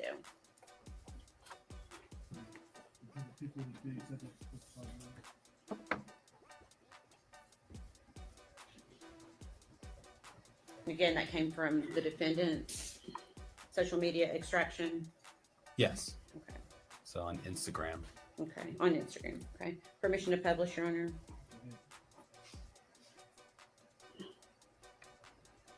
Okay. And is this the photo that you were referencing from February 16th of 2020? Yes. Okay. You can tell me the next photograph that you have in your hand. The next one I have appears to be Hunter laying on a bed with the caption, "Picking out furniture for our new house," heart emoji. Okay. And were you able to determine a date of that photograph?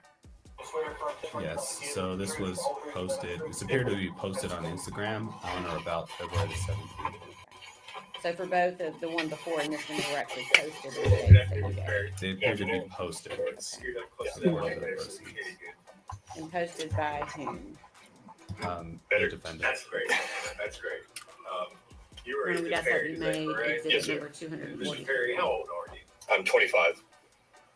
And where do you live? Kingsport. Do you know the defendant, Megan Boswell? I do. And how do you know Miss Boswell? We dated in high school. All right. Do you see?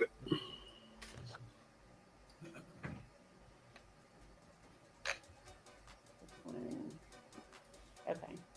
So the photo you're referencing is being posted on February 17th of 2020 Yes. on the defendant's Instagram. Yes. Okay. And then you've got one more photograph, I believe. Yes. Okay. Can you tell me what that one depicts? This is a picture. It appears to be Hunter in the picture with a car behind him. The caption at the bottom says, "So proud of my baby!" Exclamation point. New 2020 high country. Okay. And are you able to determine the date that that was posted? Yeah, this appeared to have been posted on or about February the 18th. Okay. And did you also obtain that from the defendant's social media search warrant? Yes. Okay. We asked that be exhibit number 244.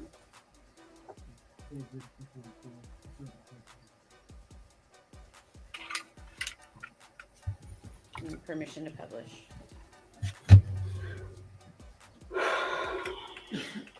So is this the photo you're referencing that the defendant posted on February 18th, 2020? Yes. Okay.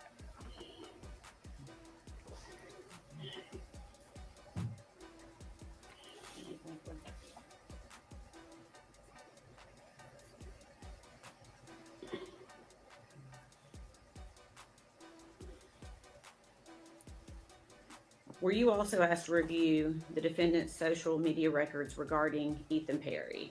Yes, And were you aware, pursuant to this investigation, of who Ethan Perry was? I was. Okay. And did you actually review communications between the defendant and Ethan Perry? I did. Can you tell the jury a summation of what you noticed regarding their communications?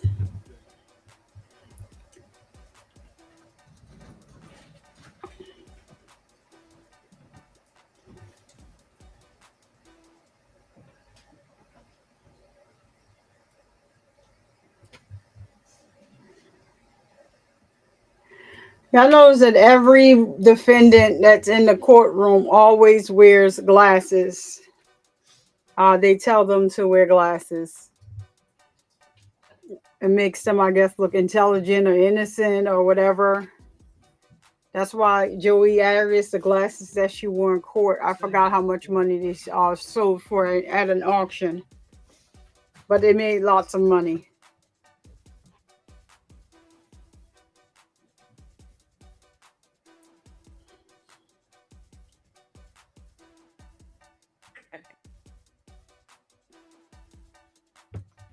Oh, what's going on here? It doesn't have anything to do. Can you please give us, based upon your review of their communications, a pattern of behavior by the defendant to Ethan Perry? Yes. So in the communication between the defendant and Ethan Perry, the defendant sent Perry a lot of messages, and probably at least a dozen messages every day from November 1st and onwards. So there were regular updates about Evelyn throughout those communications, and there were photos posted of Evelyn during those communications as well. And the communications went until about December 3rd. As soon as December 3rd hit, the amount of communications between Ethan and Megan went down quite a bit, and no unique images of Evelyn were seen afterwards. So she did send more pictures of Evelyn, but they were old pictures of like Evelyn and Ethan together.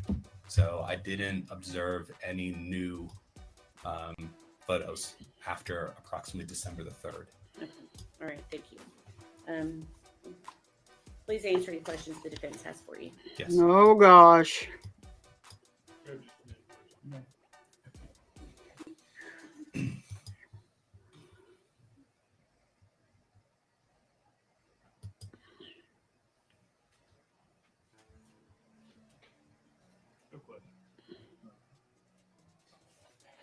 No questions.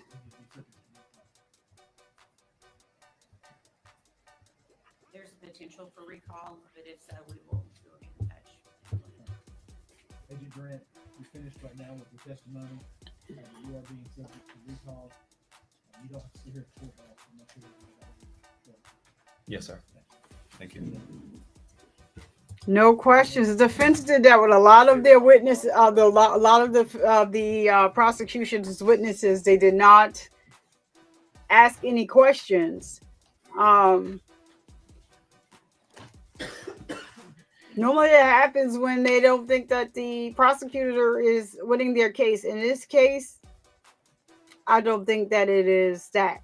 Shout out to all everybody over there on Twitter. Y'all over there on Twitter heavy, and y'all be here the whole stream. So shout out to you guys. I just ask one thing. If you feel like it, just coming over to YouTube just to hit the like button, you can stay right on Twitter and continue to watch. But I do enjoy, and thank you so much for being here and watching this live stream with me. And I did post something in the chat, just but you know, on Twitter you guys are not chatty, but thank you.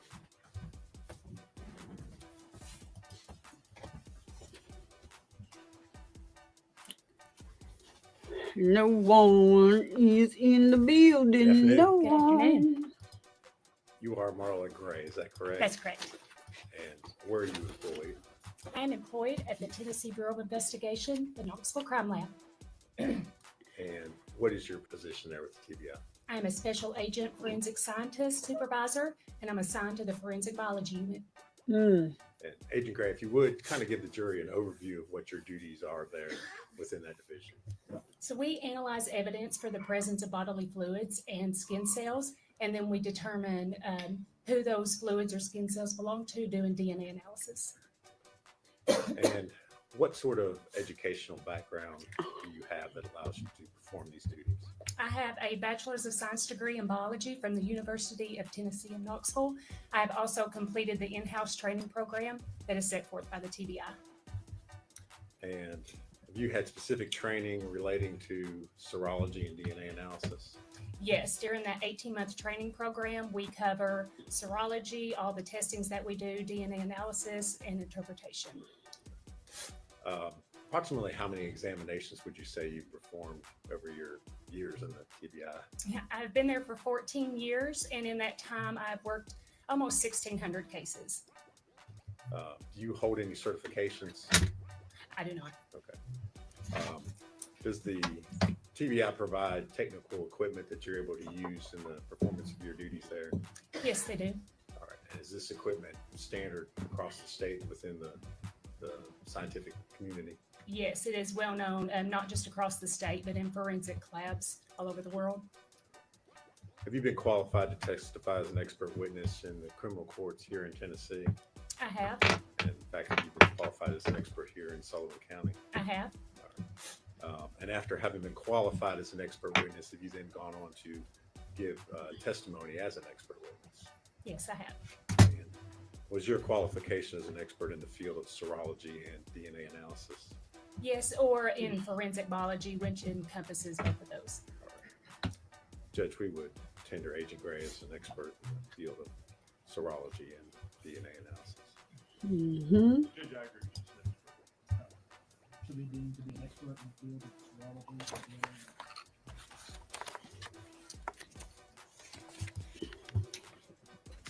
Agent Gray, you touched on this a little bit, but if you would kind of tell us a little bit about the differences between serology and DNA and what they are.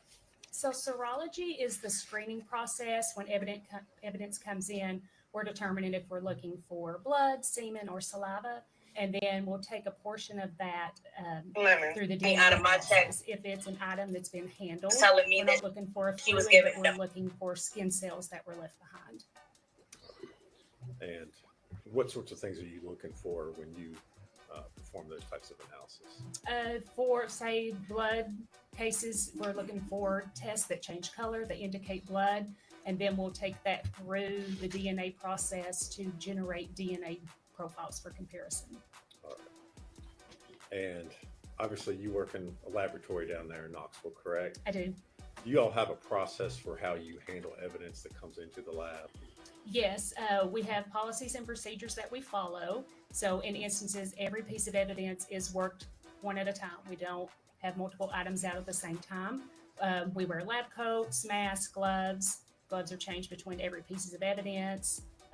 Items are cleaned between touching evidence. Filter paper is put out.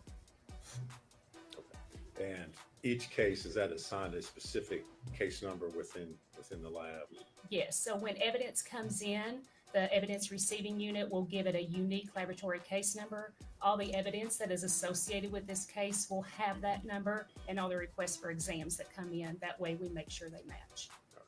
And I assume that you make sure that evidence, before you perform any testing, is secured and has not been tampered with in any way. Yes, before it is accepted into the lab, the evidence receiving unit will make sure that it is in a sealed condition. And then when we get it to analyze it, we also double check that it is in a sealed condition before we begin our testing. All right. Agent Gray, you were asked to perform numerous tests on evidence in connection with When life gets Evelyn Boswell case. Is that correct? Yes, that's correct. All right. And you received items in the lab on several different occasions. That'd be correct? Yes, that's correct. Okay. So I'm going to start with the first batch of items that you received on March the 4th of 2020, which resulted in your first report that was issued on March the 10th of 2020. When you received those first items, what were you attempting to do or to find within the evidence that it was sent to you? For this first batch of items, the Evelyn had not been found yet. So these were items that said that they belonged to her. So I was trying to generate a DNA profile that could be put in the missing persons database. So at this point in time, you had no profile with which to compare because the body had not been found, correct? Yes, that's correct. Okay. And if you would kind of describe for the jury the process that you went in trying to develop a profile from those items. So this was a box of clothing that said belonged to Evelyn, bracelets, a baby book, stuffed animals. There was also items that were submitted from different areas that had been collected from previous investigations. So with looking for something I could generate a profile from, I was looking at the neck area because babies drool, so I thought that would be a good source of DNA. For the first batch, I didn't get anything. The items could have been washed, so her profile wasn't generated until the next report with the next batch of items. Okay. And specifically, which item you mentioned that you were looking for drool? Which item were you testing in that first? For the first report, it was the first birthday shirt from the baby box. Yeah. Notes in the report it said Thanks, Ted. staining was observed with alternate light source screening in the Yes. neck area. Okay. And was there any sort of profile you developed at all? It was a mixture of at least two individuals, but since it was a mixture, I could not use that as her DNA standard since it wasn't single source. Okay. So essentially, and also in looking at your report, it looks like there was a silver clip that you also, I guess, attempted to. Yes, develop a hair profile clips and a diaper. I believe these were found in Mendota, Virginia. Okay. And again, were you able to develop a profile from those? No, there was no DNA on any of those items. Okay.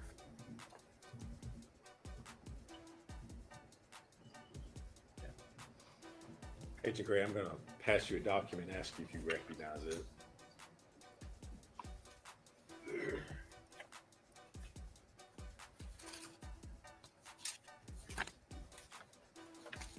Yes, this is a copy of my forensic biology report dated March 10th, 2020. Okay. And does that reflect your findings or lack thereof Yes. on the first batch of testing that you did? Yes. Judge, we move to make that exhibit number 245. Okay.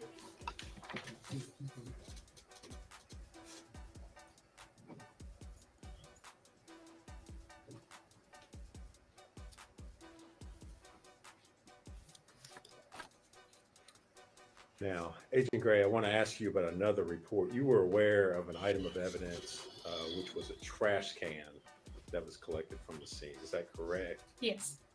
And if there are, I guess, different disciplines or different testing that's going to be done, for instance, if an item is going to be tested by forensic biology division as well as latent fingerprints, is it possible that a piece of evidence could be sent between the labs?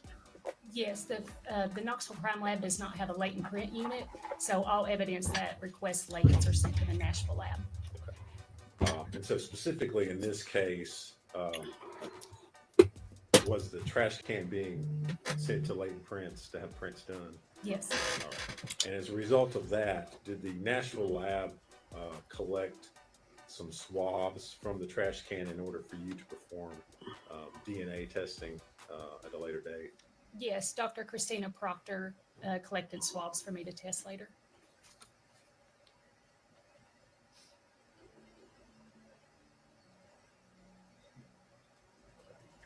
And Agent Gray, I'm going to hand you another document, ask you if you recognize that.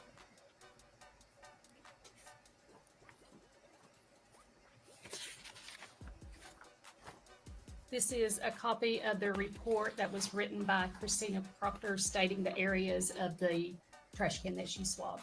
Okay. So that just reflects the fact that they did in fact collect swabs from the trash can. Is Yes. that correct? Judge, we move to make that report number 246.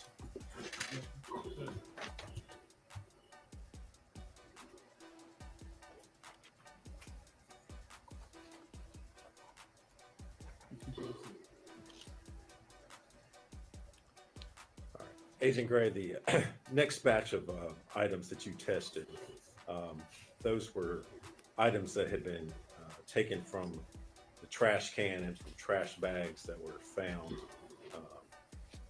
in the area where the victim was located. At the point in time which you began your testing on these items, had you received additional information as far as the profile of the victim was concerned? Yes, I received a call from Special Agent Brian Fraley the night that Evelyn was found regarding her condition, and they were just making sure that a body could generate a DNA profile after it had decomposed. And did you subsequently receive items from the Forensic Pathology Department at ETSU after the autopsy had been performed? Yes, I received a blanket that she was found wrapped in, her diaper, clothing, and an FTA card, which is a DNA standard from blood of the victim.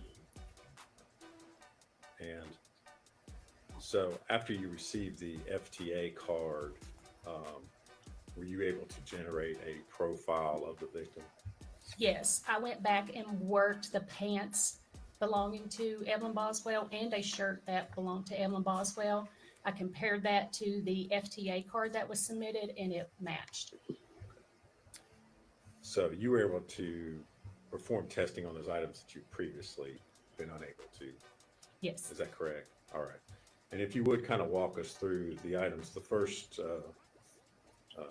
item, was that the pants? Are you looking at the report March 11th? Yes, I am. Sorry. Yes. Yes. Item 1D. Sorry. Yeah, that was the pants. Okay. What were your findings in regards to the pants that have been submitted? So I tested the inside waistband, looking for skin cells that had rubbed off her waist area, and it matched. The DNA profile was consistent with a mixture of at least 3 individuals, that the major contributor matched Exhibit 14A, the FTA card from the unidentified female, and then Exhibit 13A, Megan Boswell, was excluded. Okay. Is that unusual to see mixtures of 3 individuals on a piece of clothing? No, it is not. And why is that? Just because of commingling in the laundry. When they get washed, of course, DNA is getting mixed together. Even with articles of clothing, if they hadn't have been washed prior to her wearing them, you're looking at people that might have picked up the clothing at the store or people that manufactured the clothing. We could still get their DNA on clothing items. And again, you identified the major contributor as being the victim in this case, correct? Yes, there was enough major DNA profile to do a comparison. And on item 1F, which was the shirt, what were your findings in regards to that item? So the neck area was swabbed for that item, and the DNA profile was consistent with a mixture of at least 2 individuals, including at least 1 male. The major contributor profile matched Exhibit 14A, the FTA card from an unidentified female, and Exhibit 13A, Megan Boswell, was excluded. Now, talk for a minute just about the fact you said that it included at least 1 male. How do you know that? From the DNA profile that we generate, it has a sex indicator marker, which is, of course, the XY chromosome, and in this instant, the Y chromosome showed up. But you cannot tell anything else about the profile other than the fact that it was male. Is that Correct. correct? It was too low to do any comparisons with.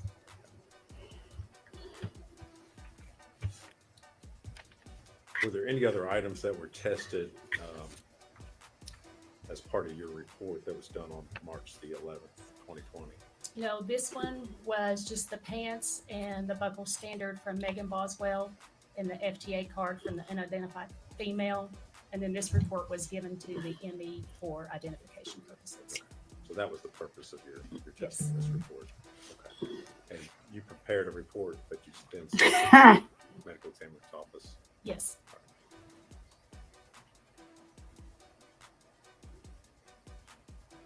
Dad. I'm going to hand you a document, Agent Gray, and ask you if you can recognize that.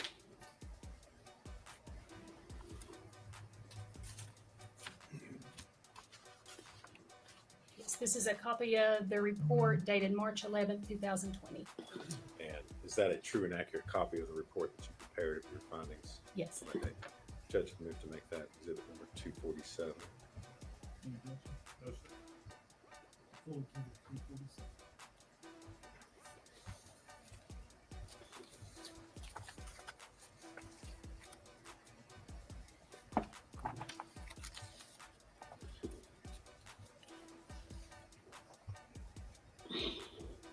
The next results that you reported, those would be on your report from March the 25th of 2020. The items there were ones that were taken from the trash can and the trash bags. Is that correct? Yes. And we'll start with the first item, which was a piece of chewed gum from the trash can, identified in the report as Exhibit 7A. Did you perform testing on that I item? did. Yes, I did. If we could we pass Agent Gray exhibit number 197? It should be a bag, small bag.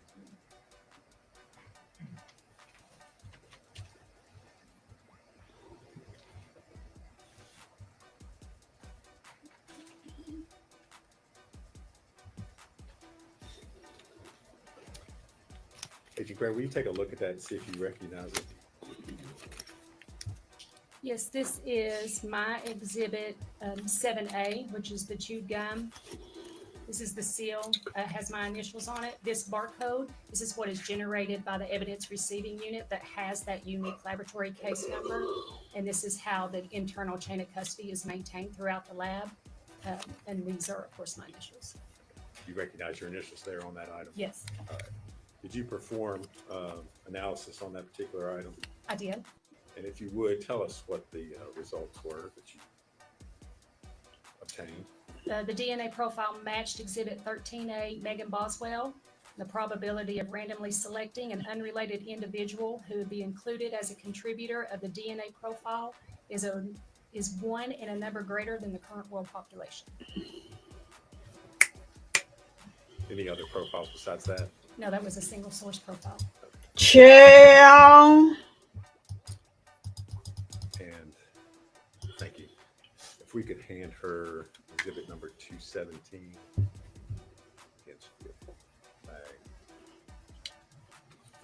What are we talking about? What?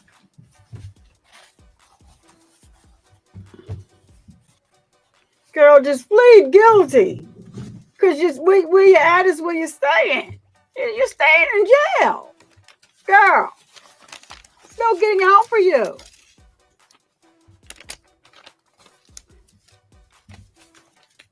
Megan, me birth, the birth of me and Megan.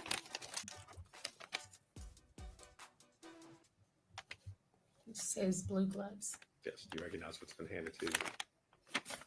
It does not have a barcode or my ID on it, so I don't know if I work this or not. Okay, all right. Hand that back for a second.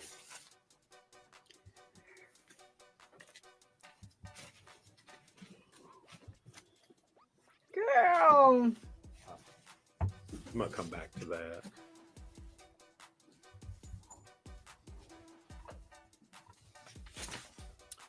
If we could hand her exhibit 218.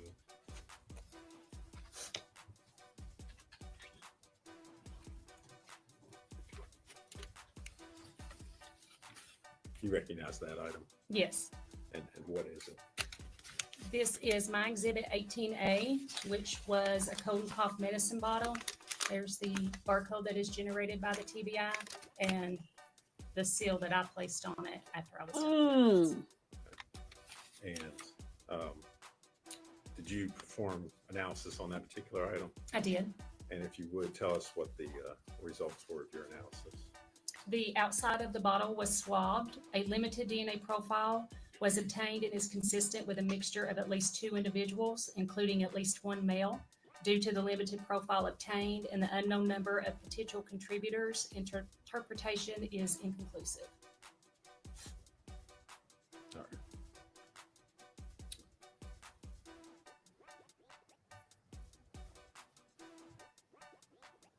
Who? So you were not able to maybe form any kind of profile at all. Is that correct? That's correct. So regardless of whose DNA, other profiles you would have had, there would have been no way for you to match that with anyone's. Correct. It has to meet a certain strength before we do any comparisons to it, and this did not meet that quality. Wow. So 1 male. Could we next hand her exhibit number 200?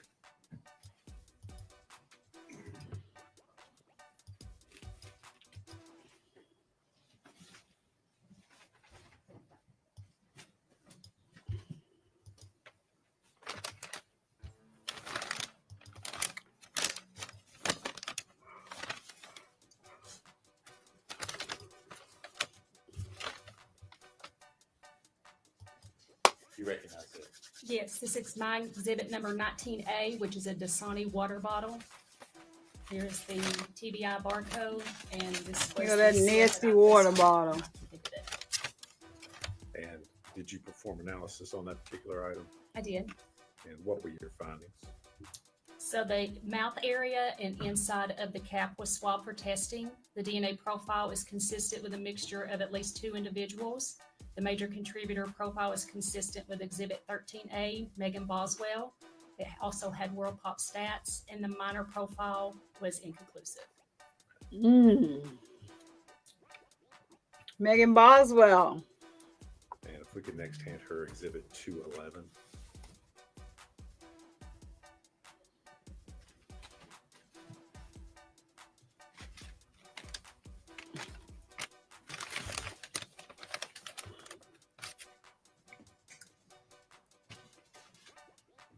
Do you recognize that? I do.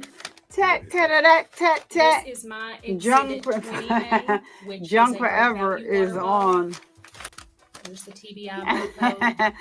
Thank you, Tat. Junk Forever is on over there on Flesh of the Gods watching, but Junk Forever got a membership over here from Tat Clouds.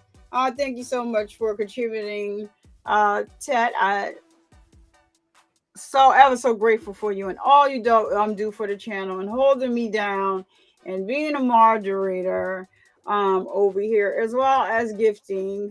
And I do appreciate you greatly. Oh, over here. Greatly appreciate you. Sending you a little love. And then I'm going to play this and we're going to get right back to the video. Whenever somebody donates, I love to make sure that, for the donation. we do acknowledge. The super chat or membership. I love you all.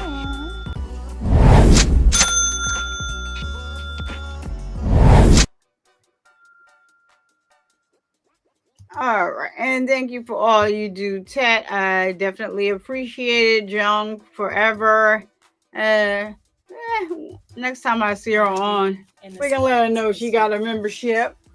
And again, I'd ask you, did you perform analysis on that I think particular item? I did. she had one before, but nonetheless, thank The you. outfit inside the cap area were swabbed in this item also. The DNA profile is consistent with Exhibit 14A, Evelyn Boswell with World Pop Stats. Yeah, she'll go on flesh. There was an additional allele at one of the locations, but nothing was, it was inconclusive. Next, if we could hand her number 212. Survivor Bucks in the chat.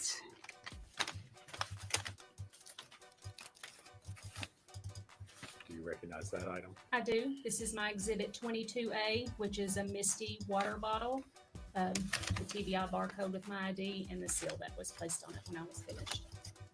And did you perform analysis on that piece of evidence? I did. And what were your findings?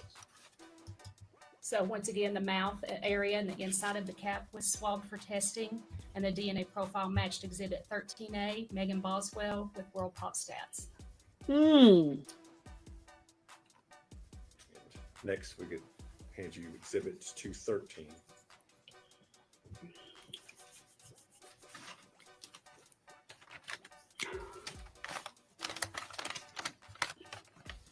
He got his vest on under there, look like his bra. It looked like a bra impression, don't it? I'm so silly.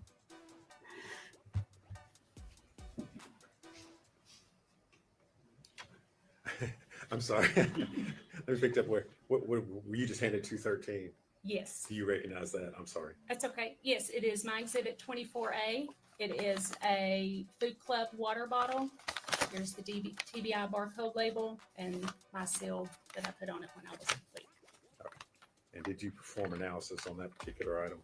I did. And what were your findings? So once again, the mouth area and inside the cap was tested. Quantification results did not indicate a sufficient amount of human DNA for analysis, so no further testing was performed. All right. And next, if we could enter 223, which is pillows.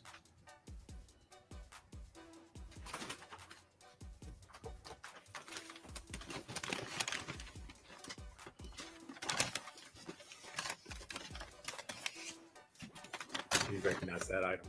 Yes, this is my Exhibit 33A, which is a white pillow. There is the TBI barcode and my seal with my ID on it. And did you perform analysis on that? I did. Okay. If you would tell us what your findings were. So the first thing I did was screen the item with the ALS looking for saliva where somebody slept on it. And the center of the area did indicate a positive result. So that area was cut for testing.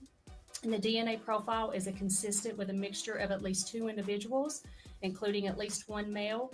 The major contributor profile is consistent with Exhibit 14A, Evelyn Boswell, and top stats, but the minor contributor profile was inconclusive. The edges were also tested on the pillow, and this DNA profile obtained is consistent with a mixture of at least 3 individuals, including at least 1 male, but due to the complexity of the mixture, it was deemed to be inconclusive. So the only profile you were able to develop was the victim, Evelyn Boswell. Is that correct? Yes, from the center of the pillow.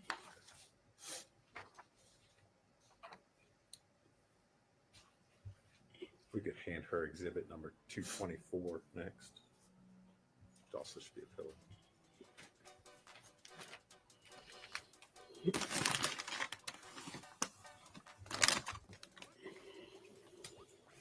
Do you recognize that item?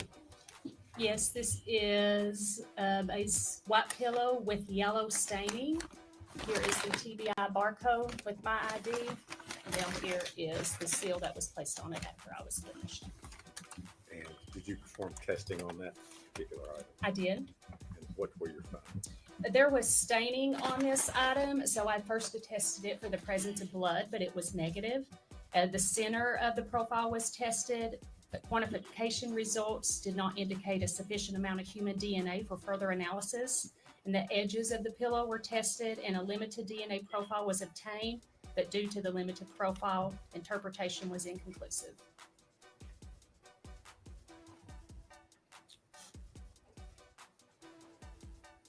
We could hand her at 2:15 next.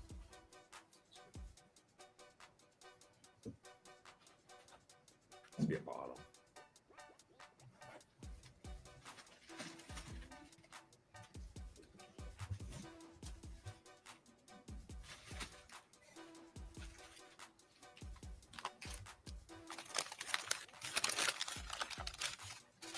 You recognize what's been handed to you?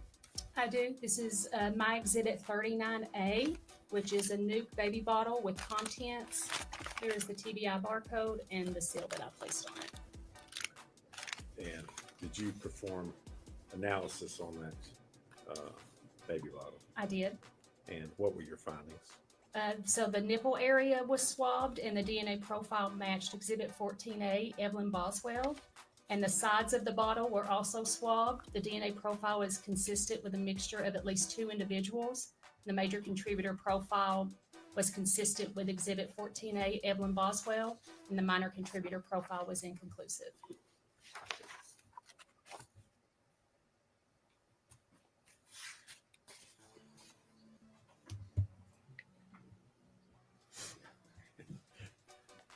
Agent Gray, I'm going to hand you an item, ask you if you can recognize that.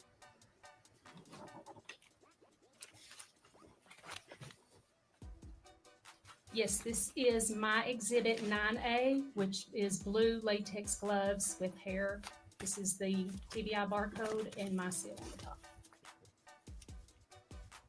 And did you perform analysis on that item? I did. Okay. And what were your findings in regards to that? Inside this bag are 3 blue latex gloves. The inside of glove 1 was a limited DNA profile of at least 2 individuals, including at least 1 male. Due to the limited profile obtained, it was inconclusive. The outside of glove 1 was a mixture of at least 2 individuals. Due to the limited profile obtained, it was also inconclusive. The inside of glove 2, a limited profile was obtained, including at least 1 male. Due to the limited profile obtained, interpretation was inconclusive. The outside of glove 2, a limited DNA profile was obtained. It was also inconclusive. Possible hairs were collected from this item but returned with the evidence because the TBI does not work hair. The inside of glove 3, a limited DNA profile was obtained. It was inconclusive. And the outside of glove 3, a limited DNA profile obtained, which was also inconclusive. Sure. So no conclusive profiles on any of the No. gloves, is that correct? That's correct. And no, Evelyn didn't find any DNA profiles consistent with the victim on any part of the gloves, is No. that correct? Okay. Judge, at this time I would move to make the gloves as exhibit 248. I guess she probably needs to, I don't think, did you open those up? I didn't. Okay. Do you care to open those up? Yeah.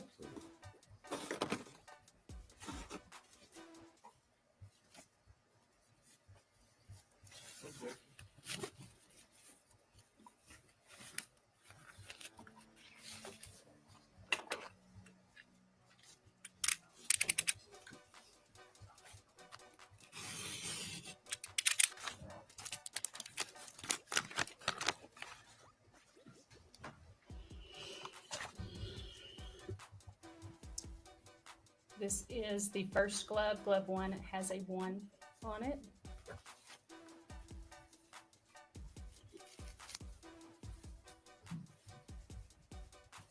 And this is glove number 2.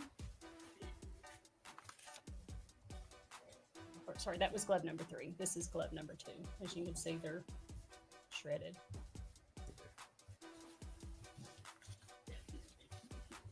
And those were the gloves that you Yes. testified to. Okay. Judge, I think we 248. All right. I just want to make sure.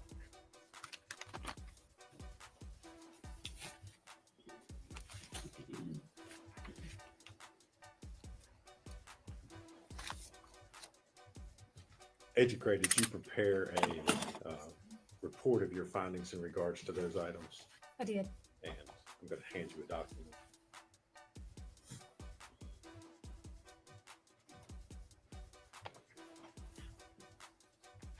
Let's see if you recognize that.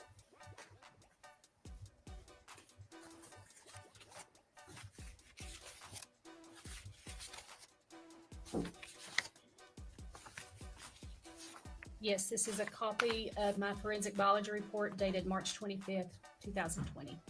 Is that a true and accurate copy of your report that Yes. you issued on that date?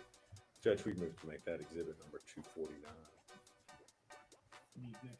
Those two exhibit 249.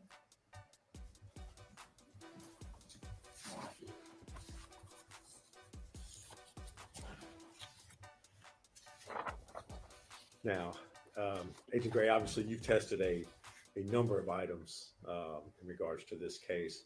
Is it common when you're working a case, especially a situation like this where you've got a missing child that's later recovered, do you speak with investigators who are working the case in order to determine which items are best for you to test and which might have more or less evidentiary value? Yes, we do. And was that done in this particular case? Yes, I spoke with Agent Brian Fraley and Agent David Gratz on multiple occasions regarding this case. And as a result of that, were certain items, I guess, initially you thought may not have had evidentiary value, but then later on you decided to test anyway to see perhaps they had more value? Yeah, there were some items that weren't tested on the front end because like the baby food containers, just because we expected if there was DNA, if it was Evelyn's, we didn't know how probative that was to the case. But later on, we did decide to go ahead and test those items. Okay. And specifically, I want to ask you about a blanket, which I believe was your item number 36C. Yes. Was that in fact a blanket? Yes. And was that item initially not worked due to the amount of, or why was that? No, let me ask you this way. Why was that item not initially worked by you? Due to the amount of decomposition fluid on the blanket, decomposition fluid contains waste and bacteria and water, and what that does is it finds the DNA and it doesn't destroy it, but it defragments it enough that we can't generate a DNA profile. So if I were to put it on my instrument, it's so fragmented that it can't resequence it. So in this instance, it wasn't originally worked due to the amount of decomposition fluid on the blanket. Did you all ultimately make a decision later on to take a shot at it, I guess? Yes, after speaking with Special Agent Gratz, we decided to only see if there were areas that were not stained and possibly get DNA off of that. So I tested the areas that didn't appear to have decomposition fluid on it and did not test the stained areas. And were you able to develop any sort of profiles as a result of your testing? It was a limited DNA profile that was a mixture of at least 2 individuals, but due to the limited profile obtained, it was inconclusive. All right. And did you prepare a report of your findings in that regard? I did.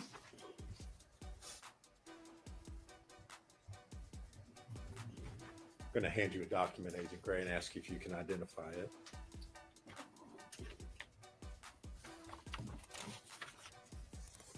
Yes, this is an accurate copy of my biology report dated April 22nd, 2020. And is that a true and accurate copy of your report in regards to your findings on the blanket? Yes. Judge, I'd move to make that full exhibit number 250.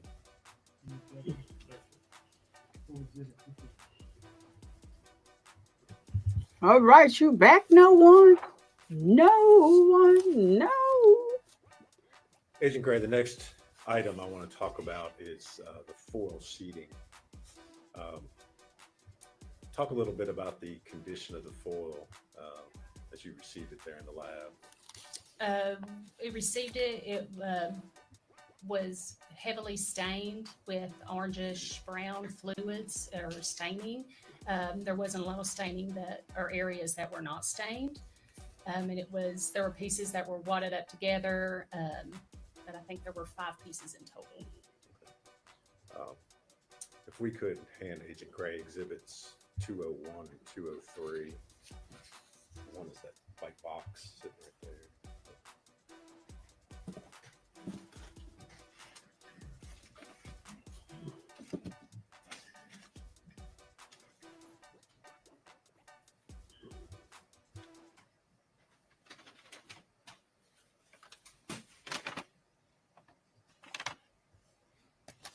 Do you recognize those items? Yes, this is my exhibit 15A.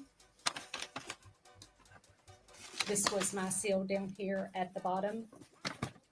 And this is my exhibit, also 15A, but it was just piece 3. And then my seal is at the bottom. Okay. And is that the foil sheeting that you tested? Yes. If you would, tell us what the result of your testing on those items were. So for all of the foil sheeting, presumptive testing, chemical testing indicated the presence of blood, but presumptive immunological testing did not indicate the presence of human hemoglobin, which is a component of human blood. And for all of the stained and non-stained areas, which were 10 areas total that were tested, the quantification results did not indicate the presence of human DNA. So these items were sent to the latent print laboratory. And did you prepare a report of your findings in regard to the foil sheeting? I did. I'm going to hand you a document and ask you if you can identify it.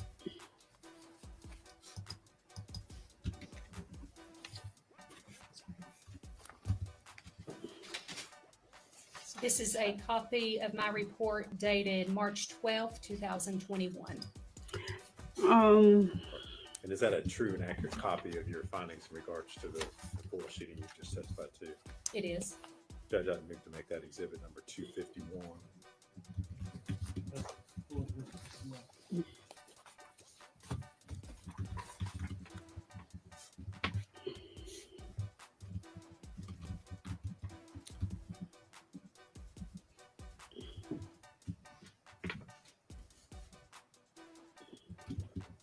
Finally, Agent Gray, I'm going to, again, we mentioned the fact earlier that sometimes through communications you were asked to test additional items. Is that correct? Yes. And this last batch of testing that you did, there's also some additional material that was found in the trash bag, where the victim's body was recovered. Is that correct? Yes, there was a black spoon, some Gerber baby food. One was a apple mango strawberry flavor. The other was a banana blueberry flavor. And then there was a tissue. Kind of walk through these one at a time. You mentioned a black spoon.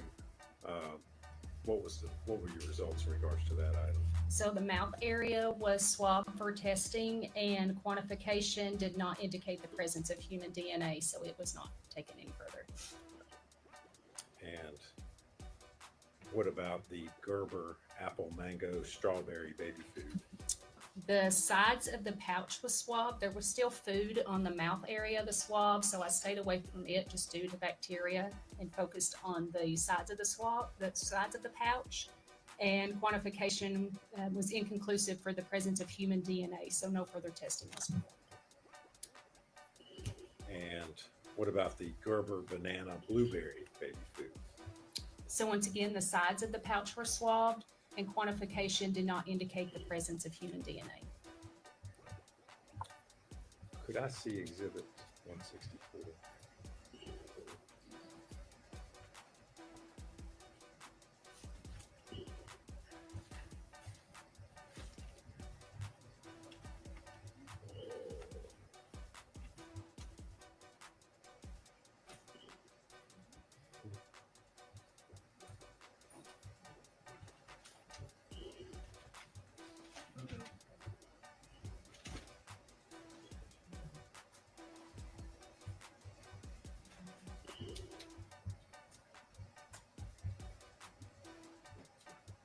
I'm sorry, 214. I'm sorry, wrong number. 214. I want to see it first. Please.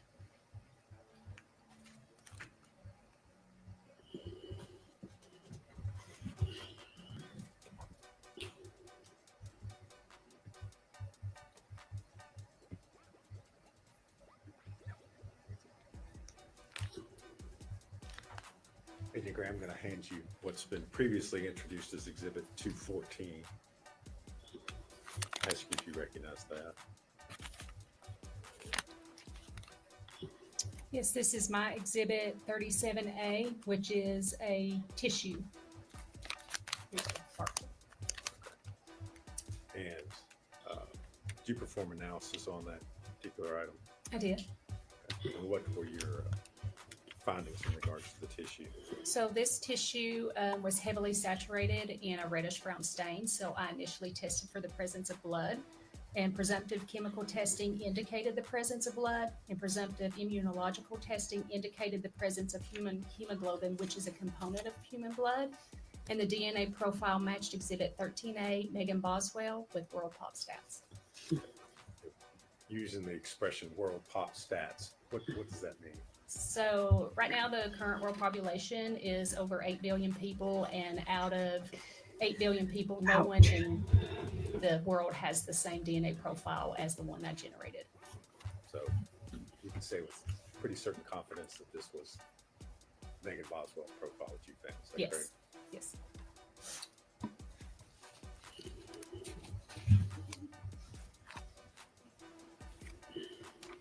Agent Gray, I'm going to hand you a document and ask you if you recognize that one.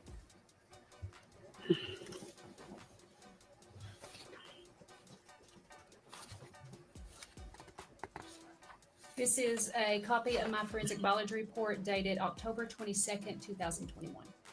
Is that a true and accurate copy of your findings? It is. Was issue?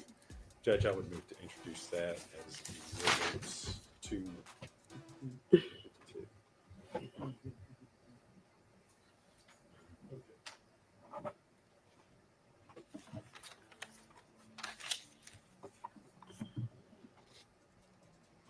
Agent Gray, in addition to your responsibilities and duties within the lab there, are you also a member of the TBI's Violent Crime Response Team? Currently, I am not. When I became a supervisor, they took me off the VCRT, so that was 2022. But in 2020, I was a team leader and a forensic biologist for VCRT. Okay, so back in February of 2020, you were a member of that team. Yes.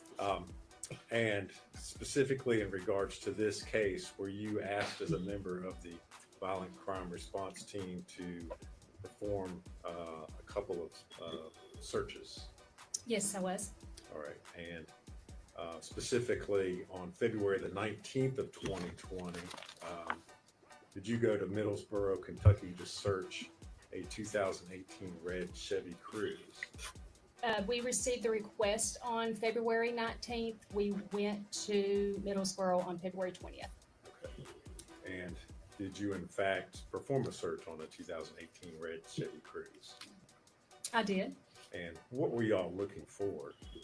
In this instance, we were just asked to process for the presence of blood to see if maybe, since the victim had not been located, and if there might have been blood in the car. All right.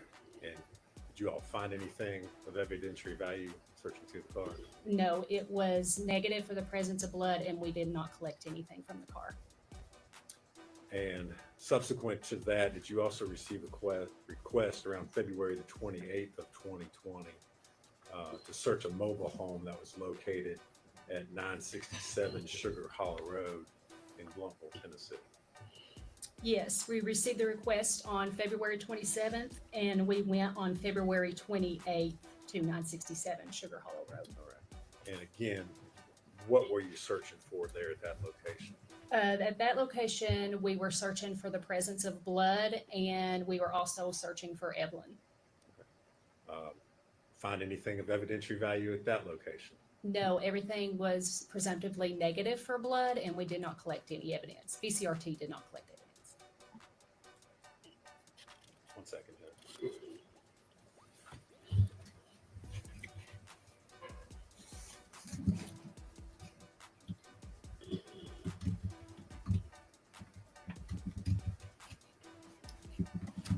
Thank you, Agent Gray. If you would answer any questions Mr. Scott has.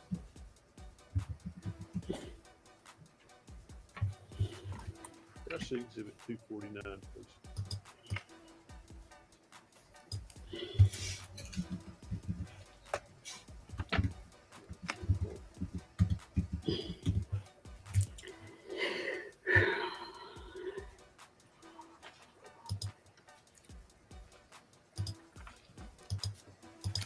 Good afternoon, Agent Gray. How are you? I'm good. How are you doing? I'm good. Thank you for asking. I am currently looking at Exhibit 249, which is your report of March 25th, 2020. Do you have that in front of you? I do. I want to ask you specifically about the blue gloves. Okay. The blue gloves, there are 3 blue gloves. Is that correct? Yes. And 2 of those gloves had male DNA. You can confirm that. Yes, the inside of glove 1 had male DNA, and the inside of glove 2 also had male DNA. And that was it. And if you would explain to the jury how you determine something is male DNA versus female DNA, just briefly. So when we see, it's called an electropherogram, which is a visual representation of an individual's DNA profile. You have your sex determining marker, which is called amylogenin. On my If it's an YouTube, XX, that means it's a female individual. If it's an XY, then it is a male individual. And on those instances, that Y marker showed up. Now, you talked about some of these DNA profiles not being able to be tested. Is that correct? Yes. Is that because of the TBI standards for testing, or it's just impossible to do? No, we could do it, but we've done multiple testing, and there is a quantitation limit that we know we're going to generate a DNA profile versus we're not going to get anything. So in this instance, I do believe that all of these were taken through all the way through the DNA analysis, and just it was too limited to say anything about. But mostly across the nation, we follow the same QAS guidelines, which are set forth by the FBI. So it's not just TBI specific, and they are specific into the quality of DNA before we can interpret it. Would other labs have greater capabilities? Not to my knowledge, if they are accredited by the same accrediting body, they have to follow the same QAS guidelines. So it's your testimony that no lab in the world would be able to perform more specific testing than a TBI lab? There's probably labs out there that might do a different type of DNA that we do, but that we follow like STR DNA. So to your knowledge, these profiles were not tested by anyone after you got finished with them. Is that correct? That is correct. What about the glove, outside of glove 2's mentioned hairs were collected from that exhibit? Yes. Did you photograph the hairs? No, I did not. I just documented the hairs. Okay. Did you make a note of, are they long hairs, are they short hairs, color, anything like that? I do believe.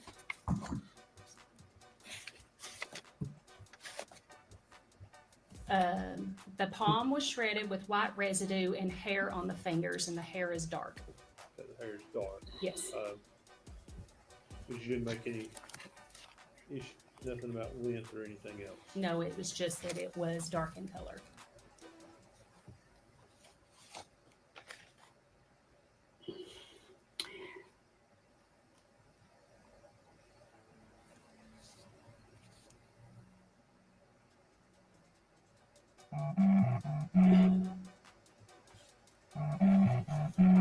Hold on. Banger, banger. Hold on. Let me take myself off the screen.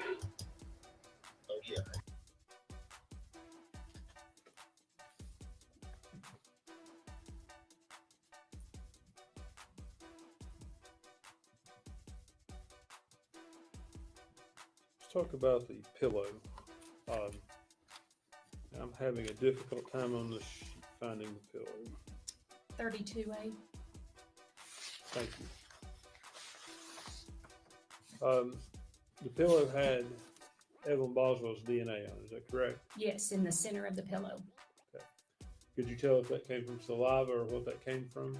I did not do any testing for saliva, but the area I did test tested positive for what was indicated luminescence. So it could have been sweat or saliva. Okay. And it also had male DNA, is that correct? Yes, it did. Okay. Were those two mixed in the same spot or? Yes, it was the same, the center area that I took a cutting from. So it would have been the same area. Bear with me one second.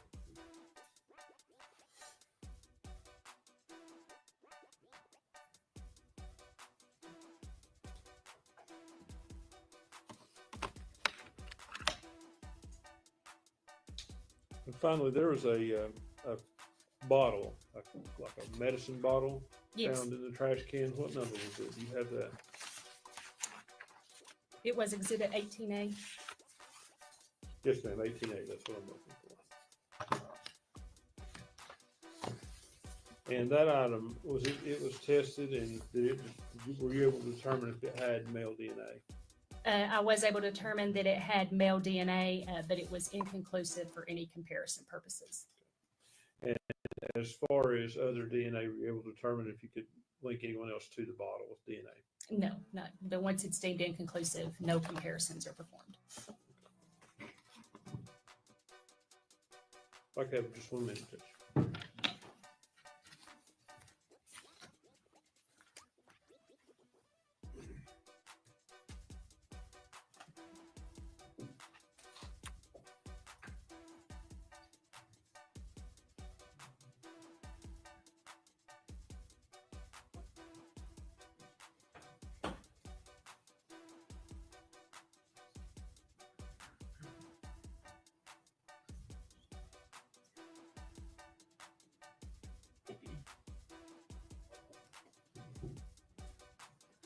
Ms. Gray, were you ever asked to compare any of these items to Hunter Woods or Preston Hunter Woods DNA?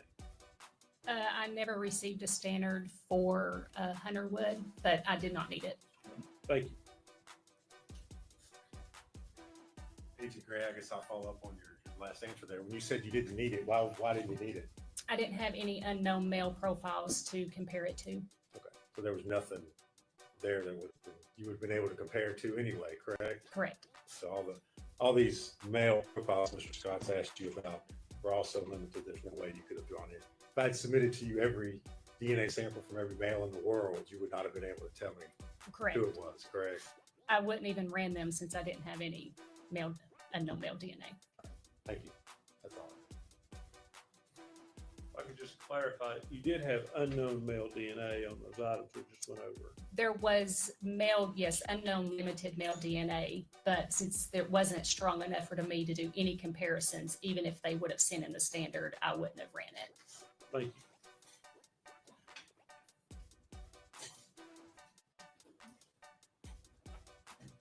That's all.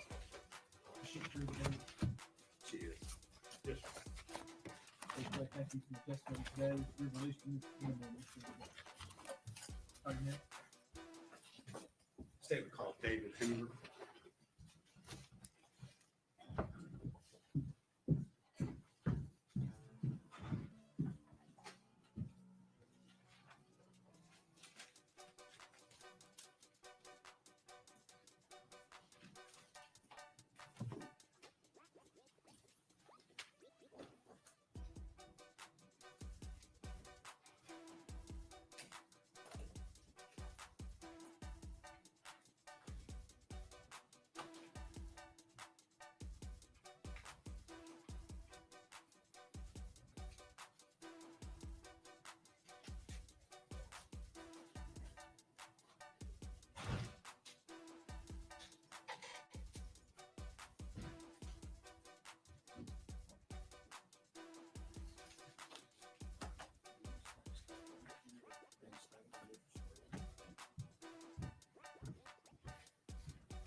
Raise your right hand, sir. State your name. David Hoover. Do you solemnly swear or affirm the testimony you're about to give to be the truth, the whole truth, and nothing but the truth? I do. Seeker.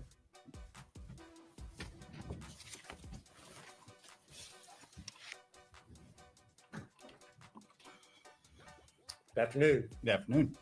And if you would state your name for the record, please. David Hoover, DAVID HOOVER. Thank you. And where are you employed? I'm employed with the Tennessee Bureau of Investigation at the Nashville Crime Laboratory in the latent fingerprint or latent print unit. And what is your title or position there? I'm a special agent forensic scientist. And Agent Hoover, if you would kind of give the jury a brief overview of what your duties are there within the latent print division. My duties typically include processing evidence for fingerprints, any developed fingerprints or any developed prints that I find on the evidence I photograph or in some way capture them, then compare them and make identifications to individuals if that's possible. Also enter stuff into the APHIS database, search through the database for individuals as well. I also write my reports and testify in courts of law. You mentioned the APHIS database. Could you explain what that is? The APHIS database is essentially a database of fingerprint cards that we have on file at the TBI. And then we're able to search unknown fingerprints against that database to see if we can find an individual who may have left that print. And how long have you been doing this there at the TBI? I started in March of 2000, so about almost 25 years. If you would tell us a little bit about your educational background that allows you to perform those duties there at the TBI. My background includes a Bachelor of Science degree in biology from David Lipscomb University with a minor in chemistry. Then at the TBI itself, I underwent a 2-year training period under court qualified fingerprint examiners with over 100 years of experience. Since then, I've also had training from the Florida Department of Law Enforcement, the Mississippi State Crime Laboratory, Arizona State Crime Laboratory, I believe, other agencies that have produced classes, as well as gone to conventions and things that also had classes throughout those 25 years. How many examinations would you say that you've performed over your almost 25 years there at the lab? At this point, I would think it was in the tens, if not hundreds of thousands. Do you hold any certifications in the field? I do. I'm a certified latent print examiner with the International Association for Identification. And what type of technical equipment do you have there that you use at the lab? We typically use a lot of the same things you actually see on TV. A lot of times you will see the dust fingerprint on a car or window or something, and they'll dust it and lift it. We actually still do that. We also use fluorescent dyes, which fluoresce at different wavelengths. So we have light sources that do different wavelengths as well. We now also have a system that we've had actually for quite a while. It's called RUVIS, which is Reflective Ultraviolet Light Imaging System. And they've learned that under certain wavelength of light, in this situation, 254 nanometer light, it will, the oils and the sweat of the fingerprints will reflect, and you can actually capture them photographically with that system. And is this pretty standard equipment that's used across the country in various labs? Pretty much, yes, I believe so.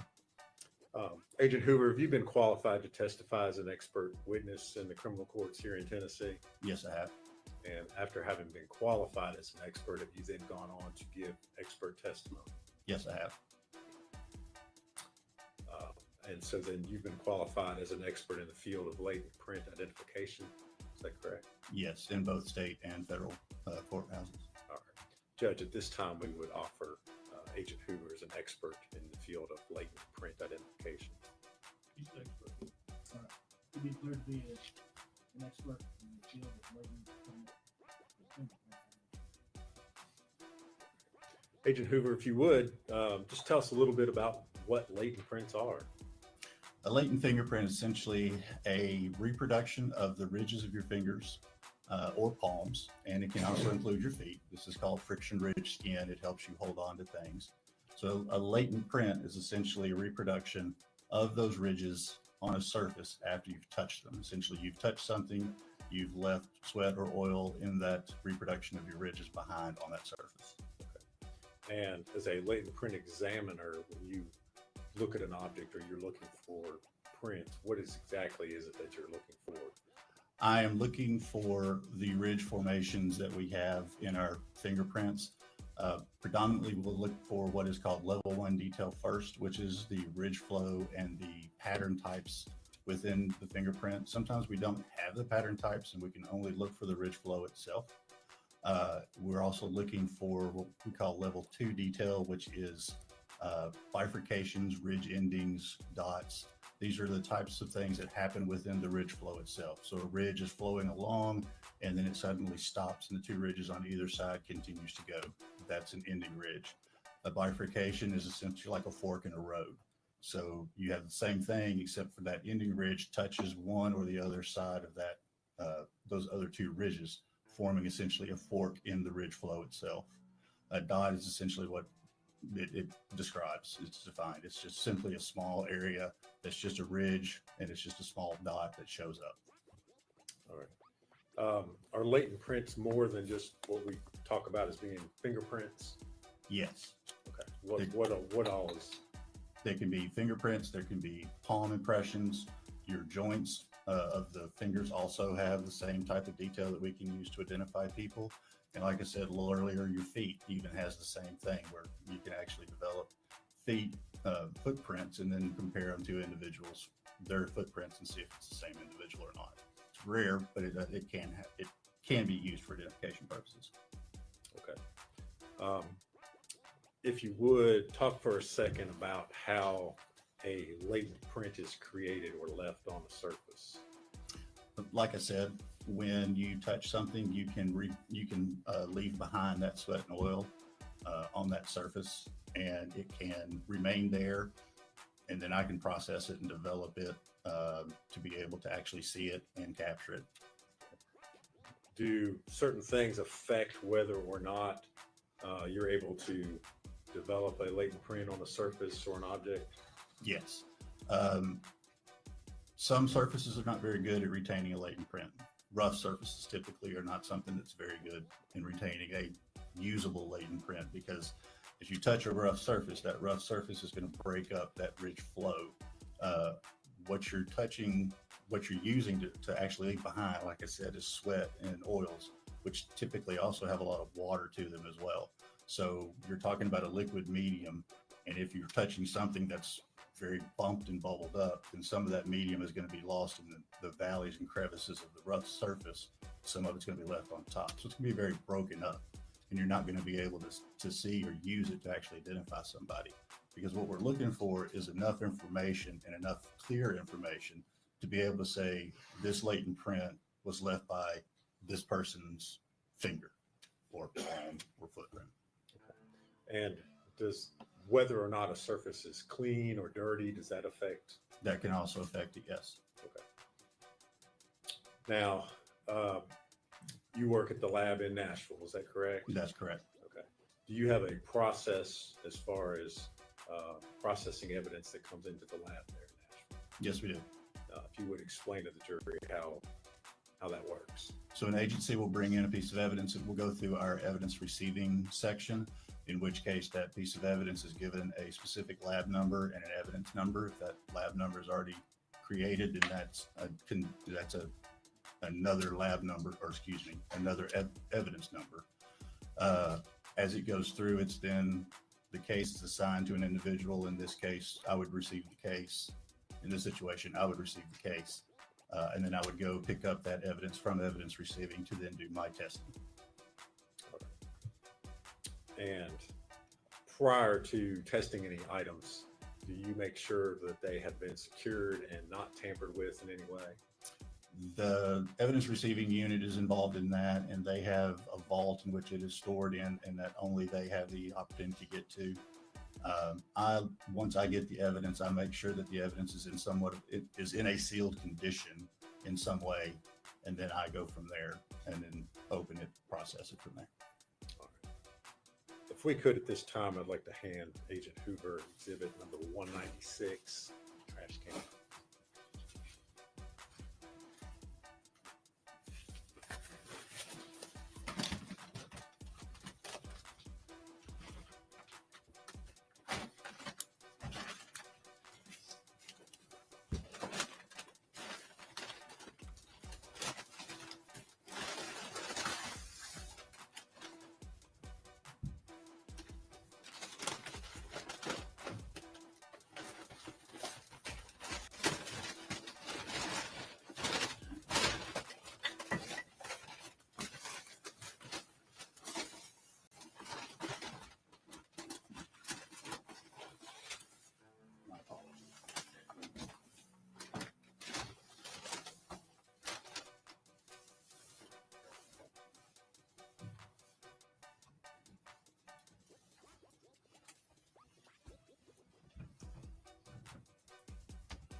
So this is the trash can that I received. It has our laboratory number.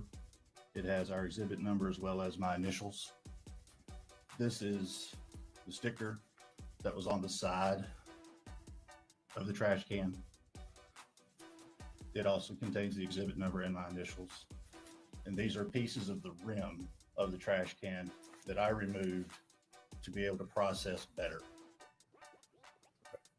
So at the time that you received the trash can there at the lab, the pieces that you just held up, they were actually it was attached. It was a full trash can with those pieces of the rim attached to it. Okay. You removed them. They were not broken or anything like that. Is that No, correct? they were not.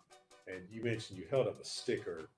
Is that like a sticker that would come from the manufacturer? Yes, that was on there. Yes, it was on the side of the trash can. It's a Sterilite sticker, manufacturer of the trash can. Okay. And you removed that as well? I did. Okay. All right, Agent Hoover, did you attempt to develop any latent prints off of that particular item, the trash can? I did. And if you would kind of walk us through what your approach to analyzing that piece of evidence was. May I refer to my notes, Your Honor? Is that all right? Yes.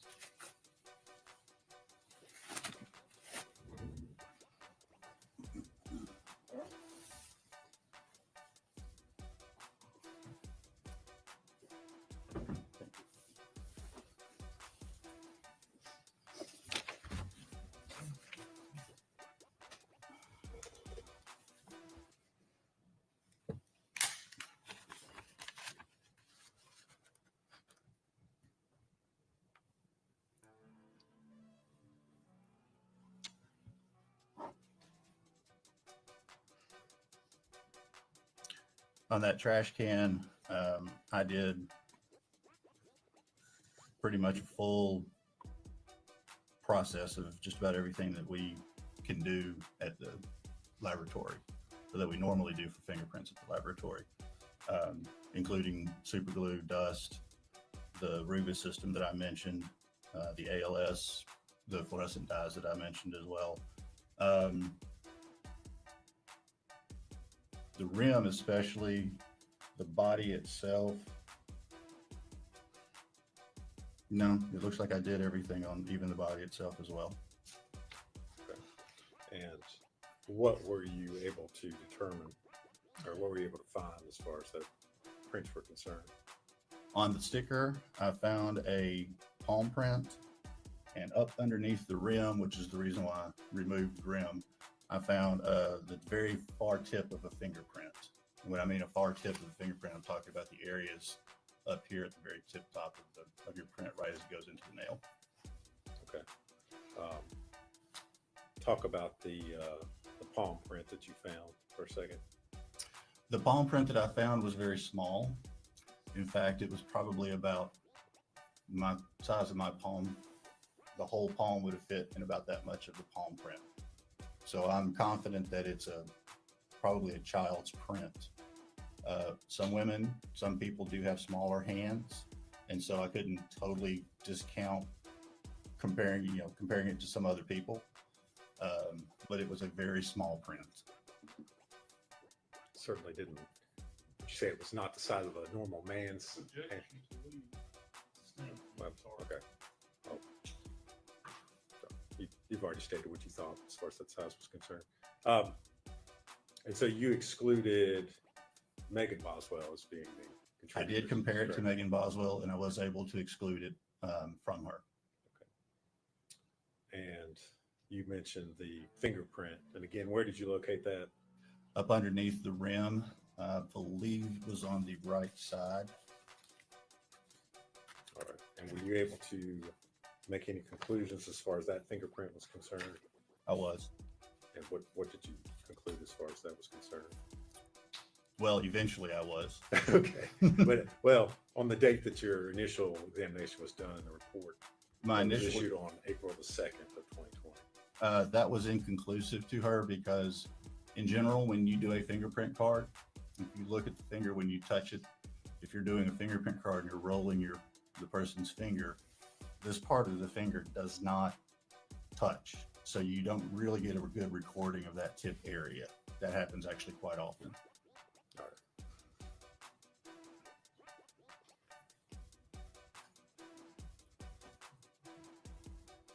Agent Hoover, I'm going to hand you a document and ask you if you recognize that. Thank you.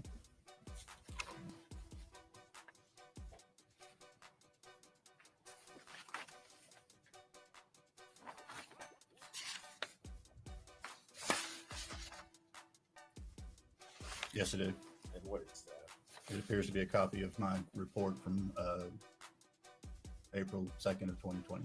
And is that a true and accurate copy of your report?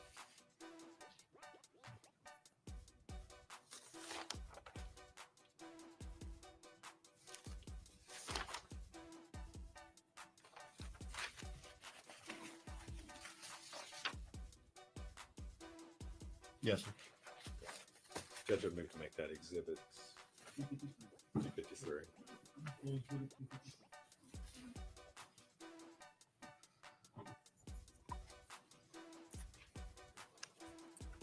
Agent Hoover, you mentioned that you did not have good roll prints of Megan Boswell. Is that correct?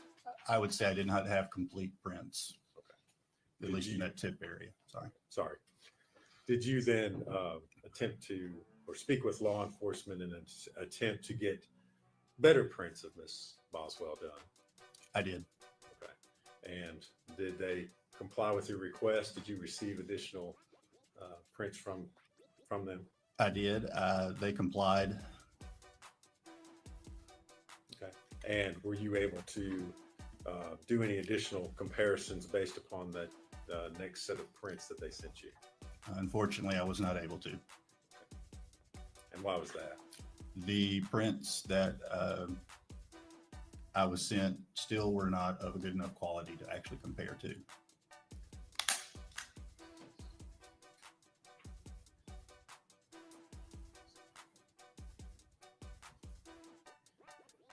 And did you, Agent Hoover, did you prepare a finding in that regards?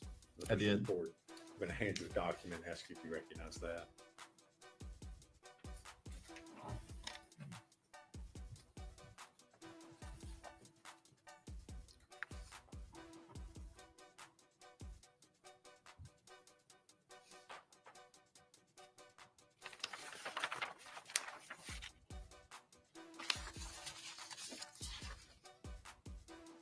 Yes, sir, I do. And what is it? That is a copy of my report from July the 31st of 2020. Reflecting that again, you still were not able to perform any.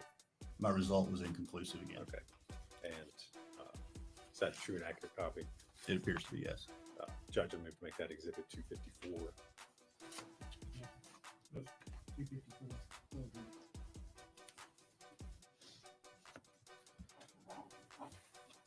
And so, Agent Hoover, did you then again speak with law enforcement?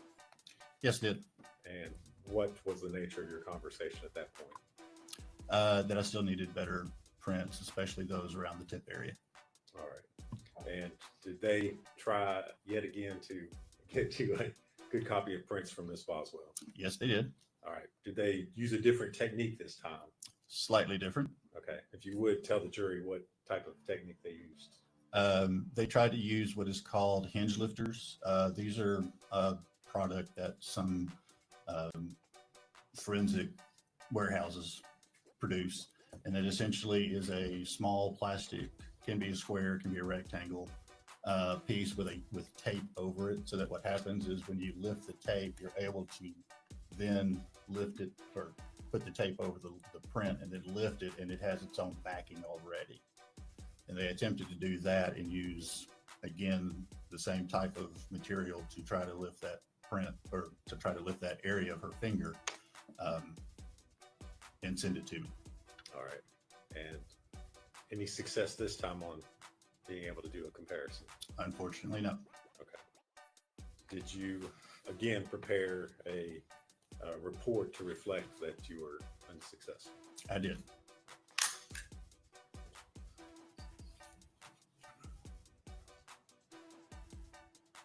going to hand you another document and ask you if you can identify that. Thank you.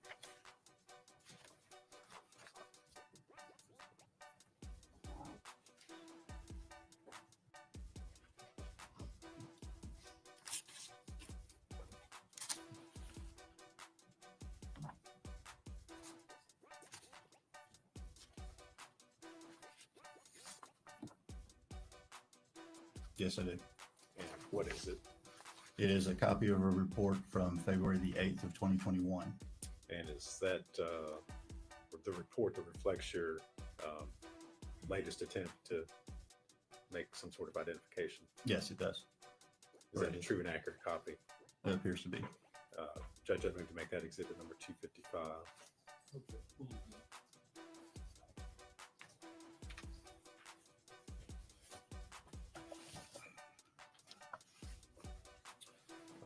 Agent Hoover, at that point, what did you speak with law enforcement about what needed to be done further? I did. Okay, and if you would kind of tell us how that conversation went. I finally volunteered to come to Bluntville and fingerprint Miss Boswell myself. And did you in fact do that? I did. All right. Were these prints that you obtained clear enough that you could make some sort of analysis or identification? Yes, they were. All right. And did you in fact make findings in that regard? Yes, I did. And what were those?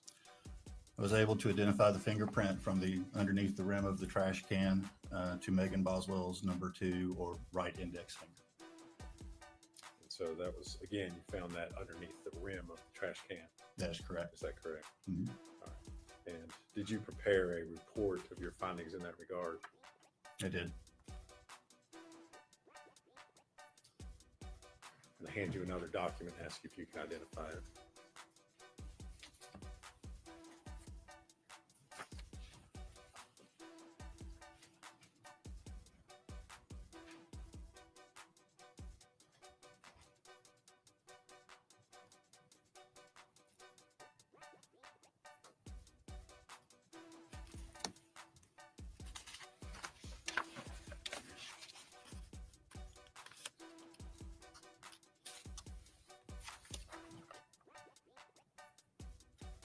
Yes, I do. And what is it? It appears to be a copy of my report dated July the 8th of 2021. Is that a true and accurate copy of your report? Appears to be. Judge, that would move to make that exhibit 256.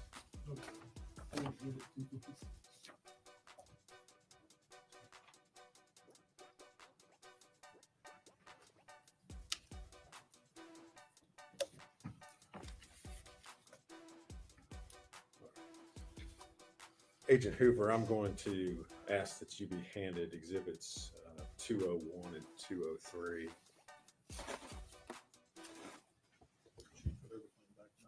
Yes, okay.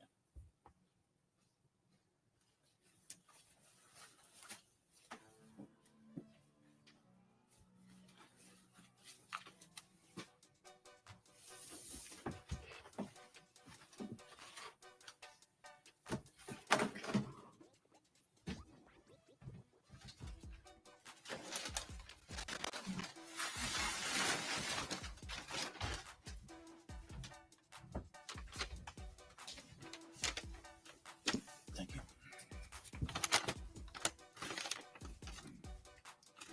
Do you recognize those items? I do. And how is it that you recognize them? Again, I have our laboratory number, exhibit number, and my initials on the bag, as well as on the box itself. And these items, were they the foil sheeting that you were requested to develop latent prints from?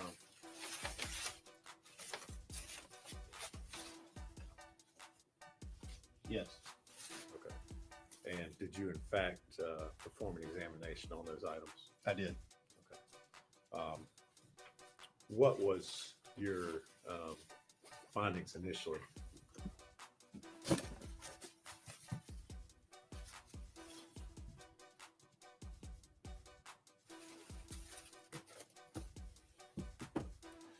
My initial findings Yes. from the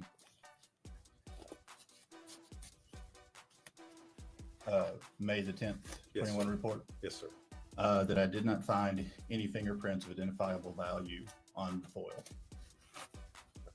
Talk about the challenges of trying to develop prints off of that foil.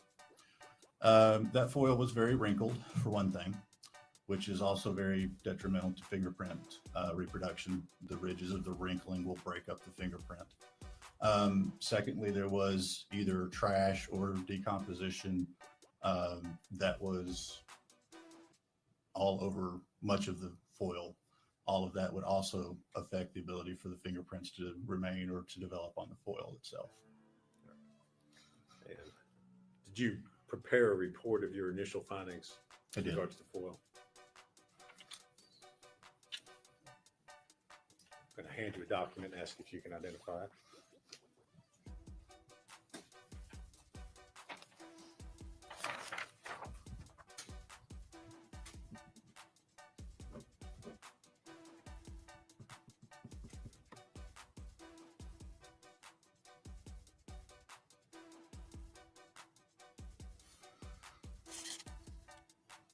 Yes, I recognize it. And what is it? It appears to be a copy of my report dated May the 10th, 2021. Is that a true and accurate copy of your report? Appears to be, yes. Judge, I'd move to make that exhibit number 257.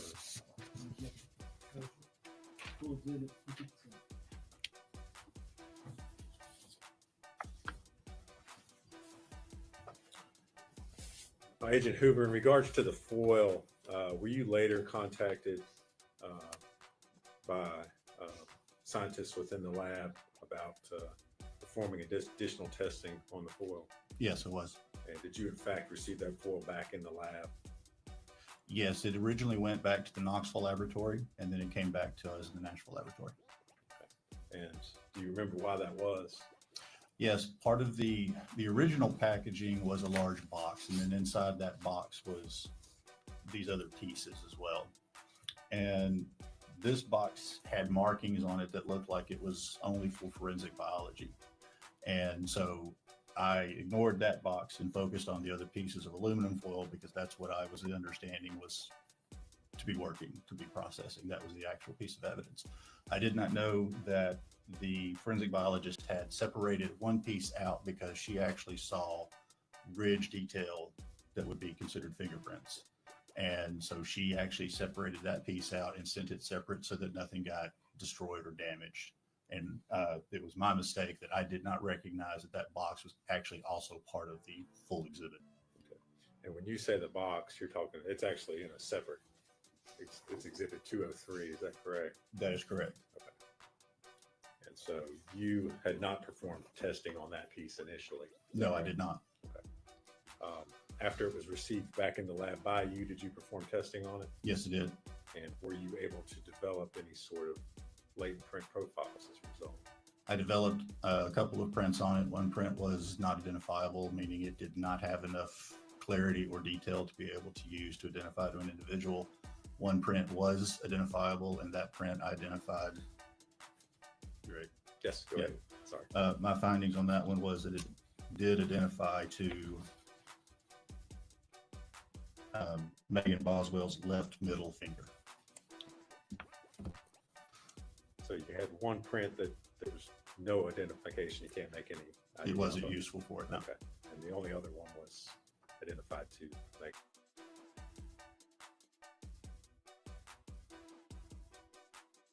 Boswell. That's correct. Prepare a report of your findings in regards to that piece of foil. I did.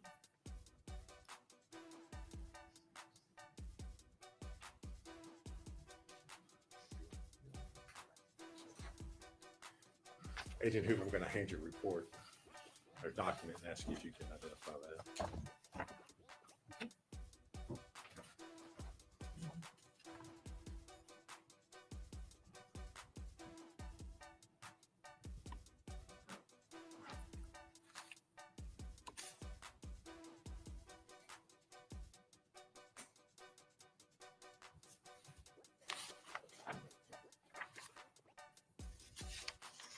Yes, I recognize it. And what is it? It's another copy of my report from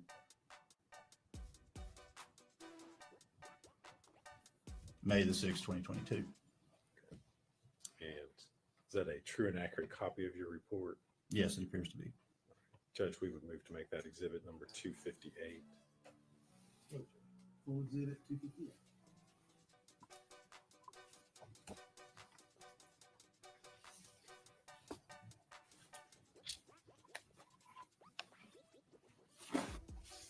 And Agent Hoover, you also received several other items that you were asked to work. And those included a candy wrapper and a bed sheet. Is that correct? Yes, that's correct. Were you able to make any identifications or get any results from those items? The candy wrapper, I was not. It didn't have any fingerprint detail whatsoever. Didn't have any ridges whatsoever. The bed sheet I did not examine as a latent fingerprint expert or individual because the bed sheet would not be something we would typically look for fingerprints on. It's a cloth folded up item that we wouldn't actually think of a fingerprint developing on. And finally, if we could hand you Exhibit 198.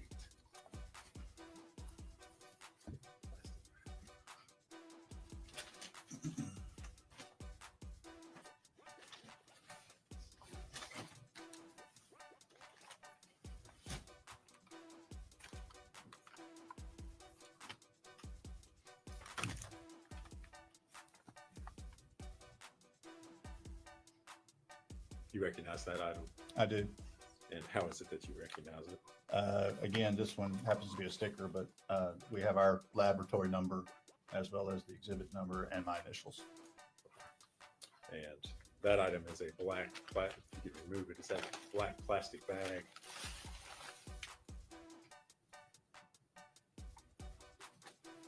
Yes, it is.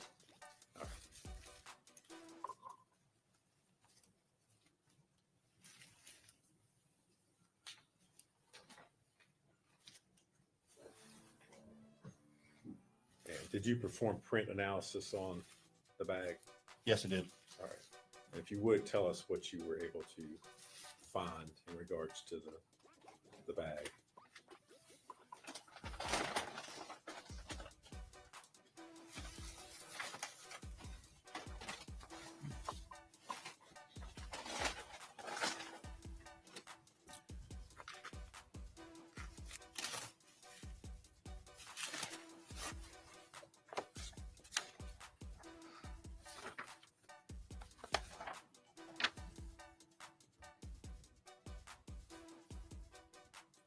On 17A, I originally developed 2 identifiable latent fingerprints and 1 identifiable impression. And what I mean by an impression is I can't determine if it's a finger, a palm, a joint.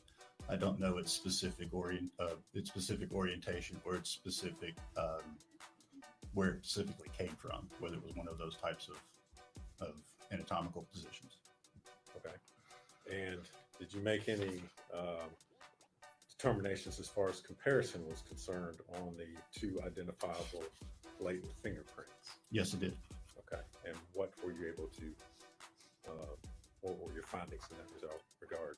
I identified 1 to the right middle finger of Megan Boswell and 1 to the right ring finger of Megan Boswell.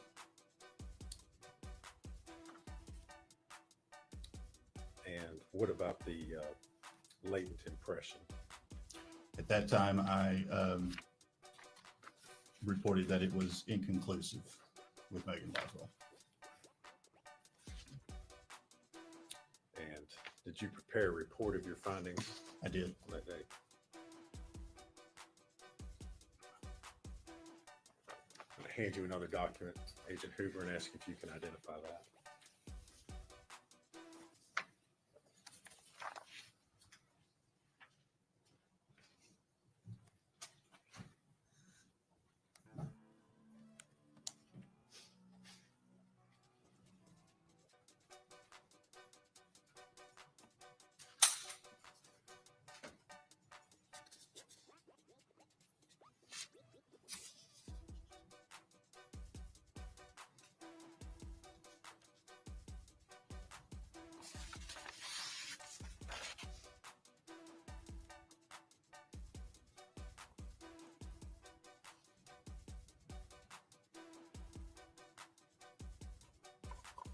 Yes, I do.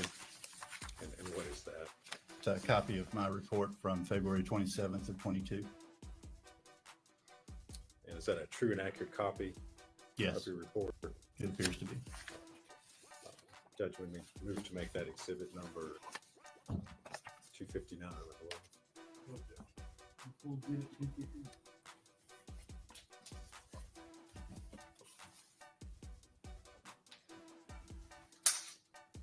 Agent Hoover, did you develop any other prints or any other, make any other findings in regards to evidence that was sent to you on this particular case?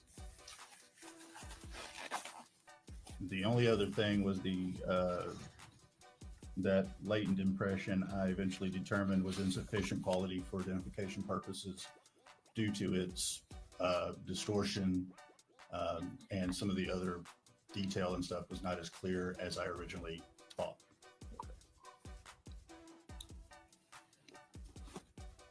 And that was from the black Plastic trash bag. Is that correct? That's correct. And did you make a report of that particular finding as well? I did. Okay. And was that on your report issued on May the 6th of 2022? That's correct.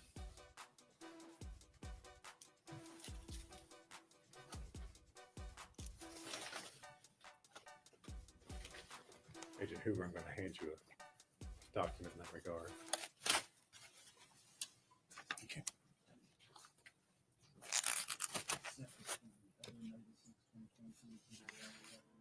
Did you already have that? Did I? Look at 250 today. I wrote down it May 6th, 2022. I could.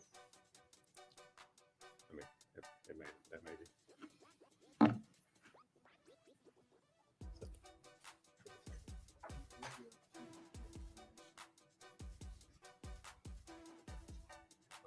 That may be the same one, Judge. Does he have the one I just handed him? Yeah, I do. That's.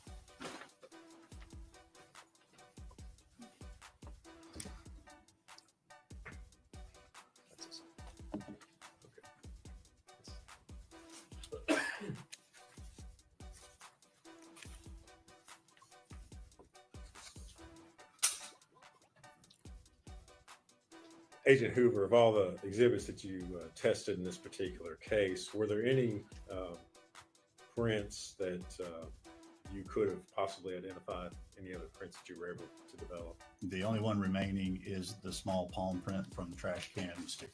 That you believe is from a child, is that right? It. That's what he said.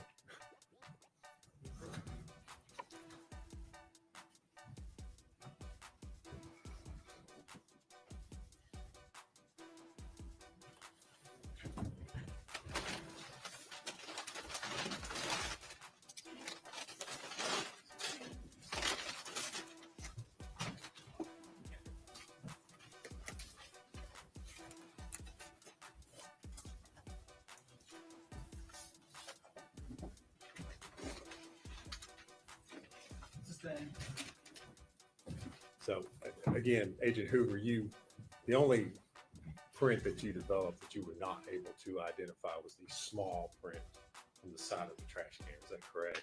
On the sticker, correct. And based on your training and experience, did you have an opinion as to whether that was from an adult or a child?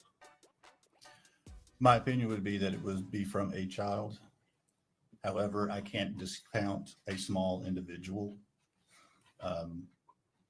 But I do not believe it's from a normal sized adult. Thank you, Agent Hoover. If you would answer the question.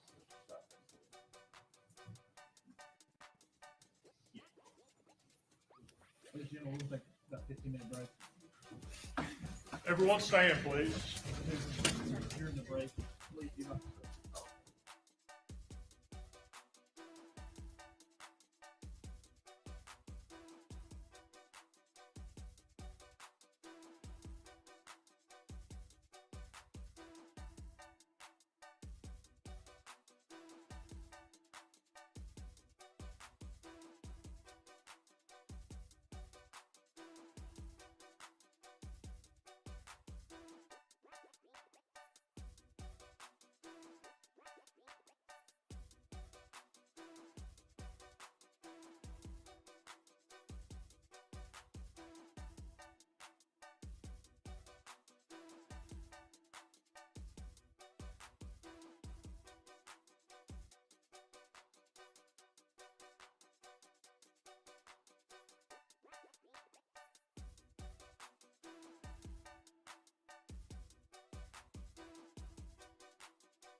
So what's up, y'all? They are going on a break. Unfortunately, I can't fast forward it because it's live.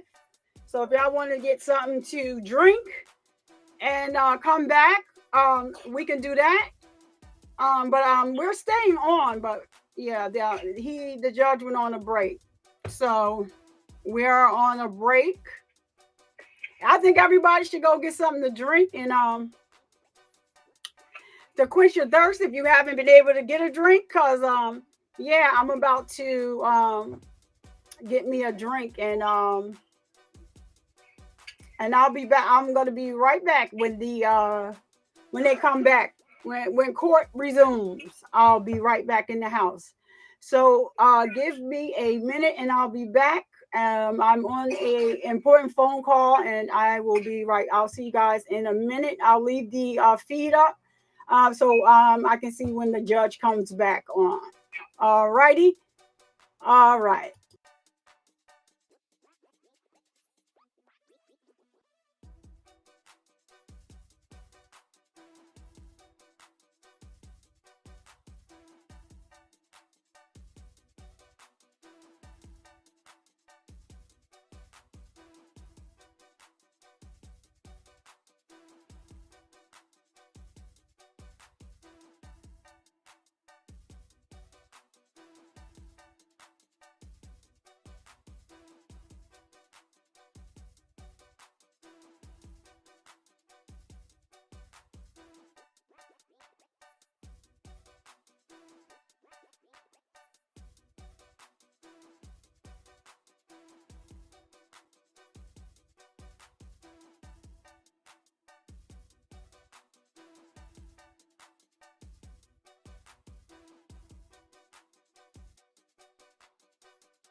I'll look at these and we'll talk about it probably in the morning. Just so you know, two resources that I use when in addition to the Burns test. We take lesser included.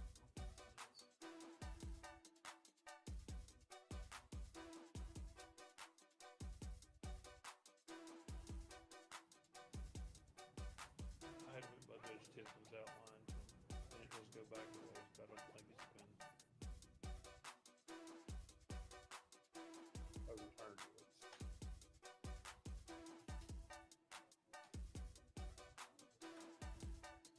And as it relates to child abuse and child neglect, they're not necessarily lessers under the Burns test. They are lessers by statute. And I cited the subsection of the statute that makes them lessers.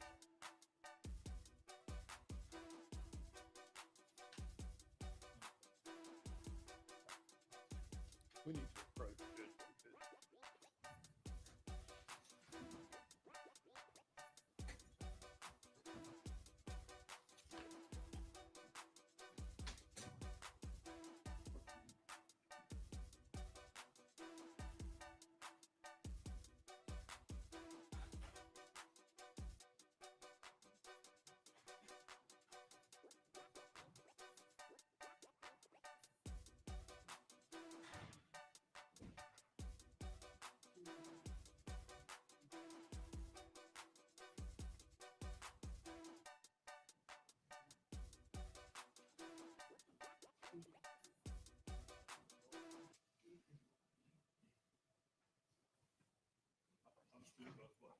mean, I don't know if it matters. I don't know what you're using it for exactly.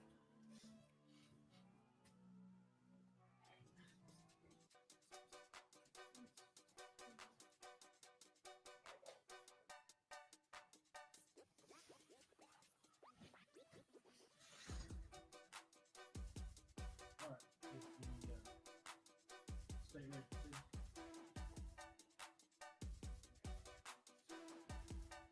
Stays ready, yes, Judge. Sorry. Stays ready to see. Yes, sir.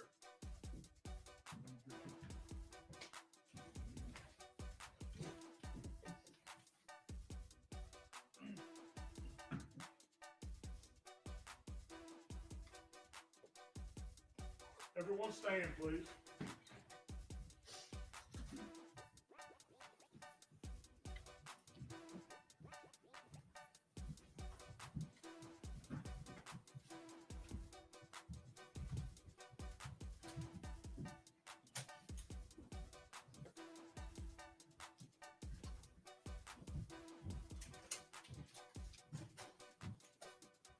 You may be seated. Thank you.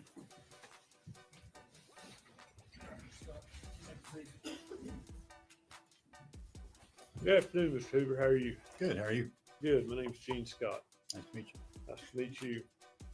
I want to talk to you about that palm print that was discussed earlier. You did not include in your report exhibit number 253 that was a small palm print. Is that correct? That's correct. But what you're describing to me sounds as though that could have been a child's palm print, could have even been Evelyn's palm print. It's very possible. Were you able to check against her palm print or not? Against Evelyn's? Yes. No, I actually did request to see if her body was still at the medical examiner's office, and if so, if they could send me the fingerprint cards, but I never received them, so I'm assuming the child was already gone. Okay. And as it relates to, in your report, it appears to me that you also wanted to check it against Ethan Perry and Eric Smith.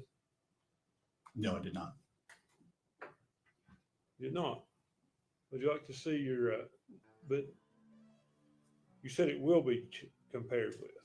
I said it would be compared with once I would receive known finger impressions or known palm impressions of those two individuals, yes. So was it compared? No, it was not. Okay. So I guess you're saying it's probably Evelyn, but you're still going to compare it against these men. If they sent it in, I would, yes. Just to rule it out. Correct. Okay. And why do you say it could be Evelyn? Is it because when somebody, obviously your fingerprints are probably all over everything in your house. Is that a fair statement? It can be, yes. I mean, some surfaces, again, are better than others. Sure. Bed sheets don't take fingerprints as well as something shiny generally. Not unless it's a situation in which, like, those fingerprints were in some form of material, paint, blood, something like that. Right. So it wouldn't be uncommon, in your opinion, for someone's fingerprints to be on items in their home. No, that's common.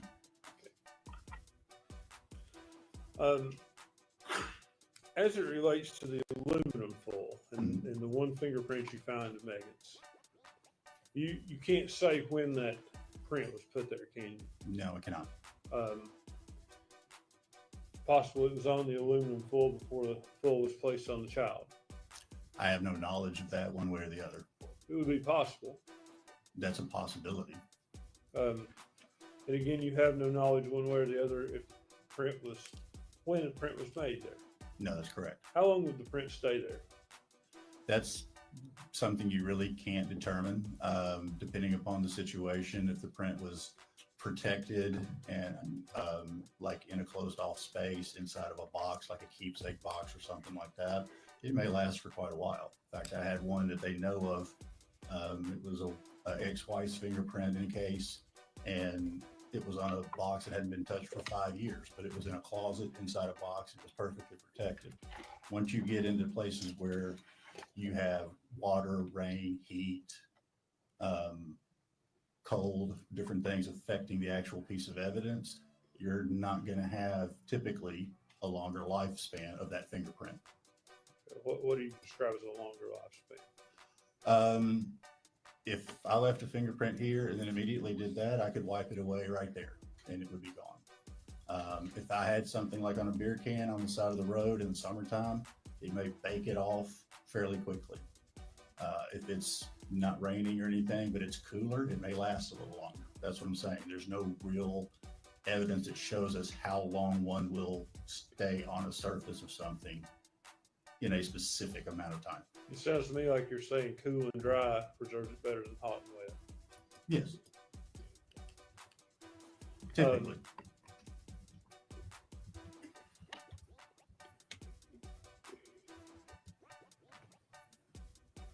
Give me just a second.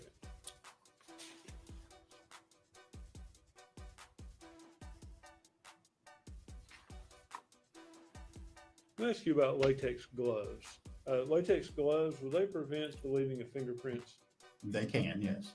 So is that something that someone would do to not contaminate evidence or not leave their prints on something? That's correct, yes. That's all the questions I have. Nothing further, Judge. Is he free to go? He is for the state. Is he free to go? Oh, yes, sir. Thank you, sir, for your testimony. Thank you. Released from your opinion. Thank you.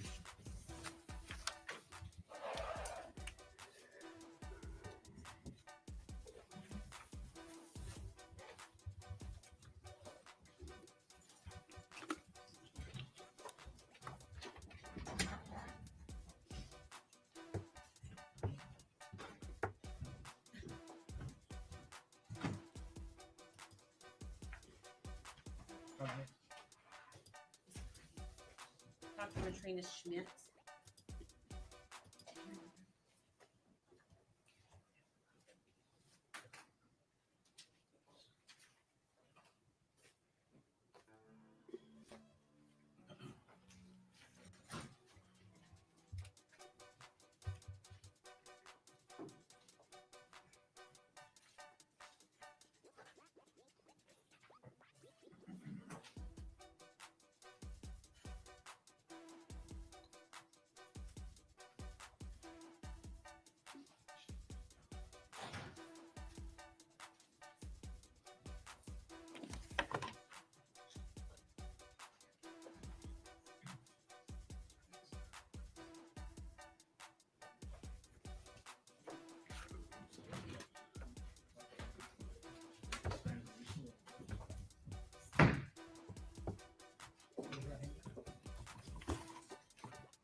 Dr. Latrina Schmidt. You solemnly swear or affirm the testimony you're about to give is the truth, the whole truth, and nothing but the Yes. truth. I'll see.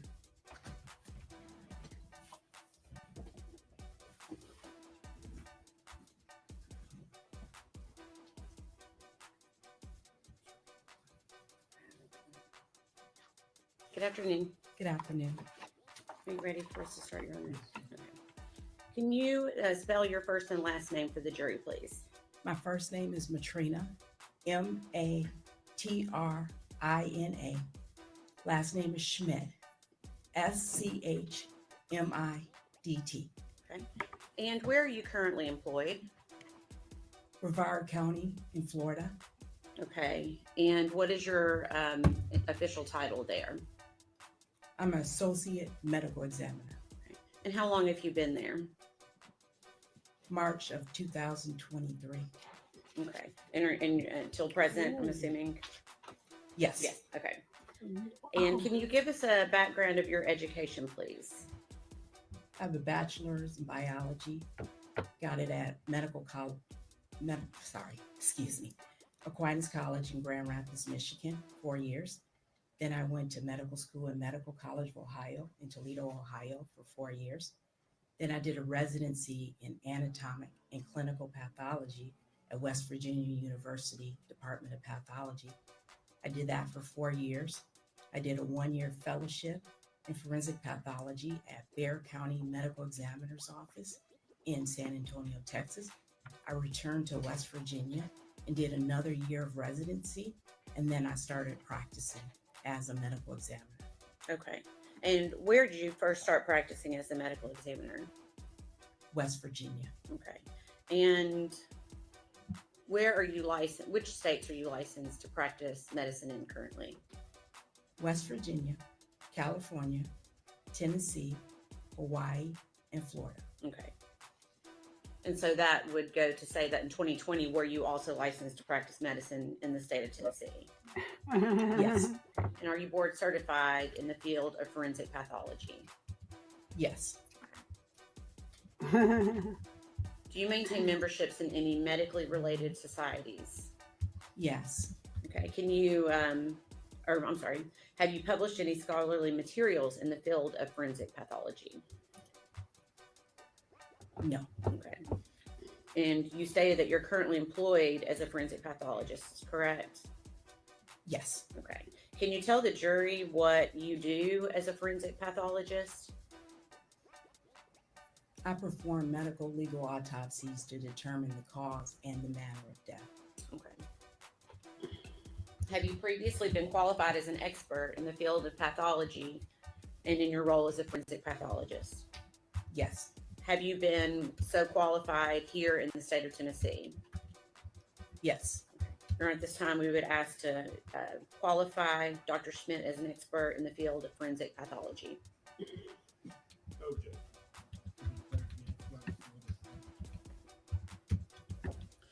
Dr. Schmidt, where were you employed in March of 2020?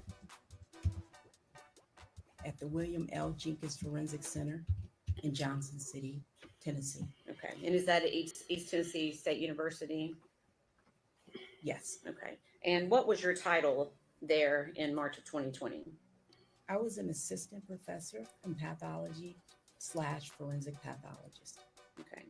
And during that time, were you called to assist with the processing and removal of the remains of Evelyn Boswell in March of 2020? Yes. Okay. Do you recall who notified you that Evelyn Boswell's body had been discovered? No, it was a law enforcement official called me. Okay. And did you go to the scene there, Muddy Creek Road, that night? Yes. Okay. Did you bring anyone with you to help assist you? No, I arrived on my own, but 2 of our medical death investigators arrived on the scene. Okay. And who were those 2 people? Laura Parsons, Kristen Osgood. Okay. And what was their role to be that evening? They're the medical death investigators. They investigate the scene, the death.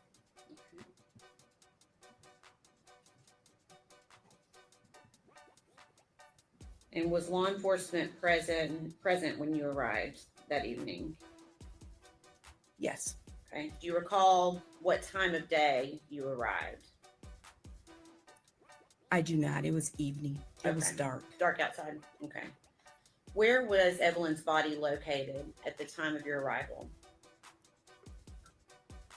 It was in a playhouse shed and inside a trash can. Okay. So her body was still within the trash can when you arrived? Yes. Okay.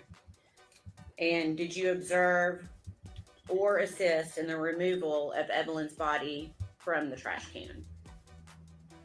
Yes. Okay. Can you please describe to the jury what that process looked like?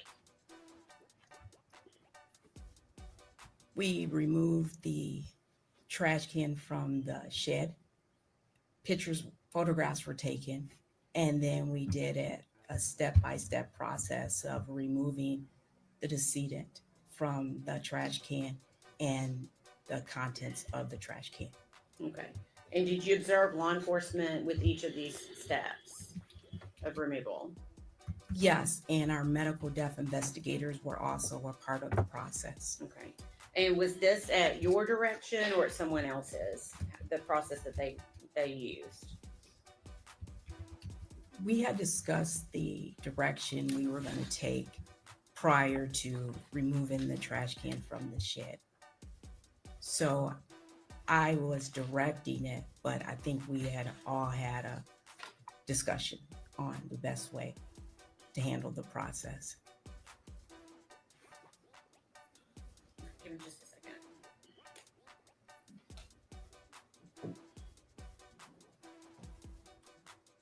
Oh.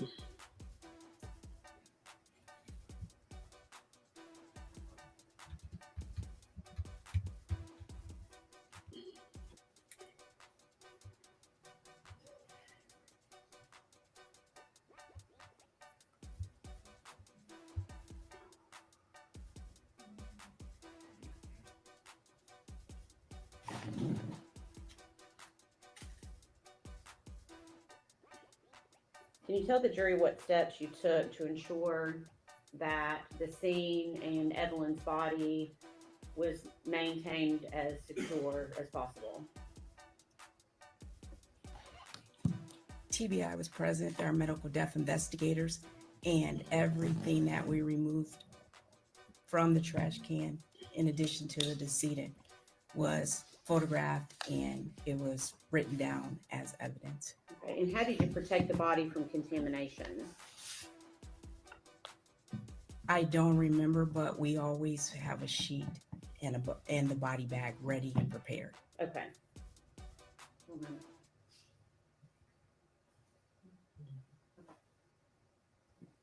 Can I please see?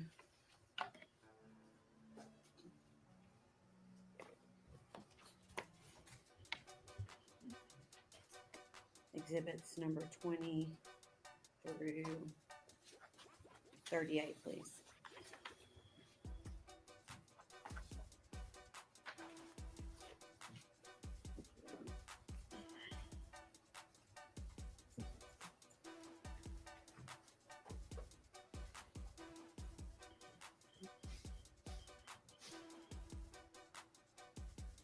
In the past, you have been previously marked as exhibit number 21.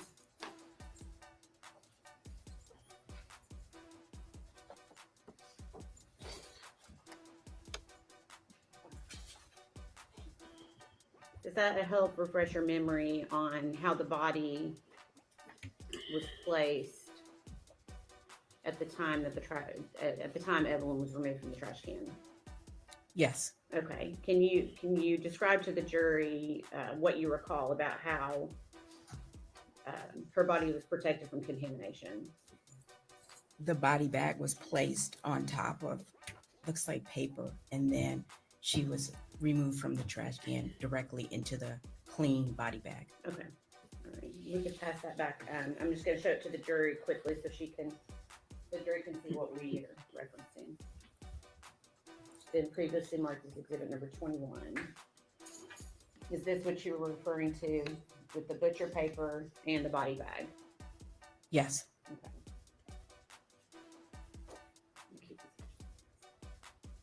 Okay. So at some point, Evelyn's body was going to be transported to a different location, I'm assuming. Is that right? Yes. Okay. And where was her body transported? The Forensic Center in Johnson City. Okay. And are you the individual that performed the autopsy on Evelyn Boswell? Yes. Okay. And was that also performed at the same location in Johnson City? Yes. Okay. Can you please describe the process of this particular autopsy for the jury? We re-photographed the body. We collected evidence from the body, and we removed the clothing, and I performed the autopsy, starting with an external examination, then an internal examination. Was it more difficult due to the state of Evelyn's remains?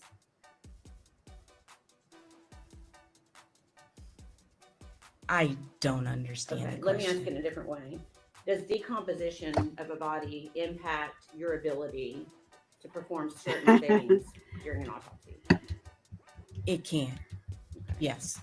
Can you, for example, does the level of decomposition keep you from being able to identify mechanisms of death or possible mechanisms of death? It can, yes. Can you describe how? Sometimes with decomposition, the skin will change colors, and it can obscure bruises or contusions. Sometimes we might not be able to draw the sufficient toxicology specimens that we want to. Okay. And did any of that happen in this case? Were you able to see any soft tissue, potential soft tissue injuries to Evelyn's body? I did not identify any soft tissue injuries. Okay.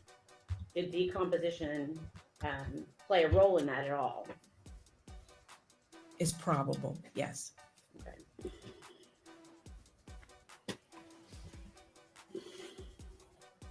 I know you stated in your report that there were leaves in Evelyn's hair. Is that correct? Yes. Okay. And you were also at the scene. Did you observe leaves at the scene that night? Yes, there were numerous leaves inside the shed playhouse. Okay.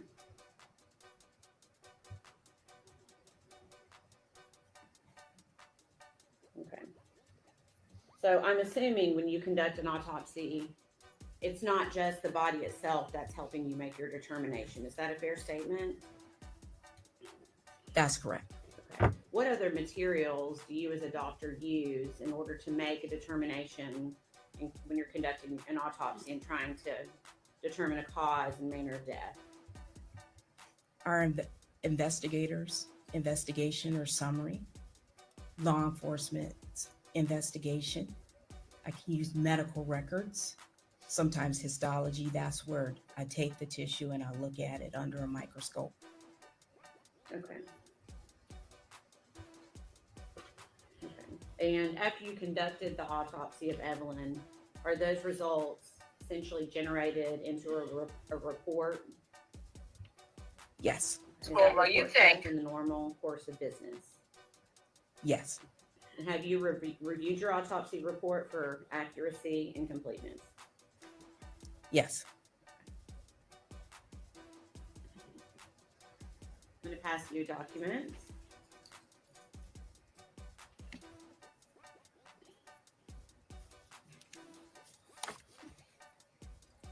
I'll give you a second to look and see if you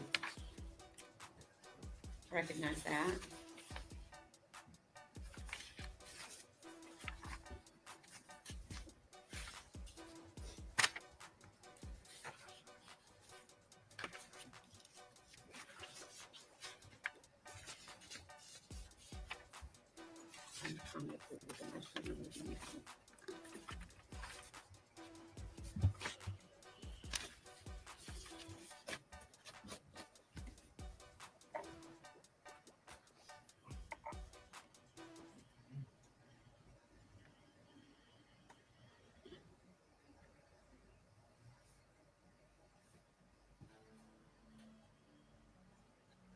Oh, okay. Are you able to identify that document? Yes, Okay. Can you tell us what it is? it's the autopsy report I prepared on Evelyn. Okay. And is that a complete and accurate copy? Yes. Your Honor, this time we would ask that be made exhibit number 260.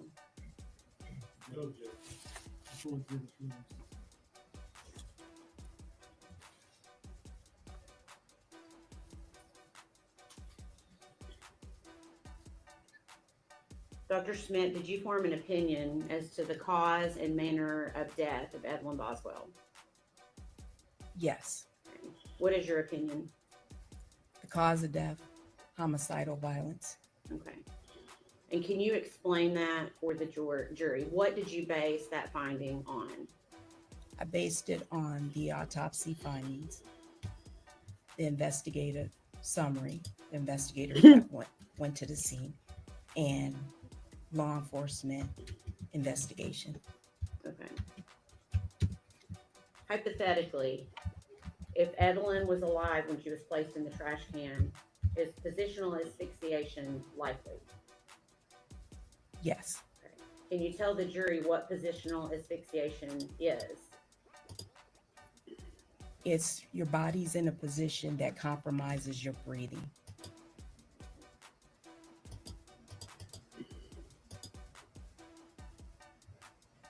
Were you aware was how Evelyn's body was placed into the trash can? Do you recall? Yes. Okay. And when you say positional, are you referencing the fact that she was upside down? Yes, the body was in the trash can upside down. Okay. I'm going to show you what's been pre-marked as exhibit number 34. Pre-admitted as exhibit number 34. Mm-hmm.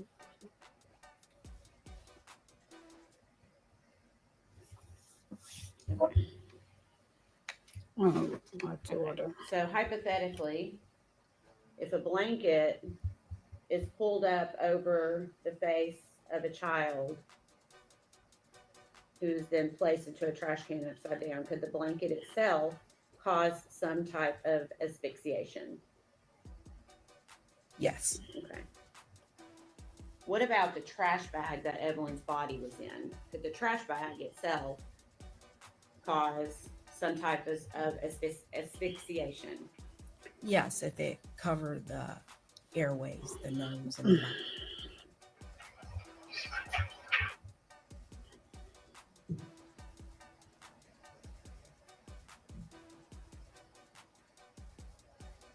How many autopsies have you conducted over the course of your career, just approximately? 3,600 approximately. Approximately how many of those were on children? Close to 100, between 80 and 100. Okay. Have you conducted autopsies on children that have resulted from, that you determined the result from natural causes? Yes. Okay. Have you conducted autopsies on children that have resulted in or been caused by something accidental? Yes.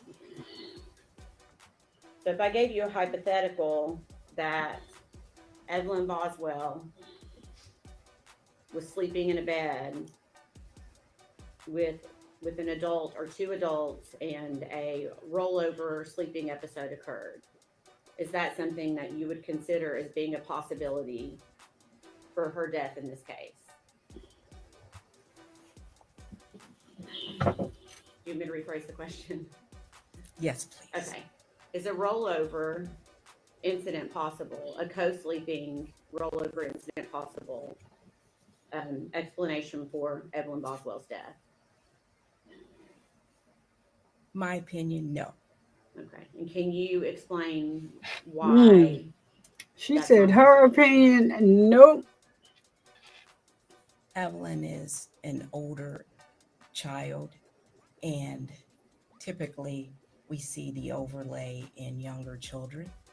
It's certainly possible, but with the investigation of the scene and law enforcement investigation and the way she was found in a trash can, I don't have the opinion that it was a co-sleeping, bed sharing, or overlay. Okay. Is there any scenario that I could give you that would change your opinion about the cause and manner of the death of Evelyn Boswell? I don't know if I could answer that. Okay. Do you? Hold on.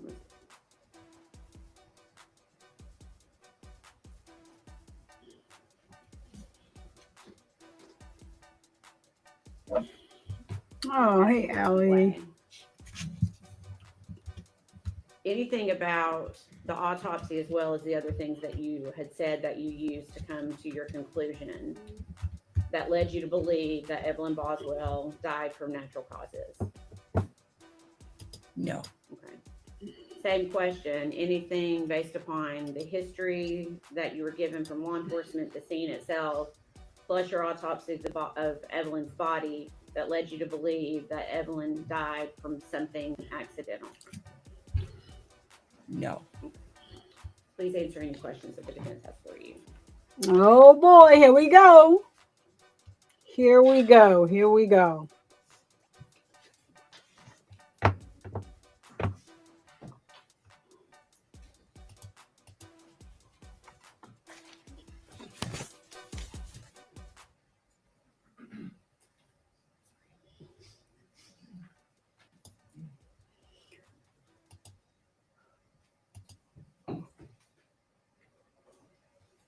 Here we go. Here we go. I approach the court reporter, Judge.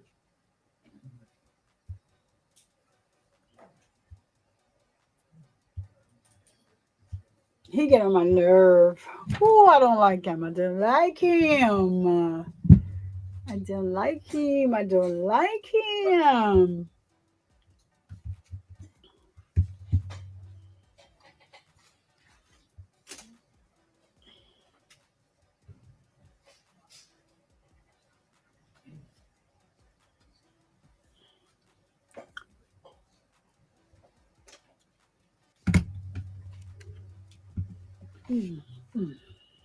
Good afternoon, Dr. Smith. I'm Gene Scott. How are you?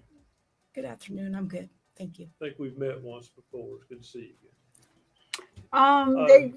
I do have some questions about your report and your conclusions. And I guess I'd like to know what you relied on in forming your report. You talked about the investigations of law enforcement.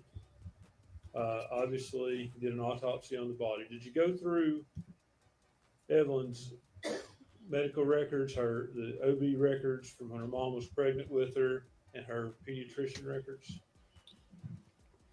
I routinely go through the medical records. I remember going through the pediatric records, but I don't remember the OB/GYN, but I might have went through them. Do you think it would have been helpful to have done that? Yes, I always review the medical records on children.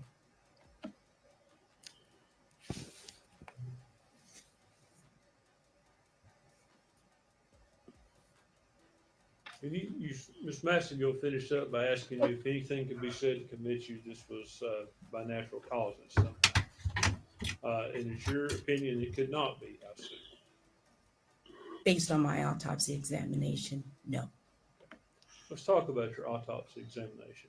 Are there any medical findings of a cause of death, or is it simply the way the body was placed? There are no natural medical disease processes to support her death. Yet there are no medical basis. Welcome to Power Director. Based on your autopsy, are there? For instance, give me a hypothetical. If the child were found laying on a table as opposed to in a trash can, would anything have changed about the findings you found in your autopsy report about her medical conditions?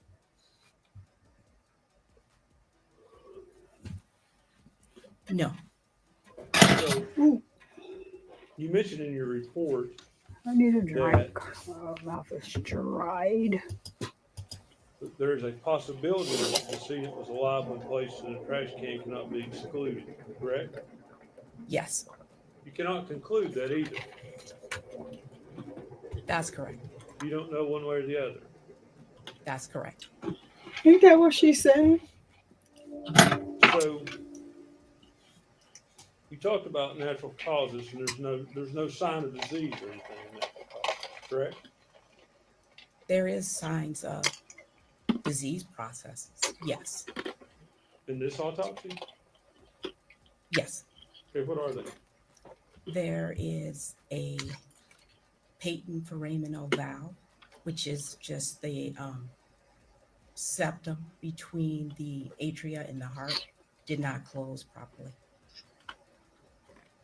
So there was an issue with the child's heart valve? I wouldn't call it an issue, but yes, there was a defect in her heart valve. I would think a defect, whether you take issue with the word issue or not, it is a defect. It's not good. I don't know how to define good. I'm sorry. Is a defect in one's heart healthy?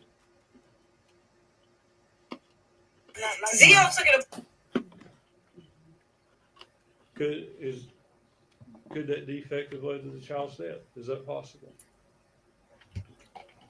It's a possibility. You can't rule it out in this case, can you? Based on the findings of the histological examination, looking at it under the microscope, I didn't see any changes in the heart. The decedent in the medical records had no symptoms. Normally it closes around age 4 or 5 and they're not symptomatic. They can be symptomatic, but it's usually documented. So you cannot rule out that as a cause of death. I think I ruled it out as a cause of death. How? She did not have any symptoms or signs of there being trouble with her heart. Is that not something that can come on instantly with your heart? Yes. So how do you rule out that that didn't happen? There were no changes to that show the effect of that. It's common to see it. How did you rule out sudden infant death syndrome? Sudden infant death syndrome is a diagnosis of exclusion. If you're found in the manner that the decedent was, upside down in the trash can, it's not sudden infant death syndrome. You can't say that, doctor. If the child died of sudden infant death syndrome and then was placed in the trash can, that is possible, isn't it?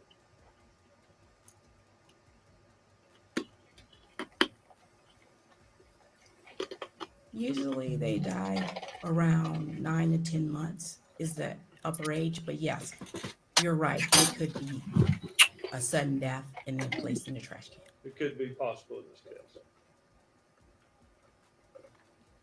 I wouldn't rule it a sudden infant death syndrome. You said they usually die younger, but sudden infant death syndrome goes up to the age of around 12 months, and there's really not a defined end to it, is there?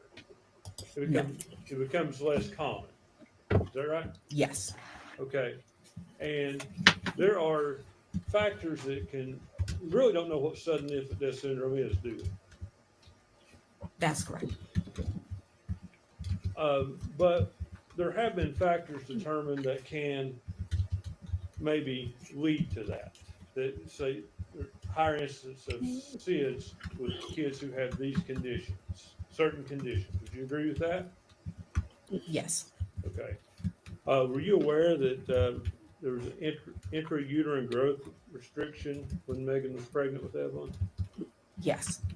That can be one of the factors that leads to a SIDS death, can it? Yes.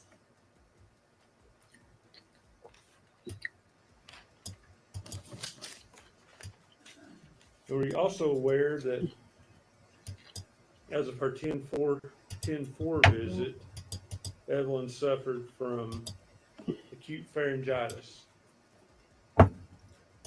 I reviewed the records, but I can't remember everything that was in the records. I reviewed the records. Would it help you to see the records? Sure.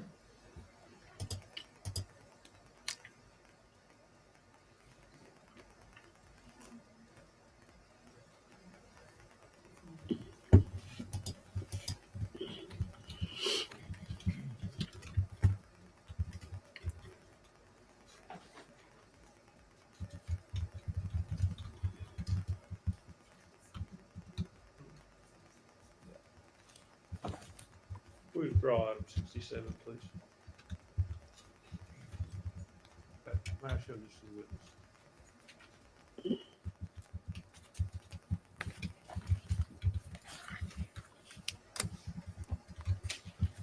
Doctor, I would direct you to her October the 4th visit.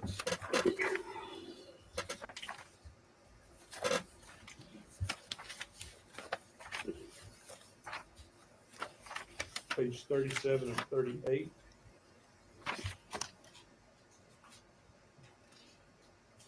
I'm sorry.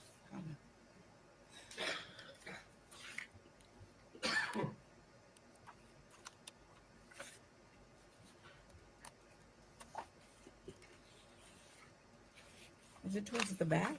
I'm Yeah, 37 of 38, if you look at the page. Oh, I see. I'm sorry.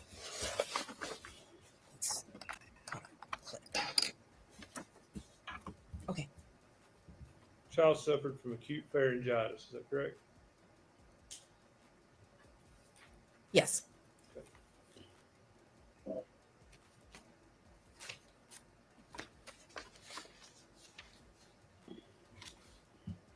Acute pharyngitis is an infection? Yes. Okay. And it's a virus, is that right? A viral infection? It can be. And that infection can progress toward the respiratory system, can it not? Yes.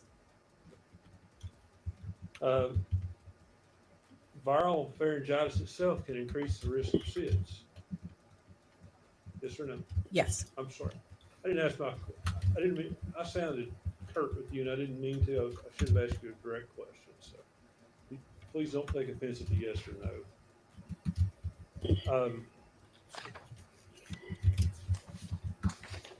Child also suffered from gastroesophageal reflux. Is that correct? Yes. Okay. And what is that?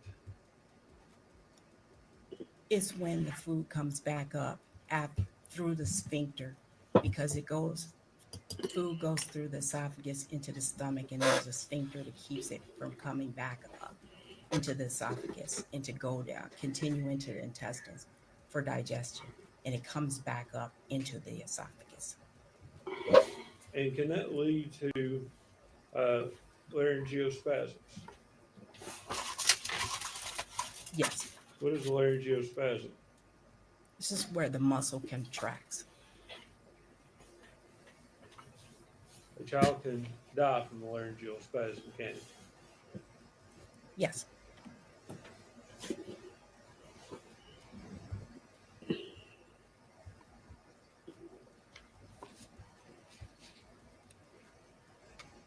Child also suffered from ankyloglossia. I may not be saying that right, but you know what I mean? It sounded good. Yes. What is that? They call it tongue tie. Your lower frenulum is not long, it's short. And so they really can't poke their tongue out very far. The research shows that can lead to an increased cause of sudden infant death syndrome, doesn't it? I don't know. You don't know one way or the other? I don't know one way or the other. So, with all that said, this child is in a state of the body's in a state of decomposition. That's correct. You can't rule these things I've asked you about out as the cause of death, can you? I ruled them out as the cause of death. But how? Based on what? Based on the autopsy examination and the circumstances surrounding the death. Please tell me what medical evidence in the autopsy will come out. I'm not talking about the child is found in the trash can. What medical evidence in that report rules those things out? You can't rule out SIDS with an autopsy, can you? We're going to ask that he has only one question at a time. Sorry. No, you cannot. So you can't rule that out in this So case. damn. I ruled it out. You did, but you don't have any reason to do that, do you? Yes, I do. What is that? A forensic examination is not based only on the autopsy. The autopsy helps you out. It's based on all the circumstances surrounding the death. The totality, sir, the totality Circumstances of the allows you to rule circumstances. that out without medical proof, doctor. I did not see any bone fractures. I didn't see enough natural disease that I thought it would account for her death. Bone fractures have nothing to do with SIDS, do they? No. Natural disease has nothing to do with identifying SIDS, does it? Yes, it does. What does it? It rules out SIDS. Okay, so does natural disease, you say it rules out SIDS, it doesn't identify SIDS, does it? No, it does not. It rules it out. Correct? That's correct.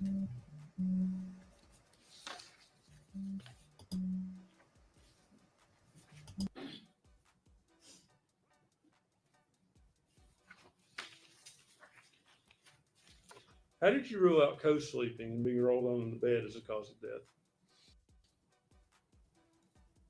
I used it based on the circumstances surrounding the death. Again, if the body were found laying on a table, not in that trash can, you couldn't rule out co-sleeping as a cause of death either, could you? I would review everything, the circumstances surrounding the death. Hypothetically, if that happened, could you rule that out? I would have to know why the baby was on the table. So it is possible that a child that size and that age could die from co-sleeping. Yes, it's possible.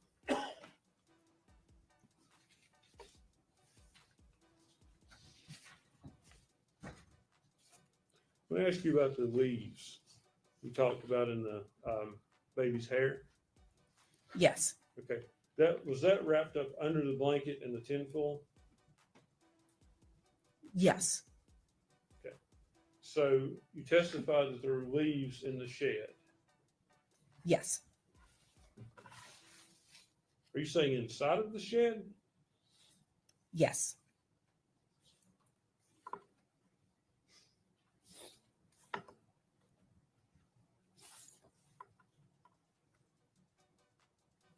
Were there any in the trash can? I don't remember that. I don't recall that. I'm sorry. Okay. So, but yes, I'm sorry. They were in her hair inside the trash can. I think I followed your logic there, but my question was more specific than that, doctor. There were leaves inside of Evelyn's hair wrapped in a blanket, wrapped in tinfoil in the trash can, in a bag, correct? Yes. Other than that, were there other leaves in the trash can? I don't recall.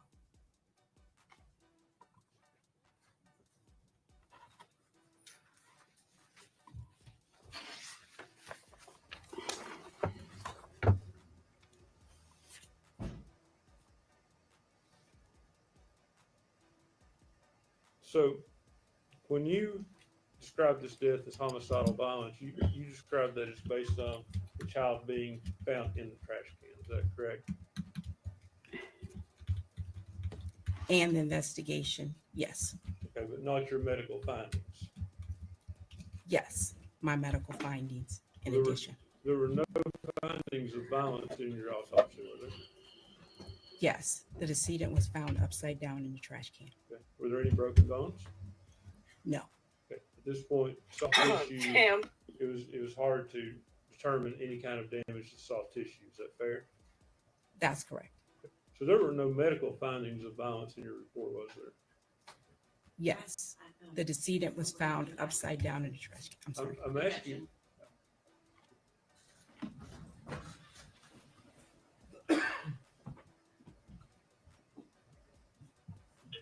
Old cars, whatever. Easy near his job.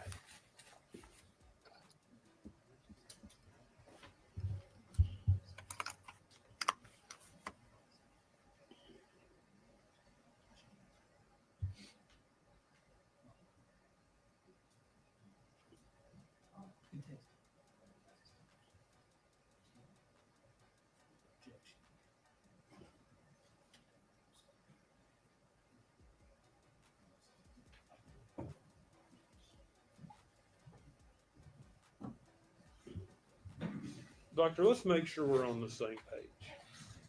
I'm asking about medical causes that you would find in the autopsy. Now, being placed in a trash can, are you describing that as a medical cause? No. What? So medical causes that and medical diagnosis that you have, there is no medical issue showing this is a homicidal violence, is there? No.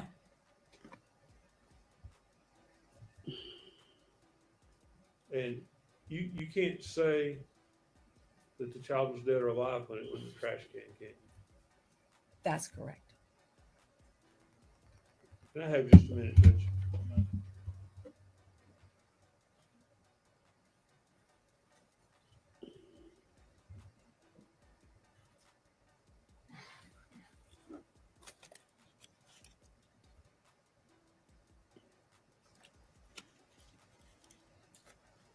Let me ask you this, Doctor. You talked about leaves in the shed. You were there directing when the baby was taken out of the trash can, Yes, that's correct. and I assume that you and your team were very careful that the baby, nothing got on the baby once it was taken out of the trash can or trash bag before being placed on the body bag. That's correct. It would not have been a source of leaves from you all's contamination. No.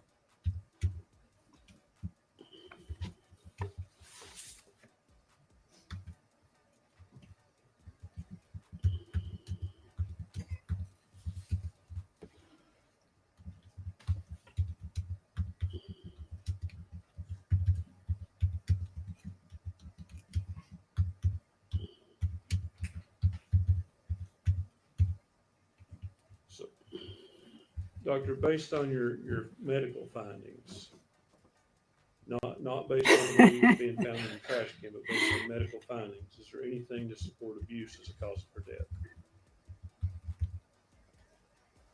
I'm sorry, you have to define abuse. Physical abuse. I still don't understand what you mean by that. Any broken bones? No. Well, I'm trying to.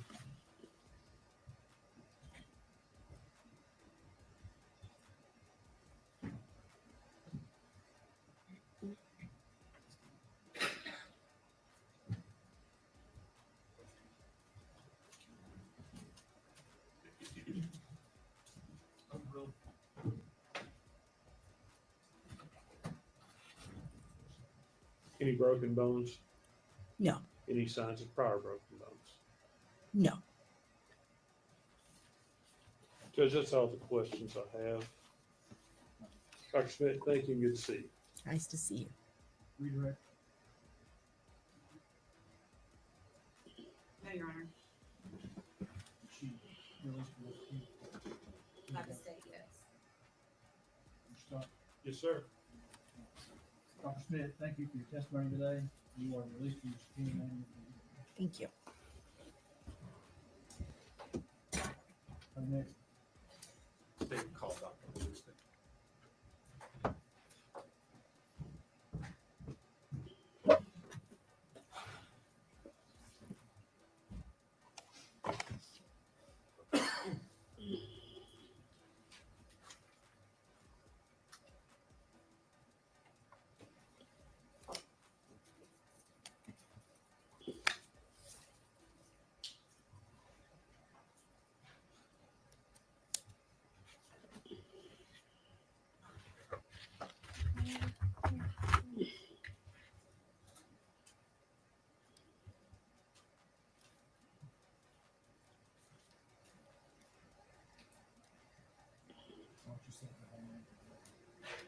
Dr. Darinka Malusnik Holchon.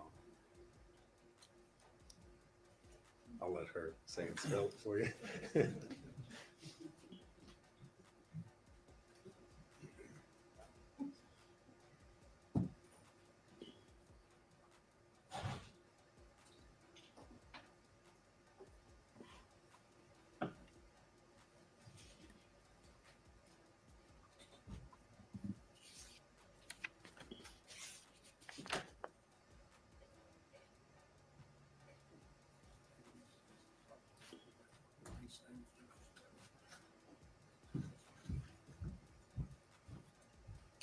Raise your right hand. State your name.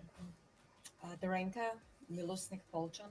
You solemnly swear or affirm the testimony you're about to give is true, the whole truth, and nothing but I do. Thank you. Doctor, good afternoon. Good afternoon. If you would say and spell your full name for us, for the record, please. My first name is Darenka, spelled Darinka, and my last name is Milusnik Polchan. Milusnik is spelled Mileusnik. Polchan is Polcham. Thank you. And where are you employed? I'm the Chief Medical Examiner for Knox and Anderson counties and the Chief Medical Officer for the Regional Forensic Center in Knoxville, Tennessee, and also hold the position of Clinical Assistant Professor of, actually Associate Professor of Pathology at University of Tennessee Medical Center in Knoxville. And how long have you held those positions? I've been acting chief and chief since 2008. I've been in Knoxville since 2002. What, if you would give us a little bit about your education that allows you to hold those positions? So I graduated from medical school, University of Rijeka, Rijeka in Croatia. It's a 6-year medical program with the last year of internship because it's a different kind of system of schooling in Europe. And then I stayed at the same university teaching medical students and doing research for approximately 4 more years. And then relocated to Chicago area in 1991 to continue research and teach. And I joined the Department of Pharmacology and Neuroscience at Loyola University Medical Center in Chicago. And then during those research years, while I was completing my PhD, I also joined the Department of Pathology to get a training in neuropathology, anatomic pathology. That's where I spent about 3.5 years. And then after completion of those studies, decided actually to go into the field of forensic pathology. So finishing training in pathology at Loyola University at the same time as I was getting my PhD actually enabled me then to switch to Cook County Office of the Medical Examiner and then complete the last year of training in forensic pathology in Chicago area. And I stayed there with the Cook County Office of the Medical Examiner in the city of Chicago for about 4 years prior to relocating to Knoxville to continue the same line of work essentially. And during that time, I became board certified in anatomic pathology and forensic pathology. Are you licensed to practice medicine here in Tennessee? Yes.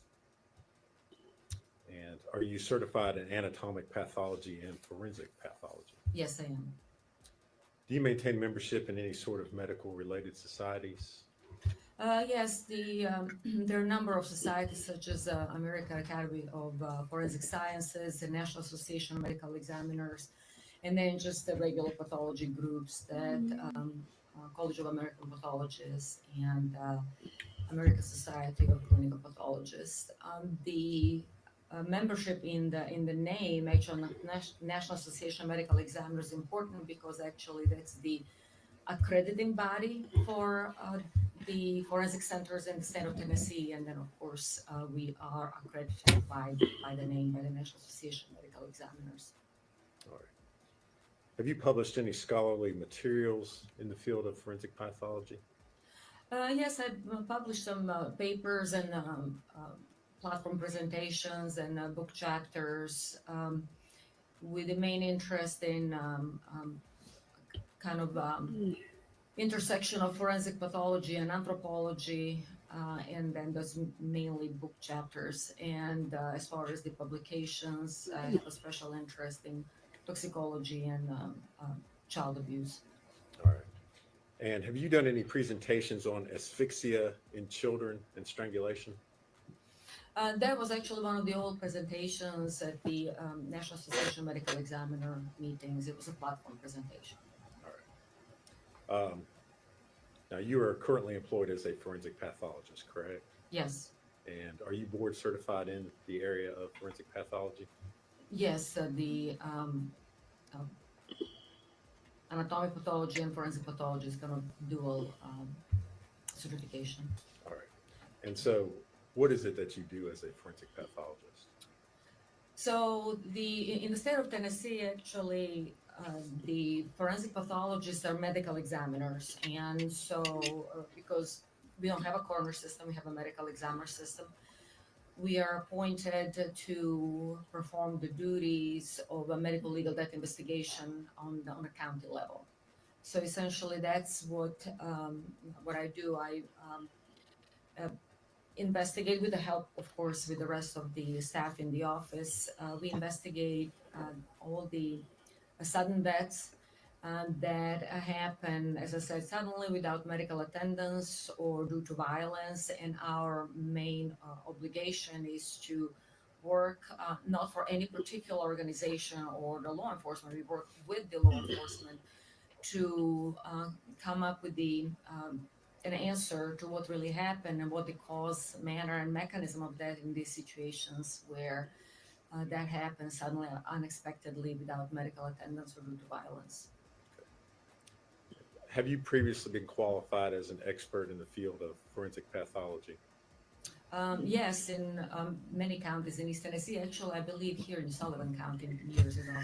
That was going to be my next question. And after having been qualified as an expert, have you gone on to give expert testimony in the field of forensic pathology? Yes. Judge, I would move to qualify her as an expert in the field of forensic pathology. Okay.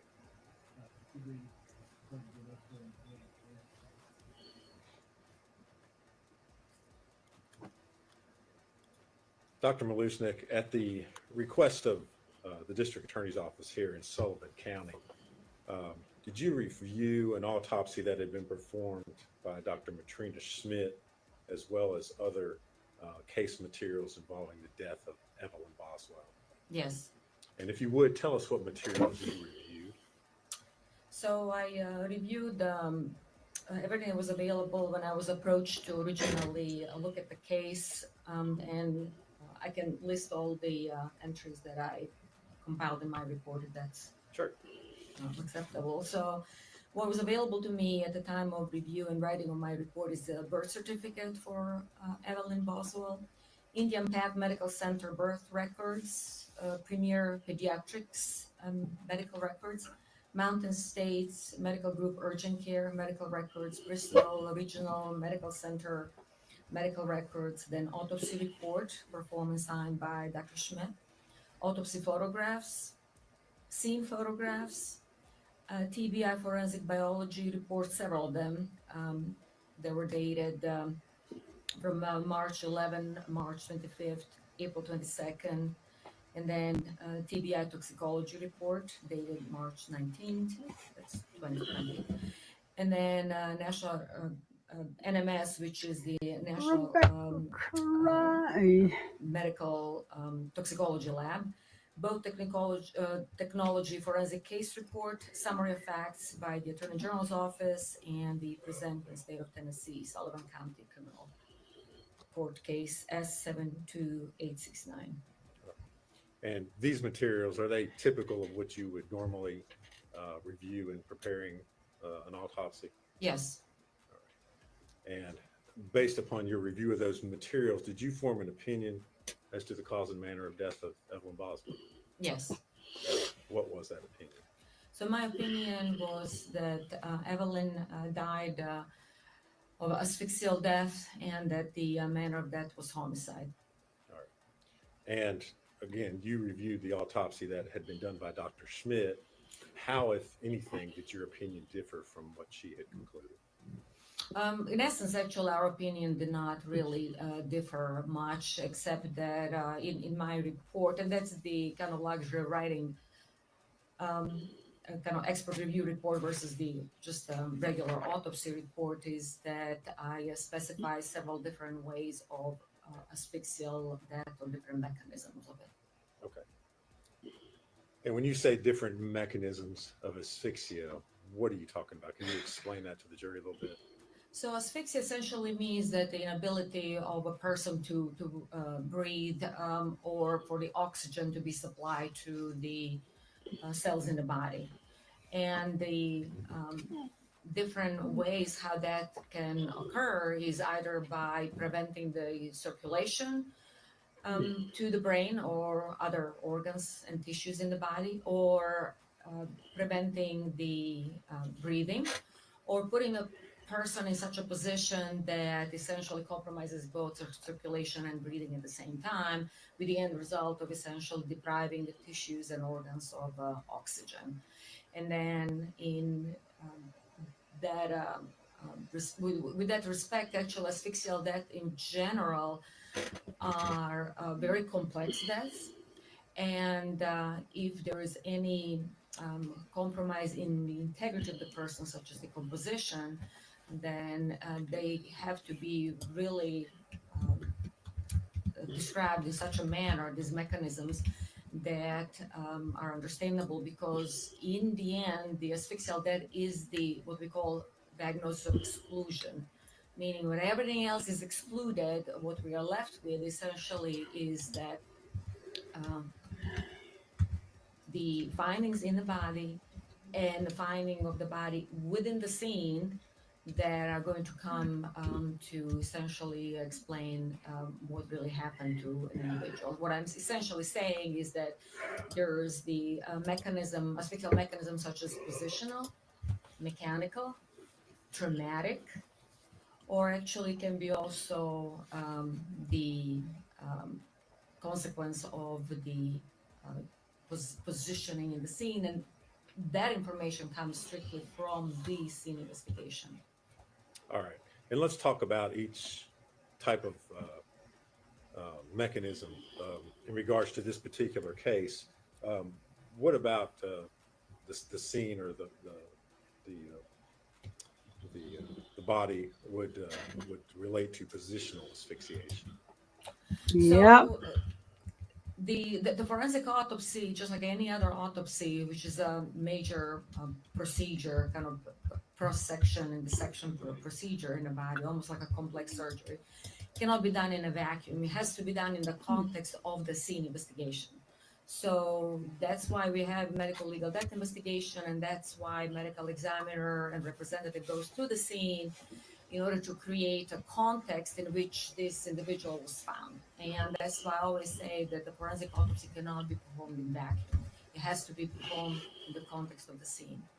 And then that's how essentially we approach this particular case, whether Dr. Schmidt or me reviewing it, is that in the context of the case, we have an individual who is now wrapped in multiple layers, so we can talk about it in a minute, who is positioned upside down in a confined space and in a position that prevents actually breathing. And that's why I say the components of positional asphyxia, that's being upside down in a contorted kind of letter S position, mechanical asphyxia with the different objects essentially covering the individual's face or the body, and then traumatic asphyxia because of the positioning that is going to prevent the movement of diaphragm and breathing. And then, as I said, finding the individual in a trash can essentially creates a confined space, which is going to lead to confined space asphyxia. And that's why essentially is where I listed all these 4 different categories of or mechanisms of asphyxia. Could I see exhibits 19 through 38, please?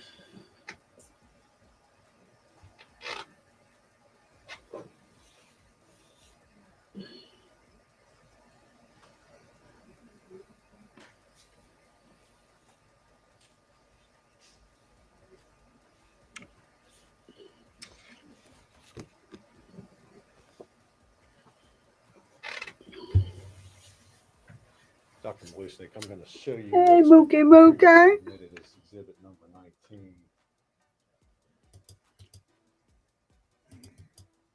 And if you would kind of tell the jury what they're looking there and how what they're seeing relates to the mechanisms of asphyxia. Can I show on the screen? Or, Is there a pointer up there? It looks like a flashlight. There's a pointer. Yes, yes, if you don't care. So what we are seeing is the trash can with the child in trash bag with the several layers on top of her, one of them being the blanket. That's essentially when, and that's how we all approach the scenes, is we go layer by layer, slight kind of uncovering the individual, whether it's adult or a child, in a similar fashion, because we don't want to lose any evidence, number one. And number two, we want to show all the kind of components of that asphyxia by approaching it in this layered fashion. And then we can see the body of the child in an unzipped kind of onesie in an upside down position with some of her body parts showing up. So essentially, when I was telling you originally positional asphyxia, she's upside down, and we humans cannot breathe like that. There is a confined space asphyxia because of the trash can and her head being all the way down. Mechanical asphyxia because several different layers covering her face, which we'll analyze in a minute. And then traumatic asphyxia just from her body being in like a kind of reverse S position, totally crumpled and compressed in such a way that she could not breathe. There is no expansion of the diaphragm or movement of the intercostal muscles between the ribs that allow us to breathe in a position like that.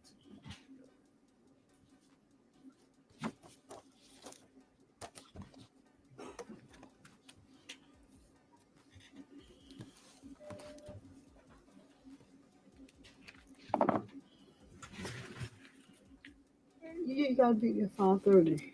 Not going to show you exhibit number, previously admitted as exhibit number 30. So on this exhibit number 30, that's actually now several stages down the investigation path.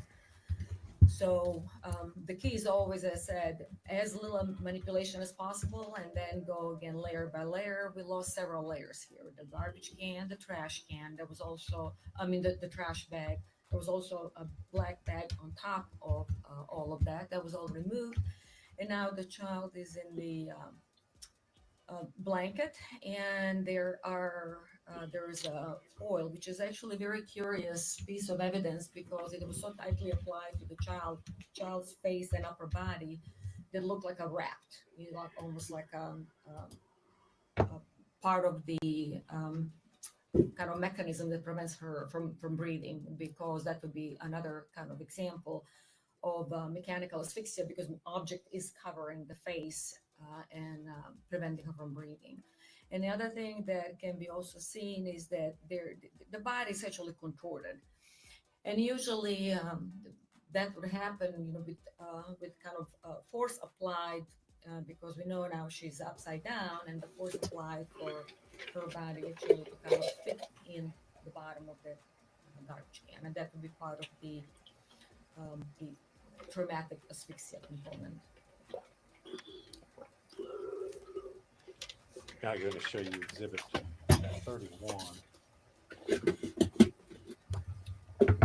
So this exhibit 31 actually is kind of process of removal of the foil, because it was very voluminous and it was tightly applied to her face and the hair.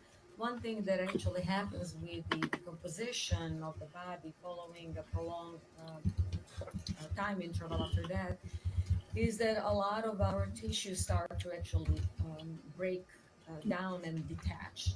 So the hair starts detaching, the epidermis, first layer of skin, starts detaching. And so removing foil like this that is tightly applied actually takes a lot of time and a lot of effort to preserve the child and the facial features. And part of the problem was not just tight application, of course, of the foil, but also all the composition fluid that kind of almost created a glue between the foil and the face of the child. And you can see her head starting to emerge in this particular area. All right. Doctor, if you could talk a little bit about the decomposition. Is there anything as far as what you see there that would show you how long the child had been in that position, or anything based on the amount of decomposition? So the only thing that we can say really that it was advanced decomposition, and there were two types of decomposition that happened in this particular situation because of the position that Evelyn was in. the upper body, which was actually head first in the trash can, actually changed in form of so-called wet decomposition. That's why there is a lot of staining and the decomposition fluid kind of staining the blanket and the foil. Because all the fluids and everything that accumulated after that are now creating the environment for so-called wet decomposition. Don't And then hide the your rest of face the now. upper You body, did you'll it. see later that were kind of up. The feet and legs, they underwent so-called dry decomposition or actually more kind of mummification. So the only thing that we can say it's advanced, but how long really it took, it really just depends on many factors such as temperatures that were around that body, and of course on the layers applied on the body surface, because that will prevent some of the flies or some other predators from coming to the body and expediting, fastening the decomposition. Okay. And did you notice that in this particular case, you mentioned the flies and the larvae? Yeah, there was some pupae, but did not really have like a direct access necessarily to the body, so there was not a lot of the maggot or activity at the time of her discovery. Now I'm going to show you Exhibit 32.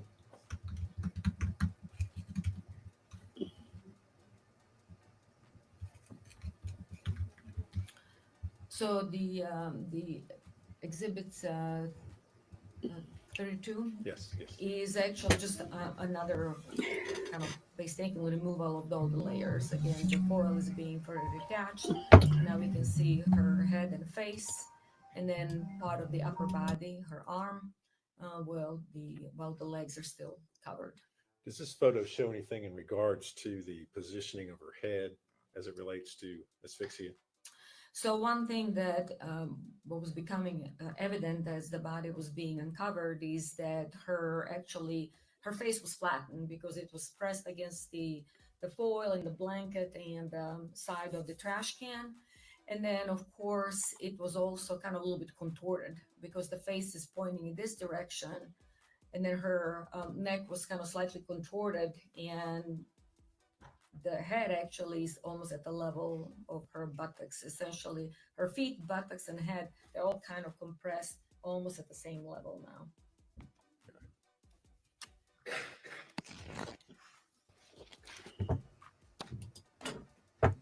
Now I'm going to show you Exhibit 34.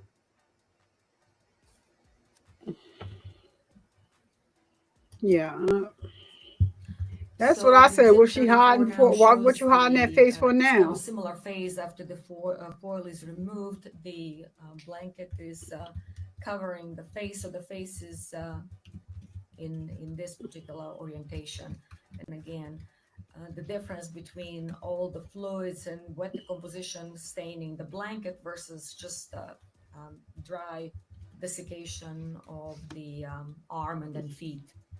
So two kind of different processes happening at the same time, wet decomposition and dry decomposition or mummification.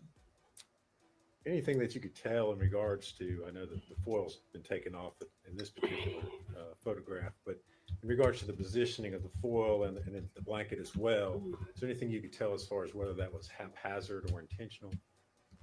Well, the child appeared to be wrapped, so that would show intentionality, because it's not that she was just put in a garbage and then a blanket on top of her. She was definitely wrapped in a blanket, and it took a while to actually remove all the layers and unwrap her. So the way how she was found shows intentionality. As far as the changes on the blanket, one thing that happens with the wet decomposition and the fluids kind of creating, things do become kind of slippery in a way. So there was definitely some shift in the layers from the wet decomposition. Wasn't a lot of it, but there was some. Yeah. And then we will see when the blanket is removed, actually, that her face was pressed against the garbage can because the pattern of the blanket actually remains on the face. Next, I'm going to show you Exhibit 35.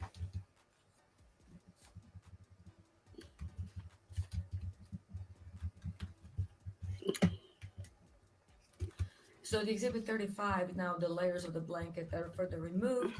So the face is still covered. So we have the face, the shoulder, her buttocks and her feet, as I said, almost at the same kind of compressed reverse kind of letter S shape. And that's how she was presented after removal of the blanket. The blanket is still stuck to the face in this area, but that's going to be the next phase. You mentioned this, she's in a reverse S kind of shape. Is that what we're talking about when you say positional asphyxiation? Yes, so that would be a reverse S shape.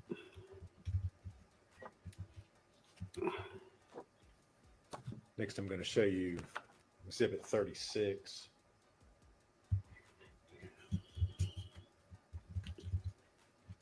So on the exhibit 36, now just removal of the blanket from the rest of the head. And as I said, it had to be done really carefully because of the layers of the skin and hair detaching at this point with the wet decomposition. Can you tell anything in regards to the onesie that she's wearing in that particular picture? I'm sorry? The onesie, the clothing that she's wearing. Yeah, the onesie actually was unzipped, and there was also a diaper on the body. And that was one of the questions is that would that indicate what really kind of transpired? I mean, it's hard to tell, except that, of course, onesie was completely unzipped, which was unusual for a child who was just, let's say, hypothetically dying in her sleep.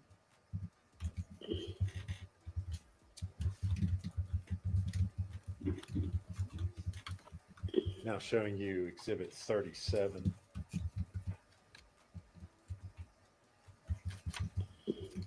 So Exhibit 37 actually is now next phase. The blankets, the covering, the foil, everything is removed. The onesie is unopened, and then actually this is her kind of side in the front of the face. The facial feature actually can almost completely disappear because they're so flattened against the side of the trash can. And there was a lot of kind of pupae. There was no maggot activity, which would essentially help potentially with some of the postmortem interval, because from what I reviewed and from Dr. Schmidt's track, we didn't really see direct maggot activity, so they did not injure or damage the body to that extent yet.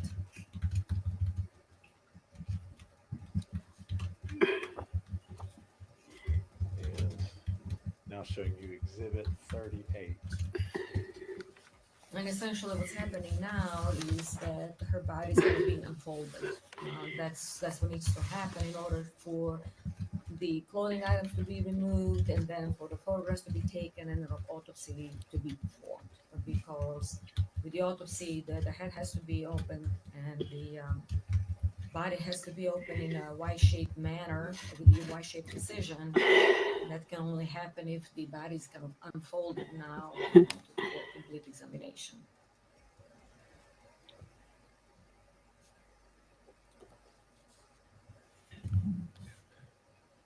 Dr. Marisnik, did you,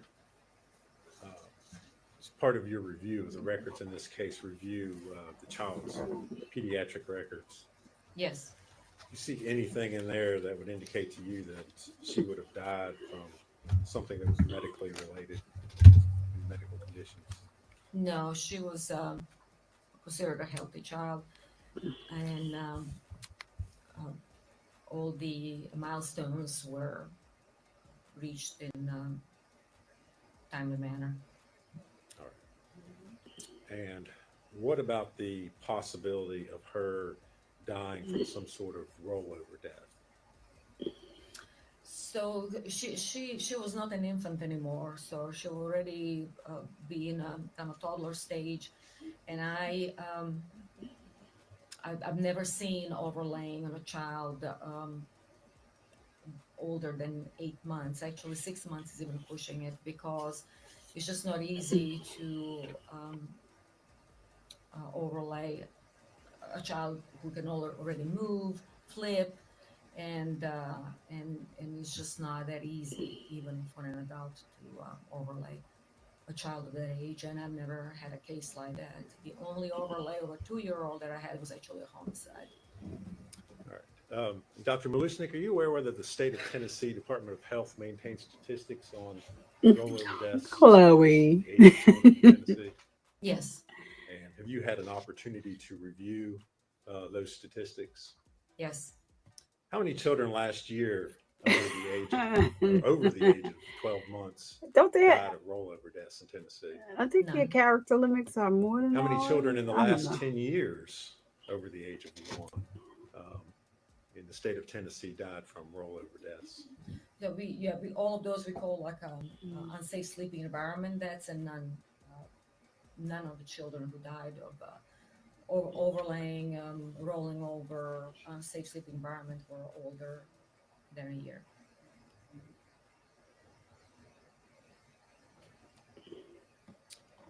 Thank you very much. If you would answer any questions Mr. Scott has for you.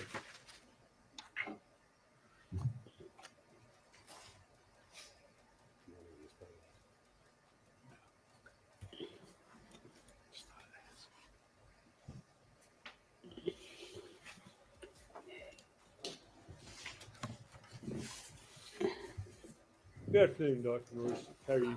Good afternoon. Oh, here comes him. Here he comes. Lord. Somebody meet him outside and rock him to sleep, please. My name's Gene Scott. And I don't mean like a baby either. I mean rock him to sleep. First thing I want to ask you about is you did not conduct this Rock him. autopsy. No, I did not. Bam! You had no physical contact with the body of this child. You didn't go to the scene. You simply reviewed what Dr. Schmidt had done. Is that correct? I reviewed what she did and all the pertaining documentation. And accordingly, had Dr. Schmidt have made some mistake, it's very possible that could be incorporated into your work as well.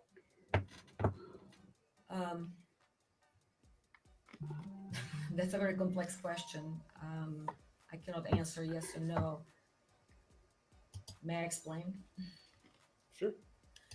So the point of having an autopsy report is to objectively describe the findings. And then the only subjective part of the autopsy report, the conclusion as to what happened, that's essentially Dr. Schmidt, in this case, conclusion as to what the child died of, cause and manner of death. So the objective findings, such as photograph, tissue sampling, should be part of the description of the case that should not be influenced by one's opinion. Now, my opinion is going to be based on those facts plus the scene investigation. So the question was, if Dr. Schmidt made a mistake? She made objective observations and put them in her report that are corroborated with photography and tissue sampling. So anyone reviewing the case can come up with his or her own conclusion as to cause and manner of death. So if she made some wrong observations that are mismatched with the photographs, autopsy photographs, scene photographs, then I should be able to notice that and comment on that, but I haven't noticed any mismatches. So essentially, her conclusion as to the cause and manner of that that's her subjective thing. I followed my own kind of line of reasoning and conclusion reviewing based on not just her report, but the scene photographs and autopsy photographs, which are documented for posterity, and anyone can review them and come up with the objective kind of a conclusion as to cause and manner of that. So the short answer would be, if she made mistake with observations, I should be able to identify that in the photographs, and I didn't. Were there photographs of the internal organs? The photographs of the internal organs were not available. We frequently don't take those during autopsies, but we do sample organs to look under the microscope, and that was done. Okay. Now, you described this was a diagnosis of exclusion. Can you explain what that means?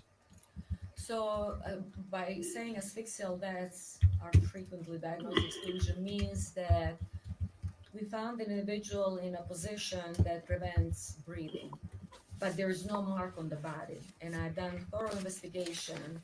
Unlike in this case, there are plenty of marks on the body. But what we say with the diagnostic exclusion, for example, is that if I have a drowning victim and I have absolutely nothing else on the autopsy, no heart attack, no evidence of seizure, no evidence of trauma, no evidence of drugs, well, the only now conclusion is that I excluded everything else, and therefore drowning as a part of the asphyxial death is the cause of death. So that's what I meant by diagnosis of exclusion.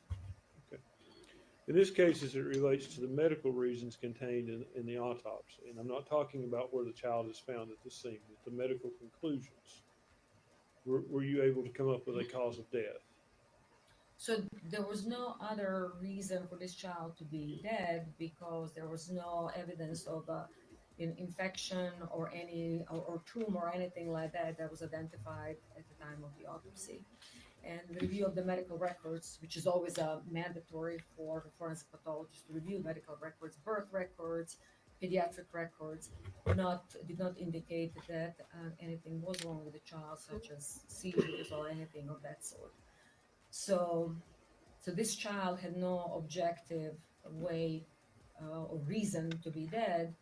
And as I said, the tissues were sampled, and even with decomposition that sets in the organs, if there is some major infection in the body, it would have been identifiable. And it was not there. What is sudden infant death syndrome? Sudden infant death syndrome is actually an abandoned, antiquated term that was used to describe sudden death in a child that essentially had negative autopsy findings and negative scene investigation, which means that we don't use that term anymore. That was antiquated because it was never a syndrome. It always, syndrome means that there is a constellation of symptoms, findings, and signs that would kind of create this entity that one can actually have the reason for this person to be sick or dead for that matter. So there was never a syndrome. It was never a constellation of findings. What it meant actually is that we didn't find anything at the autopsy, therefore it's kind of this SIDS, nebulous diagnosis. Now we actually know with the scene investigation and the advances in our field of forensic pathology that those situations where that is with no findings at the scene or in the autopsy are extremely, extremely rare. We call them sudden unexplained death in infancy, so SUDI. So that's a new term that we use. And I can tell you with the proper investigation, the proper scene investigation, proper autopsy, and proper ancillary studies such as microbiology, histology, toxicology, the rate of those SUDI unexplained deaths is extremely, extremely low, actually almost non-existent. So you're telling me that if another pathologist said this child could die of SIDS, it was wrong? Yeah, he's wrong, or she is wrong, because SIDS doesn't exist. SIDS never existed. So if that pathologist is using the term SIDS, that pathologist needs to go back to forensic school. Probably not competent. I'm sorry? Probably not competent. If he or she is using SIDS, that's not a competent pathologist. At this day and age, that's not a competent pathologist. What did you call it? The new syndrome?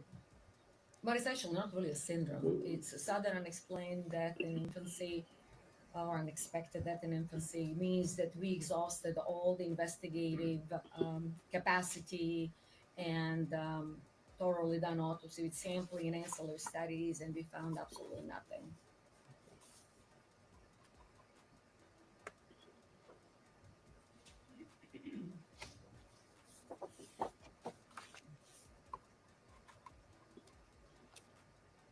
So how do you rule out that this child couldn't have died from a laryngeal spasm? Because laryngeal spasm needs to have a reason for that to happen, and I've never had a case of laryngeal spasm in a otherwise healthy child. And laryngeal spasm is basically something that somebody would give a diagnosis or the reason for a child to be dead when they're really trying to kind of come up with stuff and create some new category. That's pretty much it. Gastroesophageal reflux, that can lead to a laryngeal spasm, can it not? But that would not. Yes or no, can it lead to that? And then explain. That's actually not something that is described in the forensic pathology field. Laryngeal spasm would not necessarily kill a child. But could it kill a child? I've never seen it. Could it? I've never seen it. Get him, doctor. Talking to me like I haven't went to school. In Dr. Schmidt's report, she states that Love her. The decedent was alive when placed in the trash can cannot be excluded. That's correct. That's what she stated. Okay. Is that your opinion as well? I believe she died in the trash can. Oh, wow. Proof to show she was alive when she was. Wow. Just wow. of her not being able to breathe once put in a trash can. Doctor, you don't know if she was breathing when she went. Wow. She would not be able to Wow. breathe no matter what. Do you see how And, stupid as I he said, sounds? Because of the composition, of course, we were a little bit handicapped as far as being. I hope that's not true. Completely. Oh examine man. all her tissues and organs, but there was no reason for this child to be dead, other than being in the trash can or being able to breathe. You can't say conclusively she was alive Oh in the trash man. She doesn't have a reason to be dead. What? And I never had an autopsy on a child older than 1 year old for no reason to be dead, except that she could not breathe in that particular position. Oh, what? Yes or no? Can you say conclusively that she was alive when she was placed in that trash can? She could not breathe in the trash can. So. Oh my God. Are you refusing to answer my question, doctor? No, I'm just saying that the child could not breathe in the trash can. And I'm asking, if I may, yes or no, can you say conclusively she was alive when she was placed in the trash can? No, she might have been dead because her foil was on the face before being placed in a trash can. She could have been dead because she was put in a plastic bag before she was placed in a trash can. Obviously, the foil, the bag, 2 bags, the blanket, tightly covering her face would prevent her from breathing. So all of those things had to happen before she was put in a trash can. So all I'm saying is that all those components, could have they actually brought her to brink of being dead before being put in the trash can? Sure. The trash can definitely did not help.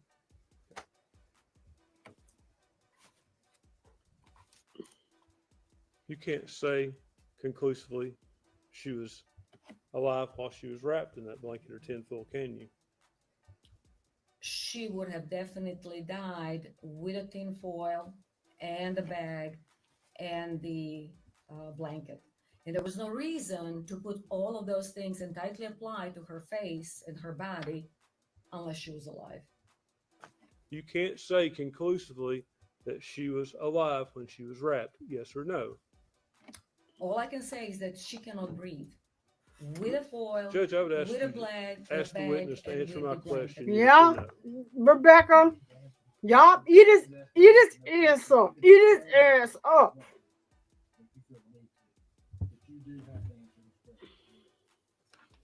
So I'm sorry, what was the question?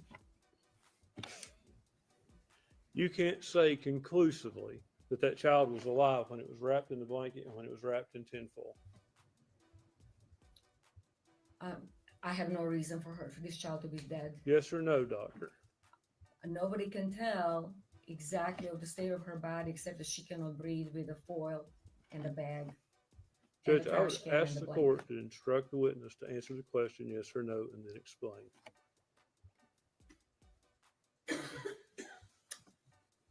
I'm not really sure. He's asked you the question. The answer is either yes or no. And I'm instructing you to the best of your ability. Answer yes or no. And you'll have an opportunity to explain.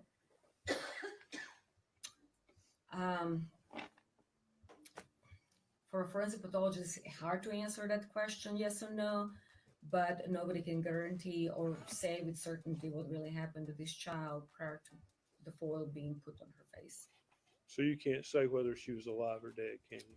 She has no reason to be dead, other than Judge, this witness is being evasive. May we approach? I thought he was going to be finished. This is the last witness that I can sit through, guys, because I have to take my daughter somewhere. I thought he was going to be finished, but you know, she's doing the work of the Lord, and all of the work that what we wish we could get up there and say, like. And I know she's supposed to take her emotions out, but it's kind of hard to take your emotions out of a situation like this. It's really, really tough. But the mother says she was unalive when she was in the bed with her. So either way, she passed in that mother's care. And now he's going to ask you this question one more time. And I understand this case, this situation. correct, Allie. Man, I'm telling you. Correct. That's what she's saying.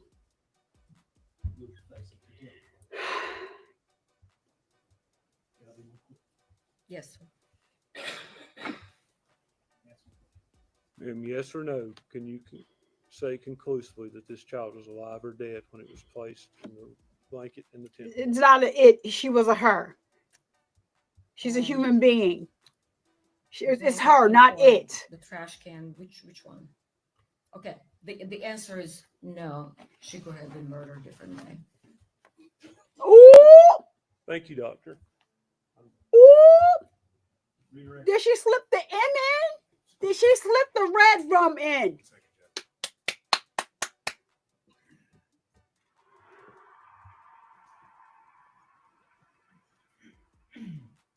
Because she slipped the red rum in, yes.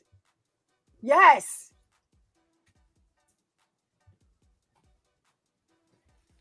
Nothing further, Judge. Yes, ma'am. Yes, sir. I looked at her and called you ma'am. I apologize. So, I hope they not call another witness because I have to go. My daughter has an appointment, but I love what Allie said here. And so you guys on Twitter, it'll be over there in a minute and you can read it, right, on Twitter. Ladies and gentlemen. Okay, good. I have to give you these definitions, even though you've heard them. So justice for. You're not communicating with other jurors or anyone else. So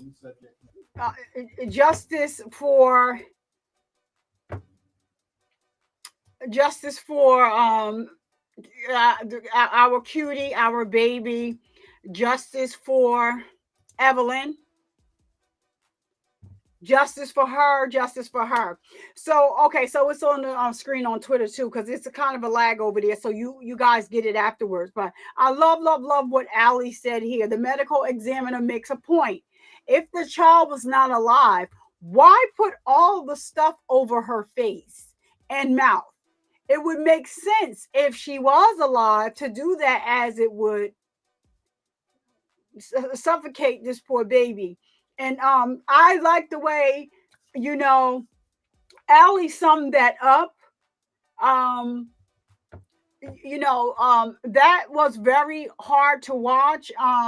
As you all, it's my opinion. Like I said, I do understand that the defense attorney has a right to defend his client, but a lot of people are not taking or doing too well with how she unalived this baby. We're not, regardless to whether or not it was SIDS, which you don't really see SIDS in kids her age. It is the information that's out there. Normally, SIDS happens, with a child that's a younger age, between the ages of like maybe weeks old to 5 or 6 months. Like, normally it doesn't happen this way. Now, can you roll over on a child and not know? And if she's not able to feel that you rolled over on her, not able to, kick or move, then that would be something else. But that makes perfect sense. And I didn't think of it until the medical examiner said it. And I love the way Allie put it. Right, Chloe. I'm gonna get to that in a minute. I'll pull your comment up in a minute. But I love the way, so why do all of that wrapping the face? If you wanted to just put her in the blanket because she was unalive, that's one thing. But to go through, to the extremes of wrapping layers of other things around her face, the aluminum foil, now we know there were 2 bags that, she was in. And it makes perfect sense. So why do all of that if she was passed away? You could have just wrapped her in a blanket. It makes freaking sense. But how long would she live? And I know nobody can answer the question. I'm just saying like the thoughts that are in my mind, in my head right now. How long would she live after you wrap her in aluminum foil or whatever else you wrapped around her, and then wrap her in the blanket and put her inside of that garbage? So if she did all of that stuff all at once, I'm going to wrap her because she's not gone. I'm going to wrap her face up in aluminum foil and whatever else you put it in. She's alive. I can't do this no more. I need to be with Hunter. He has such a, I don't know, because they're saying that she didn't get with Hunter till afterwards. But anyway, if I'm going to wrap her, whatever, it looks like this garbage was a garbage that she took out of the house or something, or maybe it was outside in the yard. The garbage didn't belong there.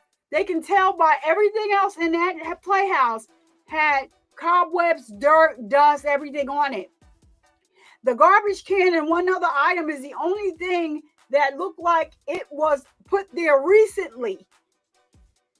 So she knows exactly what date she died. She passed away. She danced around that in the interrogation, but she already put her foot in her mouth and she said she was not alive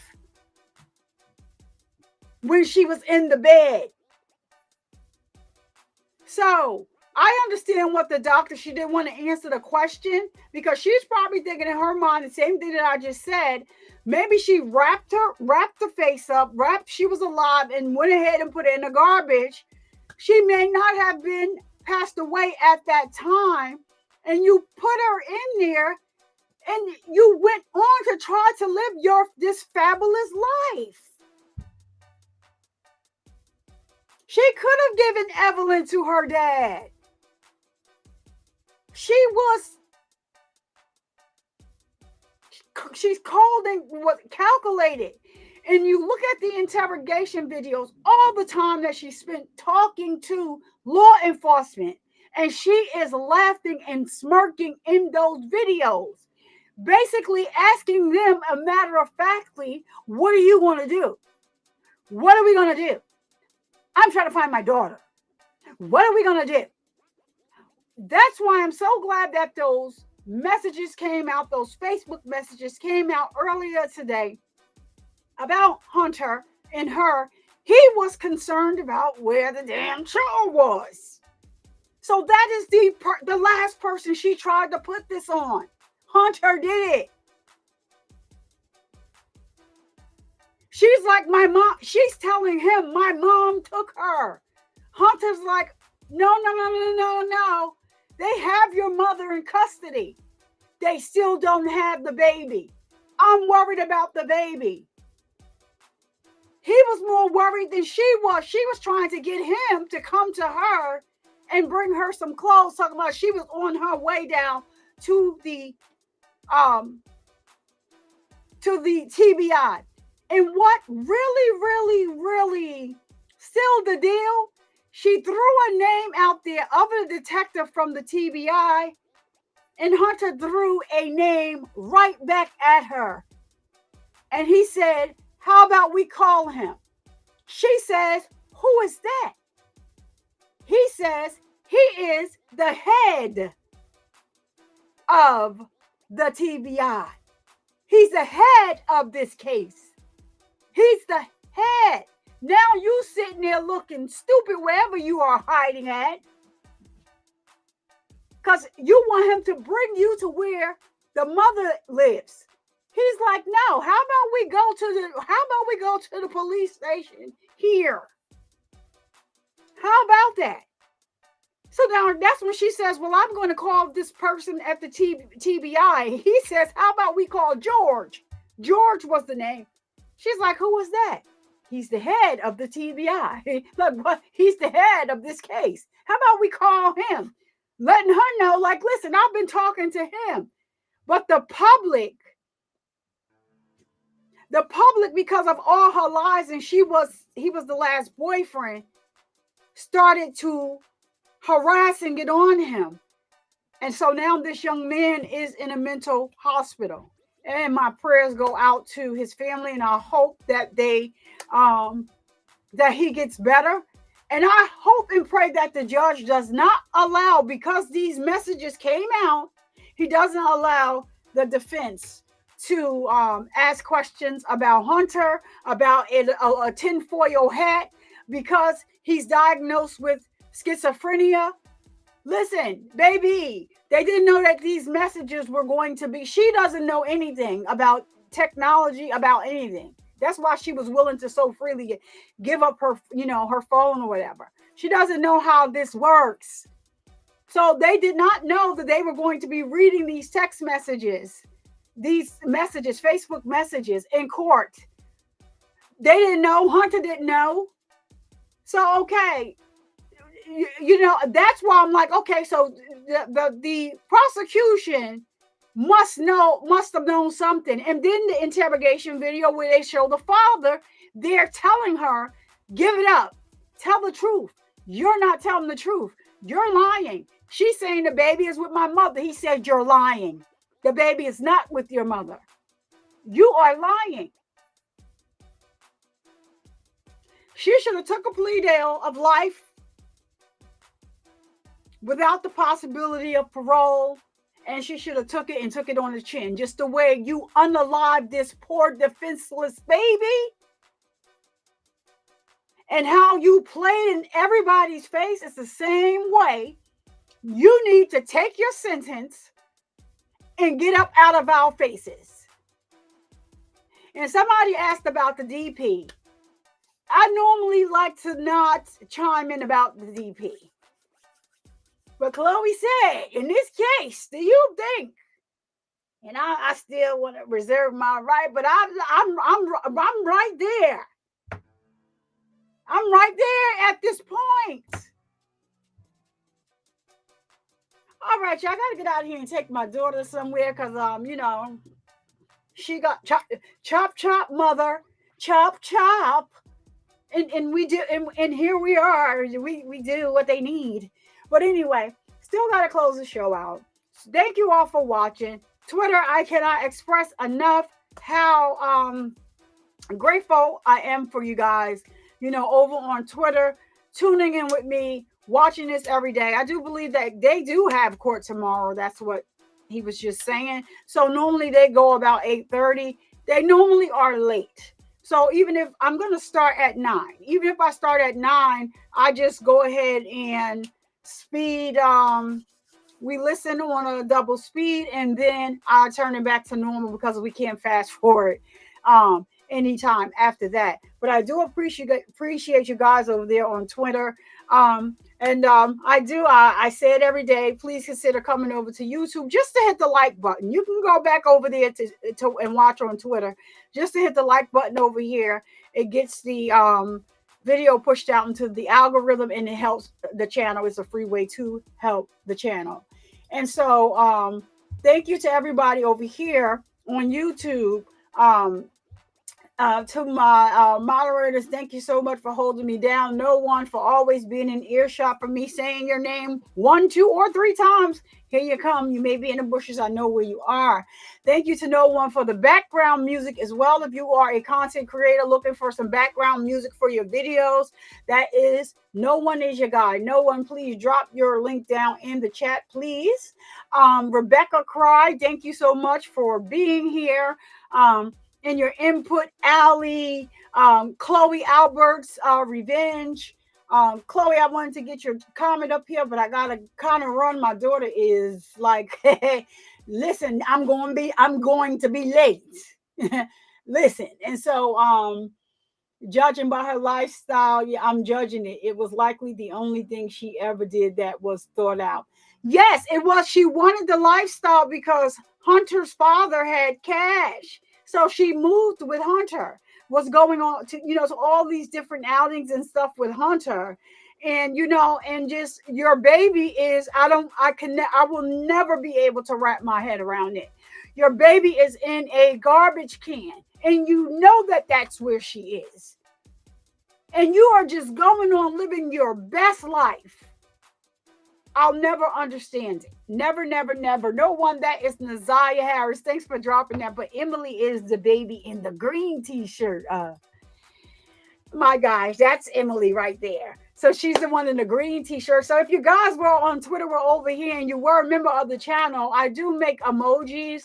And so we do drop them, especially when it gets heavy and light, as a way to say, justice for this baby. And so we do have a cutie pie Emily emoji over here that we have been dropping. We didn't get it up. Well, I don't know I don't know what settings I have this on. Once it's over, YouTube, the comments go away. So I thought I changed it so people can read it. I don't know what's going on. I'll figure it out one day.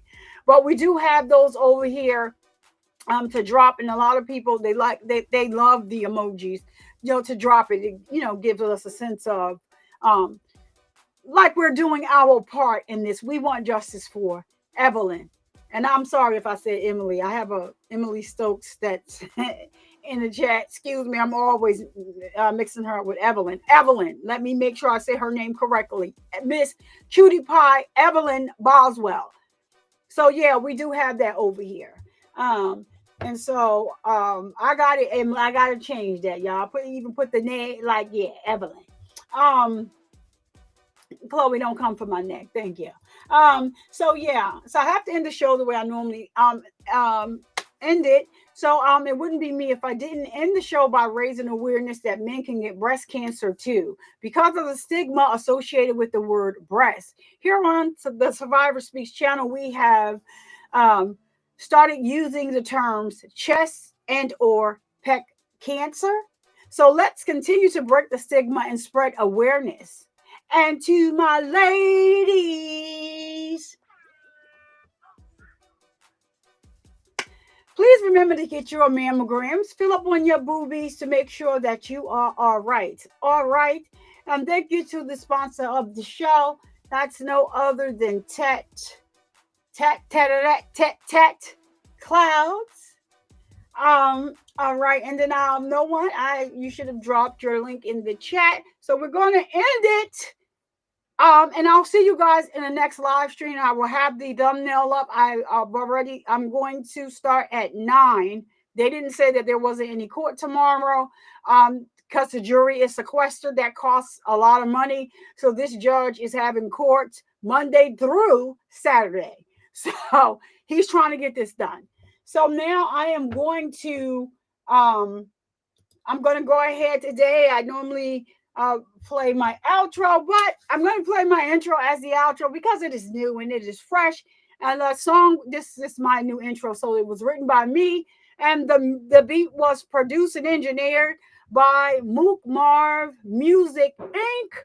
I have done a couple of projects with him, and so it's out. I created the visual myself, and I see you guys later. Thank you so much for rocking out with me today, and peace. Survivor